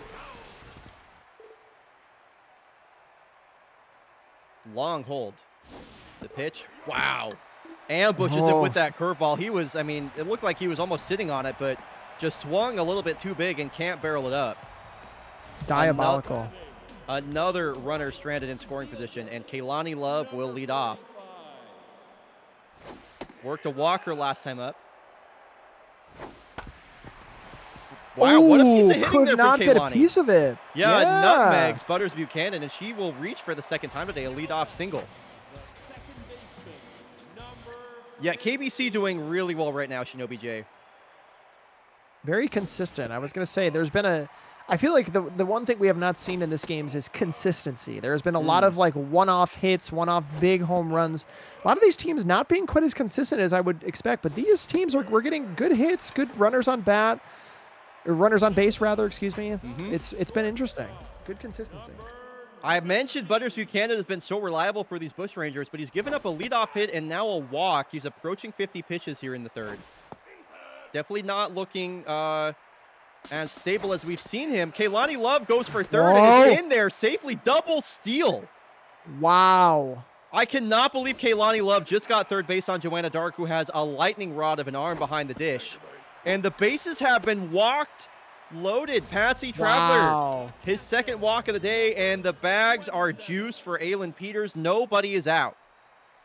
This is playoff baseball, folks. Keep your eyes glued to the screen. This is a full batters, full runners out. Let's see if we can make some motion out of this. No, I agree, Motas. Love has been massive in this postseason so far. 2-2 to Aylin Peters. In the dirt, Joanna Dark did well to block that. Payoff pitch. On the ground, a double play and a clutch one.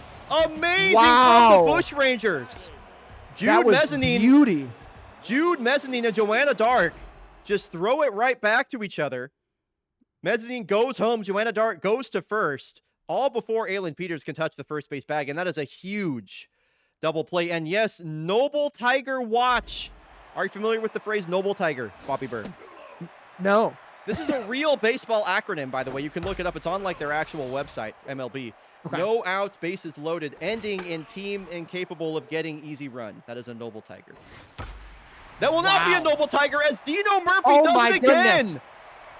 A line drive out to mid-center field. Wow, Another he score. clears the bases. Dude, Dino Murphy has driven in all 4 runs this game. That is unbelievable. Oh my God, talking about carrying the team on your back, we have a 4-0 game and consistent hits out to the outfield with full bases or next to it, getting some runs into home plate. We got some balls, 2 balls outside, 1 strike, 2 outs. Go for it. Oh, I just didn't want to distract anybody too much, but I just wanted I wanted to point out that where's my camera going here? Where are you, Dragon? Wait, how do I get the Dragon just came in late next to me. Dragon. Oh, Dragon, little baby. Will you look at the camera? There he is. There is the boy. He just came in perfect late next timing. to me. I just wanted to point him out. Wait. Okay, thanks for that detour. We're back. 62. Well, you didn't miss a whole lot. We had a line drive to first base and an out on first. We had 3 outs, and now we're swapping out here. We have the top of the 4th and 1 strike. So Jakob Miazga with his first hit of the postseason will strike out to kick things off here. Pancake Griddles has to be happy pitching into the 4th inning scoreless versus the team that cut her midseason. Great revenge game for her. I feel like is what we're seeing right now. Yeah. Hector Hebert, parents could not decide on a first name. Give him a first and last name as a first name. Why not? I always think about what Bobby had to say about him for the opening day stream, where he talked about his batting stance. He looks like a Final Fantasy character or something like that. Oh, it's just so yes. True. It's just so Love true. That. So Pancake Griddles, 4 2/3 scoreless innings versus the team that cut her midseason. In comes Mitch Dawson. And Slasher Hashlinging will just snag. Pluck that one out of the air. So 4 scoreless. Great start there from Pancake. It's what they needed out of her. Wow. We got Kubicek up to bat at home base. Again, we got 1 ball. I don't know. I mean, Kubicek, I was just about to say, don't know if we're going to get a hit here, but went out to mid left center. He's getting it in, maybe a double? He is having a ridiculous postseason. Like, wow. When I saw that they moved him into the leadoff spot, I was like, why did you put him into the leadoff spot? Maybe, I mean, he's got, what, 3 hits today? 2 hits today? Yeah, his bat is on fire, for sure. So someone check his bat. Out goes Butters Buchanan. In comes the 33.75 ERA of Meatball Cookie. And he gives up a Cookie. he gives up a base hit to Enzo Valdez. And Oscar Kubicek is coming home and will score. It was a lazy throw from the right fielder, Husky Bonatello. I thought that was going to be runners on the corners, but no, it's Enzo Valdez with his 7th RBI of the postseason. Goodness me. I mean, Oscar just really making his rounds around the bases today and really just coming in clutch. So Enzo Valdez on first base, nobody out. Enzo Valdez stole 35 bases in the regular season. That was the most in baseball. He's versus Joanna Dark, 1 stolen base, 1 caught stealing. Again, I mentioned Joanna Dark has one of the best arms behind the dish in the league. So 5-0 for Kyoto Baseball Club. This is the second time they've had a 5-run lead, or a 5-0 lead, I should say, in back-to-back games now. Payoff here to run to boot Platt, already and as that's well. a nice curveball for strike 3. The right fielder, number 45. So first pitch to Kaylani Love, a base hit and a walk for her today. Down 0-2 quickly. Meatball Cookie staying in the zone. That's the most important thing for him.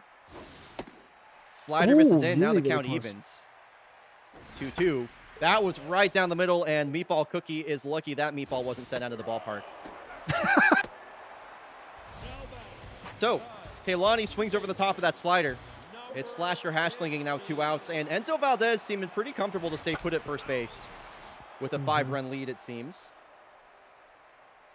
Long hold there, though, from Meatball Cookie. Curveball in the dirt. The crowd getting really excited for this one, and how can you not be? This is, oh my God, the pitch out to the second base. Missed it. Yep. Not quite fast enough. And a ground ball over to third base, over to first for out number 3 of the inning. We are moving into the top of the 5th at 0-5. Goodness Only me. 3 hits for the Bush Rangers, all for the entire game so far. Let's see if their fortune versus Mitch Dawson is any better than Pancake Griddles. Sometimes all you need is just to get that starting pitcher out of the game to get things going. They definitely got to Mitch Dawson back in game 1. He does have a 6 ERA coming into this game. Spartan Lazar, bit of a strikeout machine. This time she doesn't strike out, but it's a weakly hit ground ball over to the shortstop, Datsun Traveler. So Joanna Dark was a massive force for the Bush Rangers in the regular season. An 822 OPS across 62 games, 281 batting average, 7 homers. Let's see, 11 walks to her. Wow, 41 strikeouts. Jeez.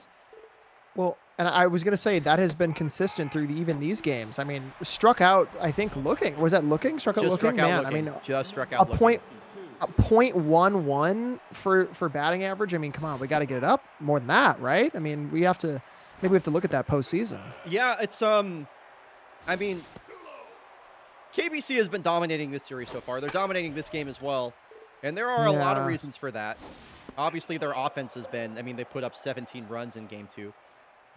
So there's plenty to be said about Bush Rangers pitching.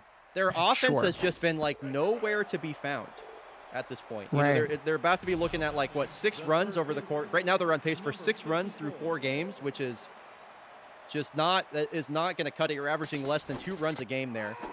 As Jude Mezzanine will steal on Aylin Peters for the second time today. So the Bush Rangers, as we're talking all this shit, are trying to manufacture a run here, at least cut the lead to 4. Cam Acosta's been their best guy pretty much all season long and in the postseason so far. Here's the 2-2 from Mitch. Hit off the glove of Patsy Traveler. Close. So Cam Acosta finally comes through. Wow. The Bush Rangers finally have something go their way, and they do cut the lead to 4.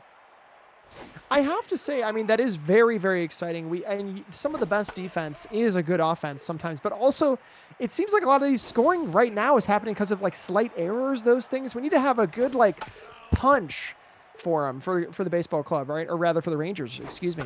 We got to get a big hit, right? I feel like that was even kind of an error, maybe. I agree. Hit by the... There's a big hit. So that's actually a pretty big swing. When you hit batters, your mojo goes way down. Yeah, so Mitch Dawson out of the game. In comes Baba Is You.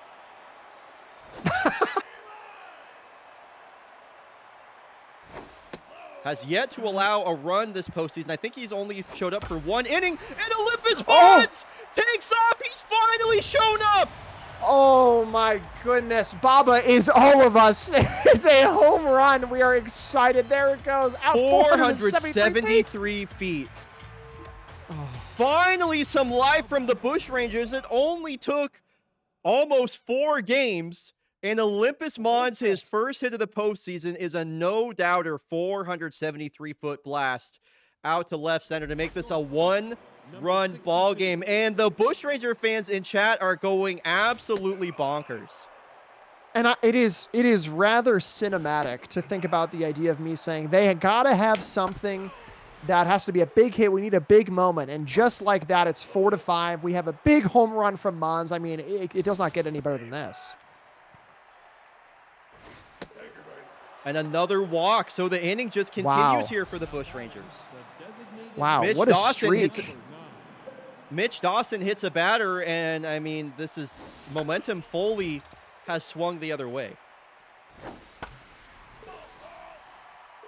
Goodness me.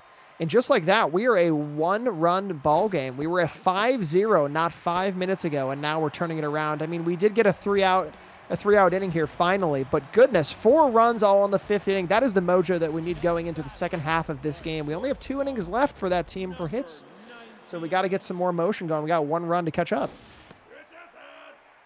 Now, KBC has gotten to this Bushrangers bullpen in basically all 3 games up to this point so far. So the work is definitely not done for the Bushrangers. They've done well to get themselves back in this position. Now they need to stay here. As Patsy Traveler, he's done a lot of traveling today. That's his 3rd walk, his 3rd straight walk to bring up Aylin Peters. So 1 on, nobody out. Takes Bro a big does not hack. run the bases. He's walking like crazy this whole game. Aylin Peters showing bunt. Very interesting. And she's down to her last strike. The 1-2 from Meatball Cookie is fouled away as Cookie's pitch count approaches 30. And Peters takes the ball in the dirt. Count evens. Okay, I like this at bat right now from Aylin Peters. Can she finish it off? That's one way to do it. Oh. A fly ball center field. That is Spartan Lazar. Oh. They have a chance to double up the runner. The throw for Mons to first. Whoa! Oh my God. Whoa! Cinema. Whoa! Literally cinema. Wow, that was phenomenal. The snag, the tag up. Wow, what is going on? Look at this, the snag over the fence, the return, and the knowledge to go back to first base, catching him off guard. Crazy. What I mean, that is such a huge momentum swing. I was like, oh man, it's over. It's going to be 7-4 Bushrangers. They gave up another home run. That if the Bushrangers don't win this game from here on out, I know they still trail by 1. It will be a travesty. They have done so well to put themselves back into this spot. My goodness. It is so interesting to see the 2 different ways that these teams have held themselves, right? One of them just kind of been consistently hitting it to the fences and kind of just doing all the right things. The other have just like a momentous inning. I don't know, just two polar opposite ways of playing baseball. So Butch Boxeater comes to the game. I just mentioned her at the start of this game. KBC has been destroying Butch Boxeater. She has appeared in all 4 games so far and has a 37.8 ERA. My goodness. ERAs, for the record, folks, stop being good once you get like into 5. And she's at 37. And she's walked the first 2 batters that she's seen here. And now you got Oscar Kubicek. Oh, we have the GOAT up to bat. I don't Uh-oh. know what is about to happen here, folks. He's going to take his time. He's going to look at this. We already have 1 ball. We're going to really take our time. We got a grounder over the second. Olympus Mons does it grabbing again. at second pay. Yeah, wow. Over to mezzanine for first base. We are out of that inning already. Wow. What a wild, That was a wild close one. thing. Yeah. So the game remains a 1-run ball game. KBC was not too far away from making that. I mean, that could have easily come out of. Let me slow down. They could have easily come out of that inning with a 9-4 lead. And For sure. a couple of great defensive plays from Olympus Mons and Spartan Lazar to get the 3 outs that they needed. And now we're here with the final 2 innings of play. and they trail still only by 1. Is it? Are they even my going to trail? God. A deep drive, center field, There's Enzo no Valdez is way. at the wall, and it's into the Zen Garden, and it's tied. Wow! Oh Spa- my God! We asked for more, and they gave us more. 431 feet over the fence to tie the game up. Spartan Lazar, by the way, robbed that home run and then hits a home run of her own. This is the Spartan Lazar game. He said, yeah, I'm gonna catch it, but mine is gonna go over the fence, folks. Wow. What a comeback by the Brisbane Bushrangers after they had been thoroughly beat down for almost 4 straight games. And now the game is tied here in the final 2 innings of play. Not long ago, 0-5, and now we are tied up all at 5. This, to your point, Bri, you did say like this could have been easily like an 8-3 game if that was not caught, that ball over that fence, but it was, and turned it around into a double play and saved so many runs. And now they're back in it from one player maybe alone. This is electric. And a hit over to third base. Grounder over back to first for the 3rd out of the inning. Goodness me, what a game this is. All right. It'll be the top of the lineup coming up here for Kyoto Baseball Club. And especially with Butch Boxier on the mound, a very good opportunity for them to set up a save in the top of the 7th. Enzo Valdez a little bit late on that foul ball. It's a loud strike 1. Lazar Focus is a great clip title. Thank you. And Valdez down to his last strike. Butch Boxier maybe looking a bit more comfortable. This one, a slow roller down the third base line. Cam Acosta has to... Wow, I can't believe he got it there in time. I thought Enzo Valdez was beating that out for sure. And they're going to leave in... The Elden Ring bat. They're going to leave in Butch Boxier versus Plaid Rasputin. This one splits the left side of the infield. It's call it a seeing eye single right there. Plaid's got another base hit. A what single? What'd you say? A seeing eye single. Okay. In baseball terms, you call it like a ground ball with eyes, a ball that just perfectly navigates around the infielders on either side. Gotcha. It's a fun little baseball term. So Duke Fleshman, swings at a high fastball, and Plaid Rasputin is thrown out trying to steal. Pinpoint accuracy. And I dropping it out to left center field. Kaylani Love may have been able to drive him in with that. KBC tried to call it hit and run, tried to get a bit too cute with it. And now it's 2 outs, runner on first. They're going to be kicking themselves for that. Why would they try and... Don't know why you'd try and do that. I don't know. I mean, I'll be honest. We are at the top of the 7th. I did not imagine a game that would be 5-5 going into the 7th inning here. I mean, cinema. This has just been beautiful. I mean, I can't even believe we're here. Yeah, it's been quite the game so far. A couple of really amazing comebacks in these last 2 games. Let's see if Brisbane can't do what the Havana Knights just did and push this to a game 5. Cam Acosta strikes out. Can I make a prediction? Can I make a prediction here? I think Lazar is going to come in and have a game-winning hit here. I can just feel it in my bones. I think Lazar is going to show up to bat in a few hitters here and absolutely nail one out to the outfield, and it's going to be electric. I'm just going to make that prediction now. Wow. Yeah, if Spartan Lazar hits another home run, I'll gift a Bushrangers hat to chat. Like, yeah, if that prediction comes true, 100%, we'll do a hat giveaway for a Brisbane Bushrangers hat. Low ball. The first ball of this pitch. We got 1-1. Yeah, Samir Corona has not allowed a run so far in this postseason. He's been really great for KBC so far, and he's done his job here. 3 up, 3 down. Bushrangers had the top of the lineup up in the top of the 7th, and they couldn't pull through. So let's see what this part of the lineup can do for the Bushrangers. Patsy Traveler and Dino Murphy in particular have been very effective versus the Bushrangers today.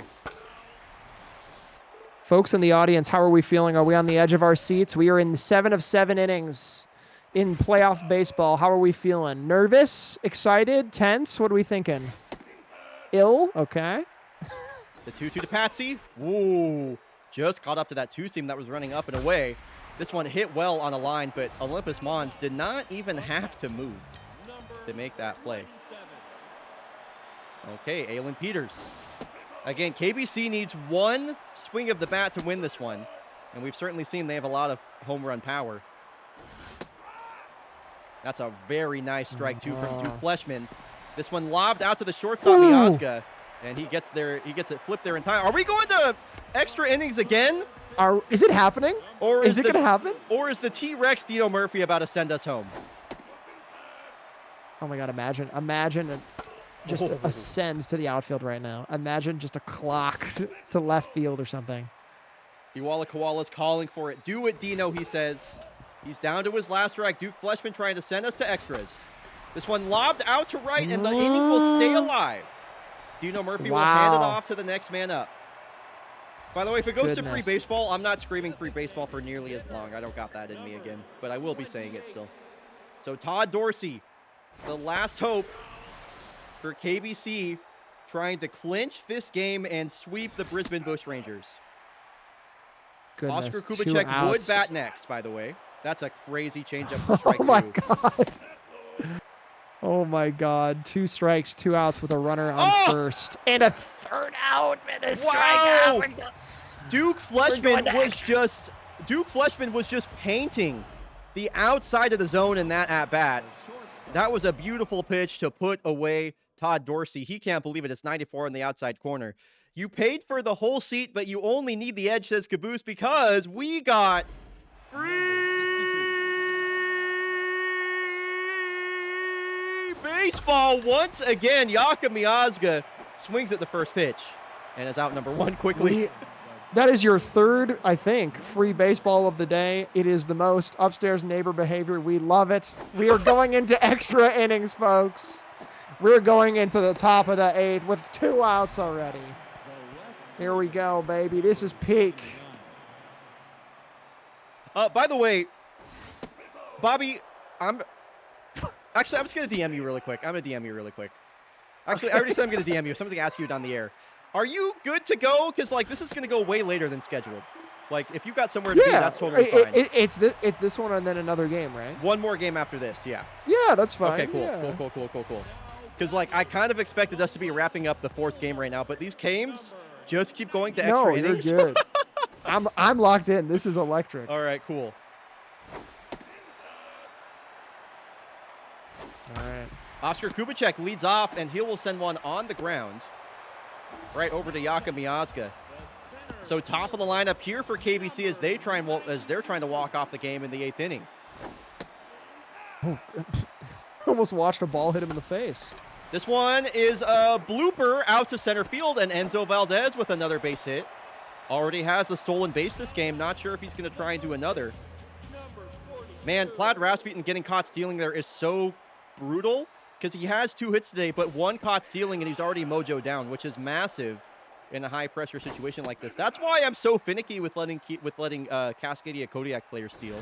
It's because it's a huge mojo hit, and now he's grounding into a double play. Oh! So his mojo goes down even further. And now we're going into the 9th inning. Oh, my God. Truly, I mean, these have been amazing plays being made left and right. I mean, oh, my God, here we go. Oh, my God, here we go. Spartan Lazar, here we go. Nope. I can oh, okay, well. Okay. Can you imagine? Okay. No, sorry, my prediction was wrong. It was in the 11th inning. Where, the 11th? They absolutely pop it. Yeah. No, you're good. It's the 11th inning. Oh, my God, the 11th inning? Holy cow. I don't know that, like, I've ever seen this many games go to extras in the postseason. It's like every other game. It's crazy. And Samir Corona, by the way, is just cruising right now. Does not look like the Bushrangers have an answer. Stealing strikes with that first pitch changeup on the lower outside corner. And once again, it's another scoreless inning posted by Samir Corona. And KBC has a chance to walk it off. Kaylani Love is going to lead off. Imagine a pop fly to right field right now that just barely makes it. This would be insane. Well, she's got a hitter's count here, the 2-0 from Duke Fleshman. I think it might have been a mistake to leave him in, but is he just going to do a 4-pitch walk? She swung 3-0. Wow. Okay, that's Wow. fouled back. The 3-1. Hit hard up the middle. Oh, Past the there we dive go. of We got some Jakub motion. Jaskic. We got some motion into the bottom of the 9th now. Goodness, I mean, we got one runner up. Ooh, new pitcher as well. Yeah, the mojo going down did not help with that kind of thing. We're swapping out bottom of the 9th. I mean, it is one of those feelings where you get to the end of these, and any run scoring ends our game here. So any run and another Miazga moves is the runner making some forward. plays out there But- at short right now. Goodness. It does move the winning run into scoring position, though. Kaylani Love on second base for Patsy Traveler, who will bat from the right side for the first time today versus the closer Star Wise. 20 saves in the regular season for Star Wise, but a 5.85 ERA. Patsy Traveler has taken over games this season. He's walked 3 times today. The 2-2 fouled straight back. He just missed that middle fastball from Star Wise. The 2-2 again and fouled Another away foul. again. Patsy A Traveler grounder trying- to the corner would win this. A Yes. grounder to the corner would probably win this game, baby. Full count, lobbed over to Oh! the lead. There it Love is! is coming home. That's it. That is it. Oh Patsy my goodness. Traveler has done it, and it's heartbreak for the Brisbane Bushrangers. And it is pure KBC closing it out joy. and clinching in the 9th. Wow. It's pure joy for KBC, baby. That's right. That's right. You love to hate them. The Heels are going to their first championship series since in at least 5 seasons. I'd have to check on that. Join the club. KBC sweeps Wow. the Brisbane Bushrangers. Goodness. The That jump. The moment you see that jump from the first baseman, you know it's gone. That feeling is just peak playoff. Wow. Oh, I can't. I'm just watching it over and over again. It's the feeling every time I see it is just electric. Goodness me. Yeah, you get that. You get that. Yeah, like right Yeah, when that happens. The God. Bushrangers, I mean, they fought valiantly in Game 4, but their bats just came alive too late. Just Goodness. too late, and they are swept in the opening round by KBC, who we may mean- be finding out who their opponent is in this next game. It's totally possible. It's true. I mean, I can I just say I simply cannot believe that we went from 0-5 to 4-5 to 5-5, tying it up into the 9th inning, all the way to the bottom of the 9th, where we get that final hit out to the outfield to get that win. What a back and forth. What a game. What a game. Literally, I can, you know what makes me so happy, Bobby? I can see like the joy of fake baseball creeping into you right now. Like that, I don't know what it is. hate it.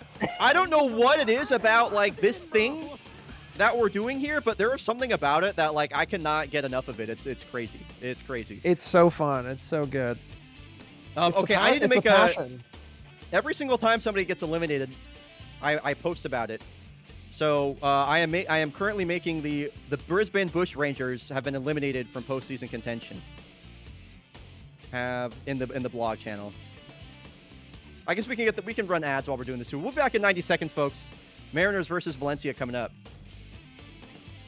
Oh, and by the Folks, way, do not forget. Oh, yep. Go for it. Motas, thank you so much for the 10 gifted subs, by the way. I know there's celebratory subs for your Kyoto Baseball Club going to the championship series. So thank you for that. What were you saying, Bobby?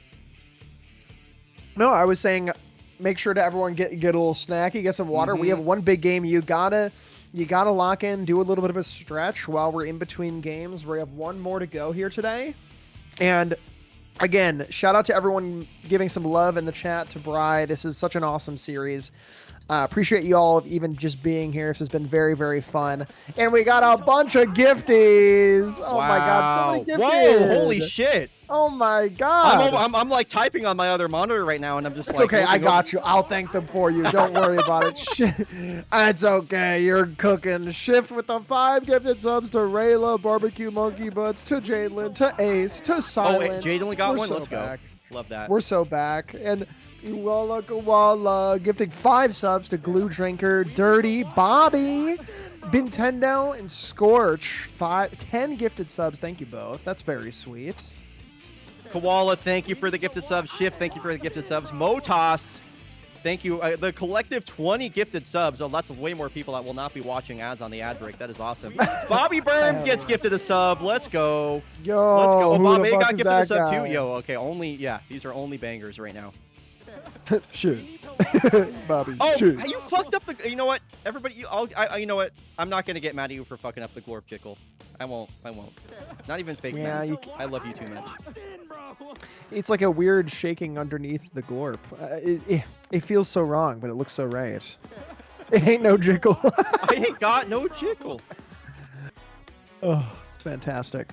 Brian, how are you feeling going into this last game? I'm feeling jazzed as hell. This has been amazing. Between Bobby's first 4 games and these last 3, I'm feeling good. These games have been fun.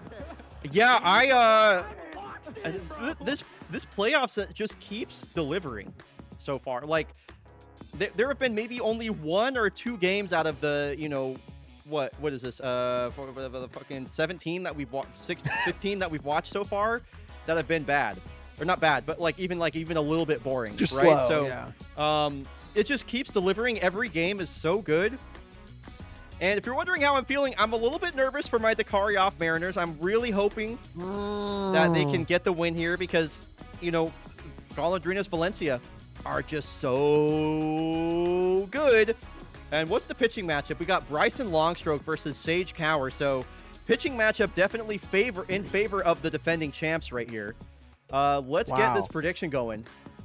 I can't even like begin to think what the difference between these 2 pitchers. And I mean, just looking at the numbers alone, I mean, we have no innings pitched, you know, between the documentation for I here. can give you the regular season stats between. Please these 2. do, yeah. Give me the regular season stuff. Yeah, let me give me 2 seconds while I navigate over to Fake Baseball Reference. Which, by the way, stream, if you ever want to get even more into fake baseball, every single season of fake baseball is documented here. This is the entire stats repository.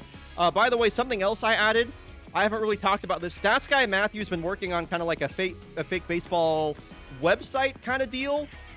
You can go view a ton of history in the playoffs, including like single season award winners who had them. Like, look at this is stuff that Stats Guy Matthew all put together, which is pretty amazing. You can view like single season leaders and everything like that. It's very cool. So that's currently linked on Fake Baseball Reference. You can also, this is what I'm using.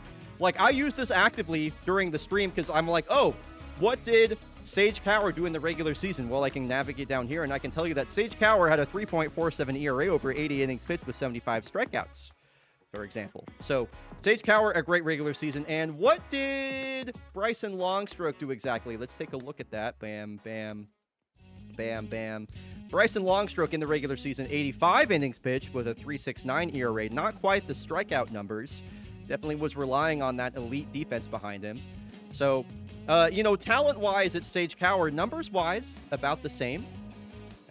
Folks, you've got 30 seconds left on that prediction for our final game of the day. Dakar Yoff Mariners versus Golondrinas Valencia. Here we go. Here we go, baby. I was trying to figure out what TYSGM is. It's Thank You Stats Guy Matthew, is but Thanks I was Guy realizing Stats Guy I thought it was Thank You So God Dang Much.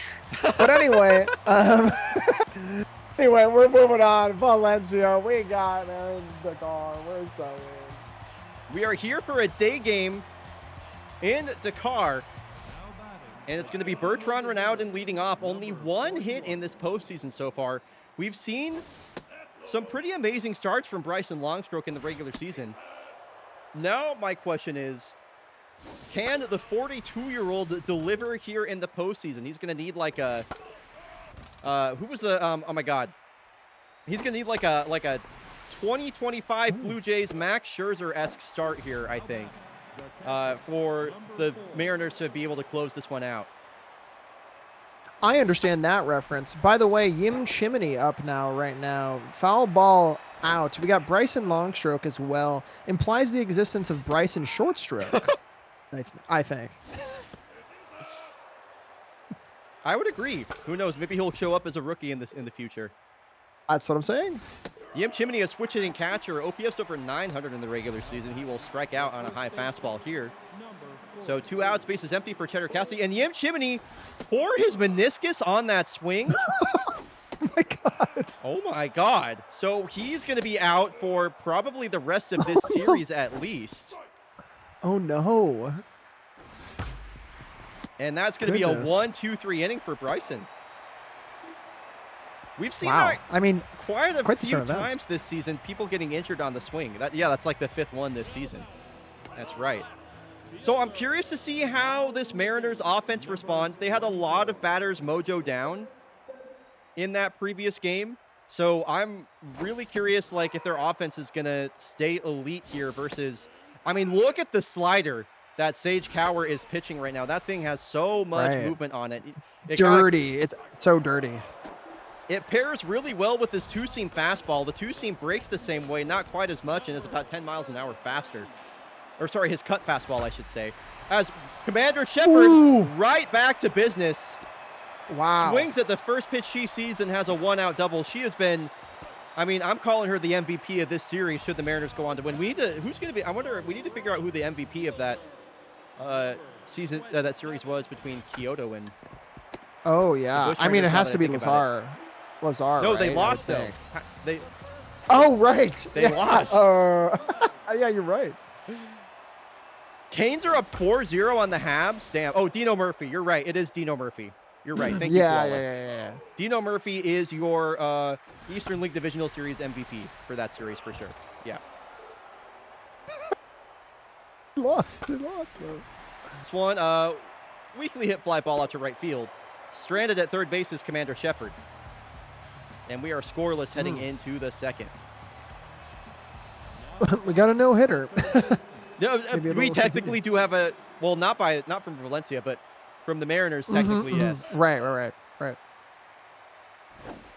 So, yeah, I feel it's really important for the Mariners to win here because it does kind of feel like just a ticking time bomb with Valencia where eventually their offense is going to wake up. Like Shark Burgess had 17 bombs Sure. in the regular season, and he's batting like a $143 right now. Like, that's not sustainable. So, if Valencia, We do have to update the series. yeah, I'm on it.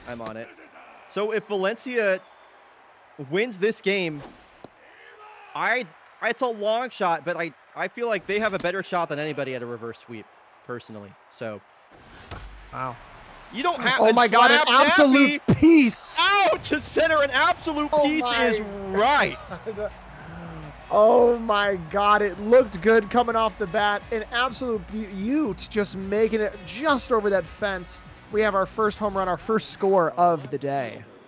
Number 88. 2-0 immediately for Valencia. Second score, excuse me.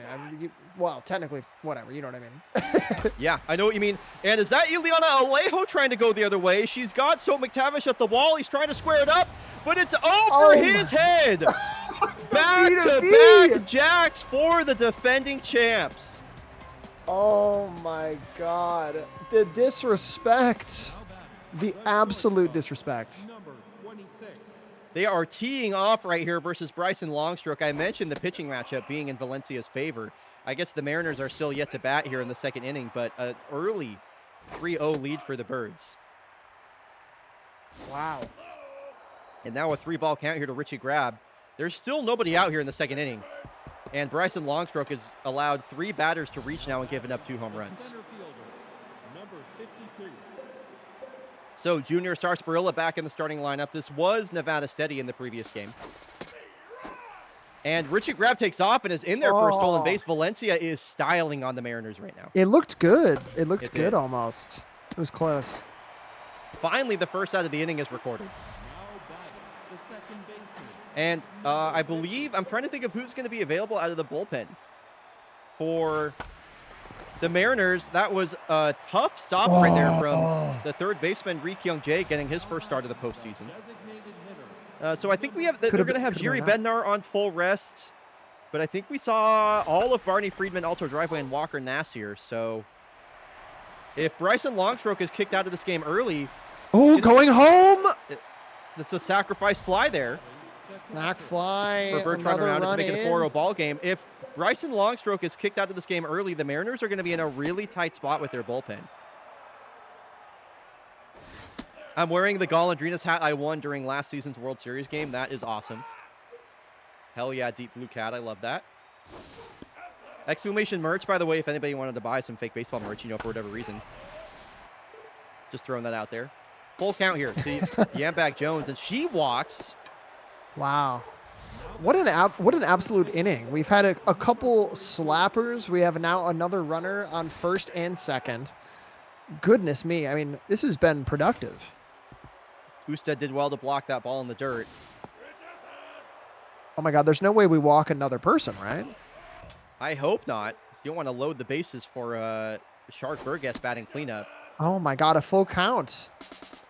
All the runners go. This one hit right to Yvonne Hicks. Yvonne Hicks fielded that ball to end the inning, and she will lead off the bottom of the second. Valencia put up 4 runs in the top of the second inning. Can, I almost said KBC, can Dakar respond here versus Sage Cower? First pitch of the inning is a high fastball, 99 from Sage Cower. He's feeling it today. Yvonne Hicks hasn't had much of an impact on this series so far as she lines out to Cheddar Cassidy. That's unlucky. Another tough thing, I haven't really used the telestrator yet. I'm going to use it here. Another tough thing with Sage Cower.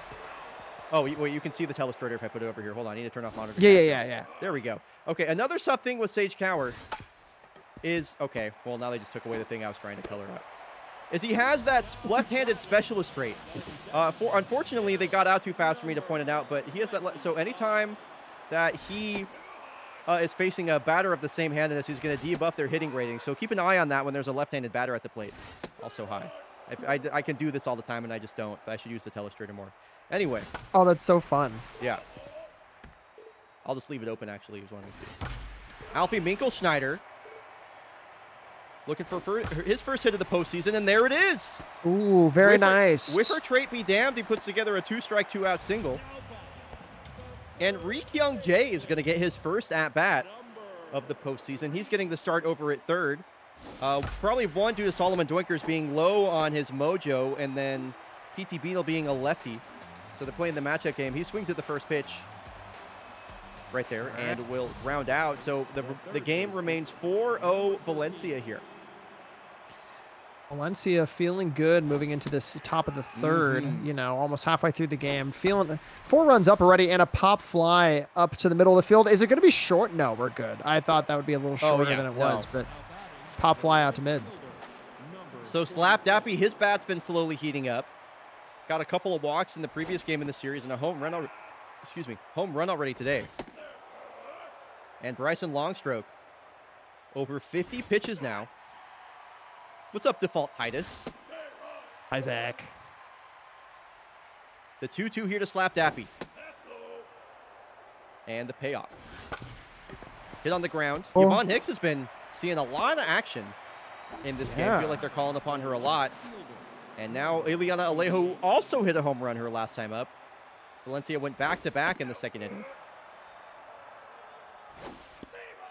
Whoa. I was gonna say we're feeling okay. We have Bryson Longstrike with almost 60 pitches already in the third inning. We're getting kind of up there a little bit, but not too bad. Right down the middle as well. Hits to center.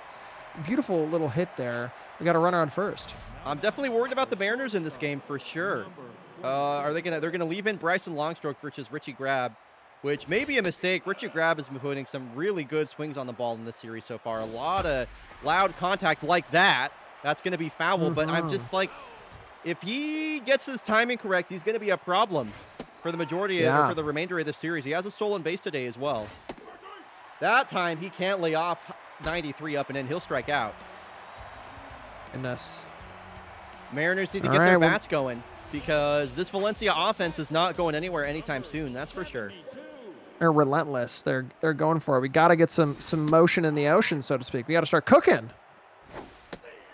Wow, and geez Louise, what a sequence this has been from Cower so far. Cutter into a slider, both clipping opposite sides of the zone. Vidar Usted is fighting for his life in the zone right now. Yep, 99, jeez. Sage Cower, that was a ridiculous pitching sequence. He ate Vidar Usted alive right there. Very impressive. So lineup turns over, second time through the order now for Dom Hudson. Or for Sage Cower, I should say. And second at bat of the day for Dom Hudson is more what I mean. The 2-1. Gotta Trying to say, make- Sage is quite digging in his butt just a little bit too much on this. He's inning. doing it a He's done it every ton. single pitch. He's Yeah. every single pitch, kind of, or what's up? Ooh, and another perfect fastball for a put-away pitch. It doesn't seem like anyone other than Commander Shepard can hit the ball right now. And another first pitch strike there from Sage Cower. He's locked in. Bad news for the Mariners. I think he has finally resolved his. I think he's finally resolved the scratch on his butt. He has not done it in a few different pitches here. A pop fly. That Okay, is no, we're that out. gonna We should be- stay in the field of play? Oh, it's staying in. Mhm. Wow, there That's it is. crucial. That's a big out on Commander Shepard as well, who has seemed impossible to get out in these last couple of games. So it's been all Valencia so far, and Jiri Bednar has to come in this game on not a whole lot of rest. I was hoping his stamina would be higher, but it's looking dicey. I mean, it's looking dicey for these Mariners. I'm gonna let you know, like, for me right now, Wow. this is in my head. I'm like, well, this is going to 5 games. I can't see the Mariners winning this Sure. game right now. Yeah, Which seems I don't crazy think I to say at can the top either. of the fourth, but Yeah. No, I agree. Oh my God, that's an absolute poke out of the outfield, just barely missing great the running fence. catch from Dom Yeah. Hudson at the wall right there. But yeah, that's a more loud contact. I know. A couple good pieces here. Got one out going in here with a first strike. Always good to see a first pitch strike. The hit parade for Valencia continues. Their offense has really come alive in this game. They didn't score No kidding. in the first 3 games. They scored only 3 runs, and they've outdone that in less than 4 innings here. So Now, yeah, how do we get up to Yambag? Never mind. Okay, we have a hit outfield, and that's one I was going to ask about the lore about Yambag Jones, but who cares when you're hitting home runs all the way out to the outfield? That's a score up. 6-0, 7-0 Valencia. I didn't realize that was a 3-run shot. I wish MK was here to see that. But yeah, the lore on Yambag Jones, it was a fan rename by MK. They just wanted to call her Yambag Jones, and she came up huge here. So 7-0 Valencia. We do sometimes mercy kill games when they get 2 out of reach. Mercy killing the final game of the day would be crazy. It's still way too much baseball left for me to want to mercy kill this. I know, and we had a 5-0 comeback last time too, so, you know, yeah, we'll who see. knows? We'll see. Jiri Bednar, they just keeps giving up hits. That was the 7th hit of the day, maybe the 8th of the day. Goodness. What did they grade that for the 8th hit of the day for Valencia. Wow.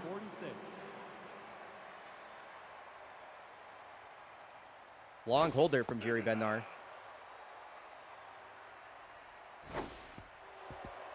And yeah, Mariners, I mean, my big question mark coming into the series was Mariners pitching just in general. I'd been really impressed with, that's an amazing throw from Vigo Pruitt. Wow, out in what a center field, throw. by the way. Yeah. Yeah. I'd been really impressed with how Mariners pitching had held Valencia at bay, but clearly they've broken through here. And I guess that's my worry with the rest of the series is, like, you know, the beast has awoken, so to speak, you know? Mm-hmm. Yeah, I mean, we got to have something happen for the Mariners here. I mean, and I say that, and then we have an absolute poke, but then it's not quite the depth that we need. Right to right field. It's Yeah, not more far weak enough. contact. More weak contact. I know. Got to get to the gym. But yeah, Sage Right. Cower clearly brought his best stuff today. I mean, he's all over the strike zone. When he's missing, he's Absolutely. not missing by much. Locked in, baby. Mariners can't really seem to get him barreled up. Marge Lobrow works another walk. She's been having a lot of great at-bats this series. Would love to see the Mariners start to chip away in any form right now. Yeah, it just takes, it's all about momentum in baseball, I think. It's kind of, you getting the crowd into it, you're getting your team's, like, attitude into it. It's everything, right? So if you can get a couple hits in, get a couple runs, oh my God, even if the ball goes behind, still trying to go for the poke on 2. The 2-2 now to Yvonne Hicks. muscled out to right field. It's a long run for Slap Dappy, and he will make that catch. Staying put at second base is Marge Lobrow. Yeah, because Slap Dappy has a mega cannon of an arm. Yo, what's up, Happy by 3? Happy, the last couple games have been amazing. They've been unreal, to say the least.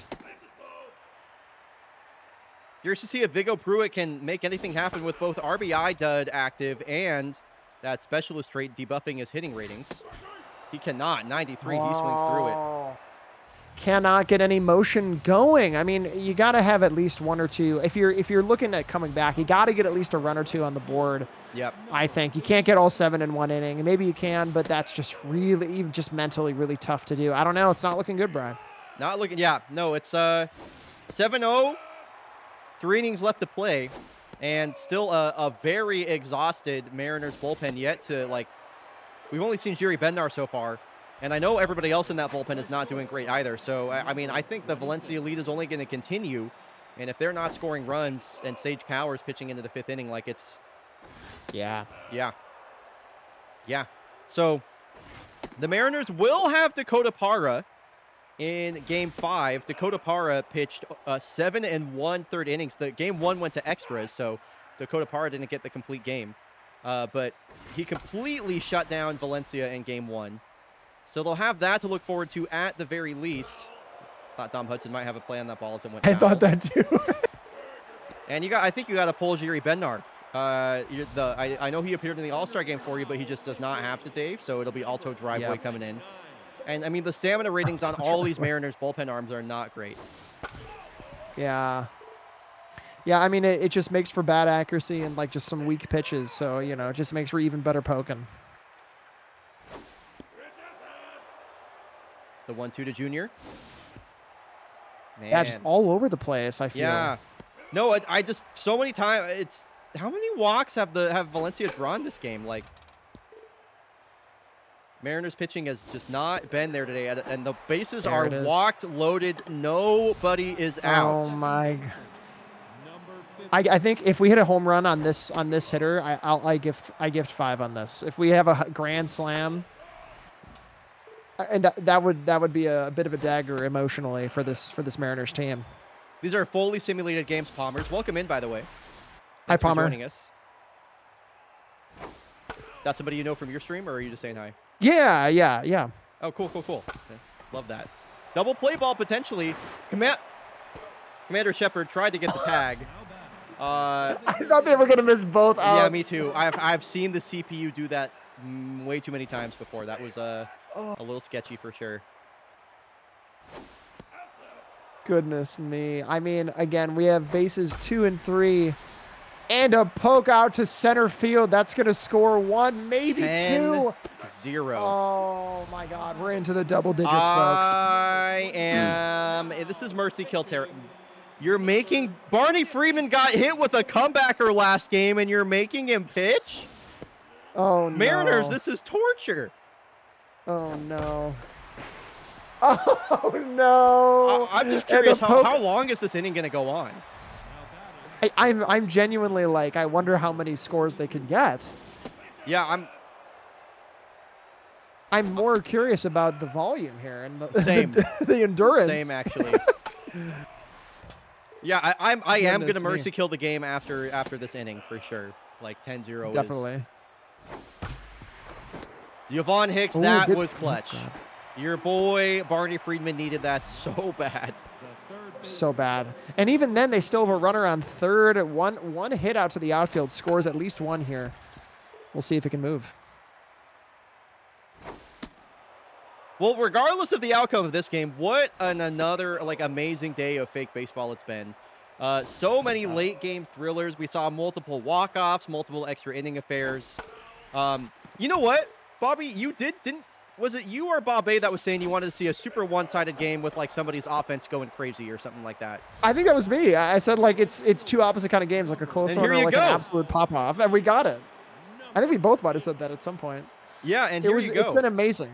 We've got the full gambit, right? I think there's 2 different ways you can enjoy baseball. You have an absolute nail-biter where every moment is tense and pressurized, and then you also kind of have those moments where it's like, it feels so good to like just be bam, bam, bam, bam, one after another, right? Just kind of hammering home. So we've got a little bit of everything today on Fake Baseball.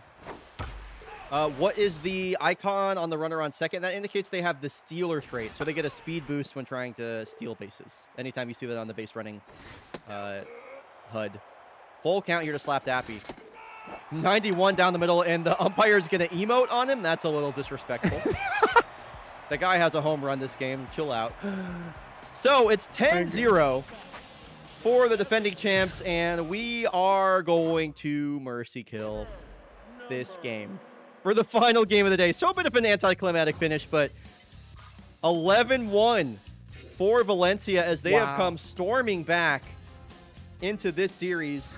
It'll be tomorrow, by the way. We will be finishing off the divisional series, and we'll be finding out if Dakota Para can finish off Valencia, or if Valencia is going to be making this like a true series and pushing us to a game 6. What a game that was.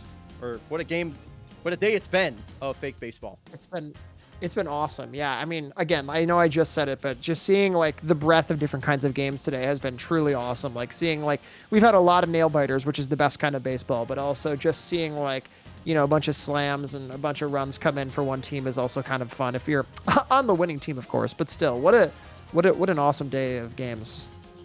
Yeah. I saw it tomorrow. And Terrobang in my chat. So what I do want to say is, yes, there was a vote earlier on in my Discord about like I had something come up on Sunday, so I had to move the schedule. People voted. They voted on Saturday evening. So tomorrow, you know, probably sometime around the same time for today, we will be returning to close out all of the remaining games in this postseason here. So, which I guess how many games could this go to? You need 3 here.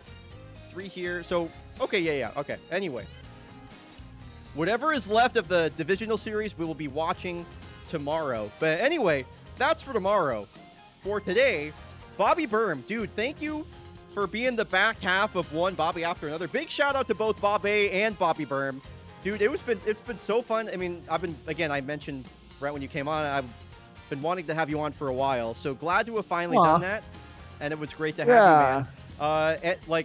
Where can we find you? Any final shout outs you want to give? What are you up to? What are you working on? Yeah, no, I appreciate it. Thank you all for supporting my friend Brian. You know, this has just been such a fun series to watch. Like, I am also a fan and watch casually as well. And, you know, I know Bob A as the other Bobby is as well. So it's been just so much fun. But thank you for having me again. Name is Bobby Berm. I stream a few times a week on Twitch. I do a lot of speedrunning stuff, but also I'm going to be playing some Mina the Hollower next week. Oh, so exciting. I played that at PAX East a couple years ago. It was really good. Oh, yeah. Oh, really? Wow. Mm-hmm. Okay, I didn't know you got to play already. That's awesome. Yeah, so I'm going to be playing that. I've also been doing a ton of Blueprint speedrunning, which is basically, it's like built-in randomizers and all these puzzle gaming type games. So it's been a lot of fun. So if you guys want to stop by, I stream a few days a week and also do some YouTube here and there. So just appreciate you all being here. And again, shout out to bryonato for having just super entertaining content here on Twitch, and also puts on amazing events and does just so much work across the community. So I'm just such a fan of you as a person and a content creator. So you're just so great. And everyone here, again, thank you for being here. You are all so much fun to have around while watching the baseball games, and it's just been fun. It's been a great time. What a day. What a day. I couldn't agree more. It's been super fun. And yeah, I mean, I've said it a billion times already. Thank you to you, Bobby Berm and Bob A, for just taking the time out of your day to be a part of this weird thing that we're doing called Fake Baseball. It was a lot of fun. So we're going to sign off for now. I'm going to sign off at the same time as you, Bobby. So anyway, thanks everybody for watching. Really appreciate it. Come back here tomorrow, same time, same place for the conclusion of the divisional round. That'll be starting out tomorrow at 2 p.m. Pacific, 5 p.m. Eastern. Thank you, everybody. I hope you enjoyed, and I will see you on Saturday for the rare Saturday edition of Fake Baseball. Bye, everybody. Bye. Bye. Bye. Bye.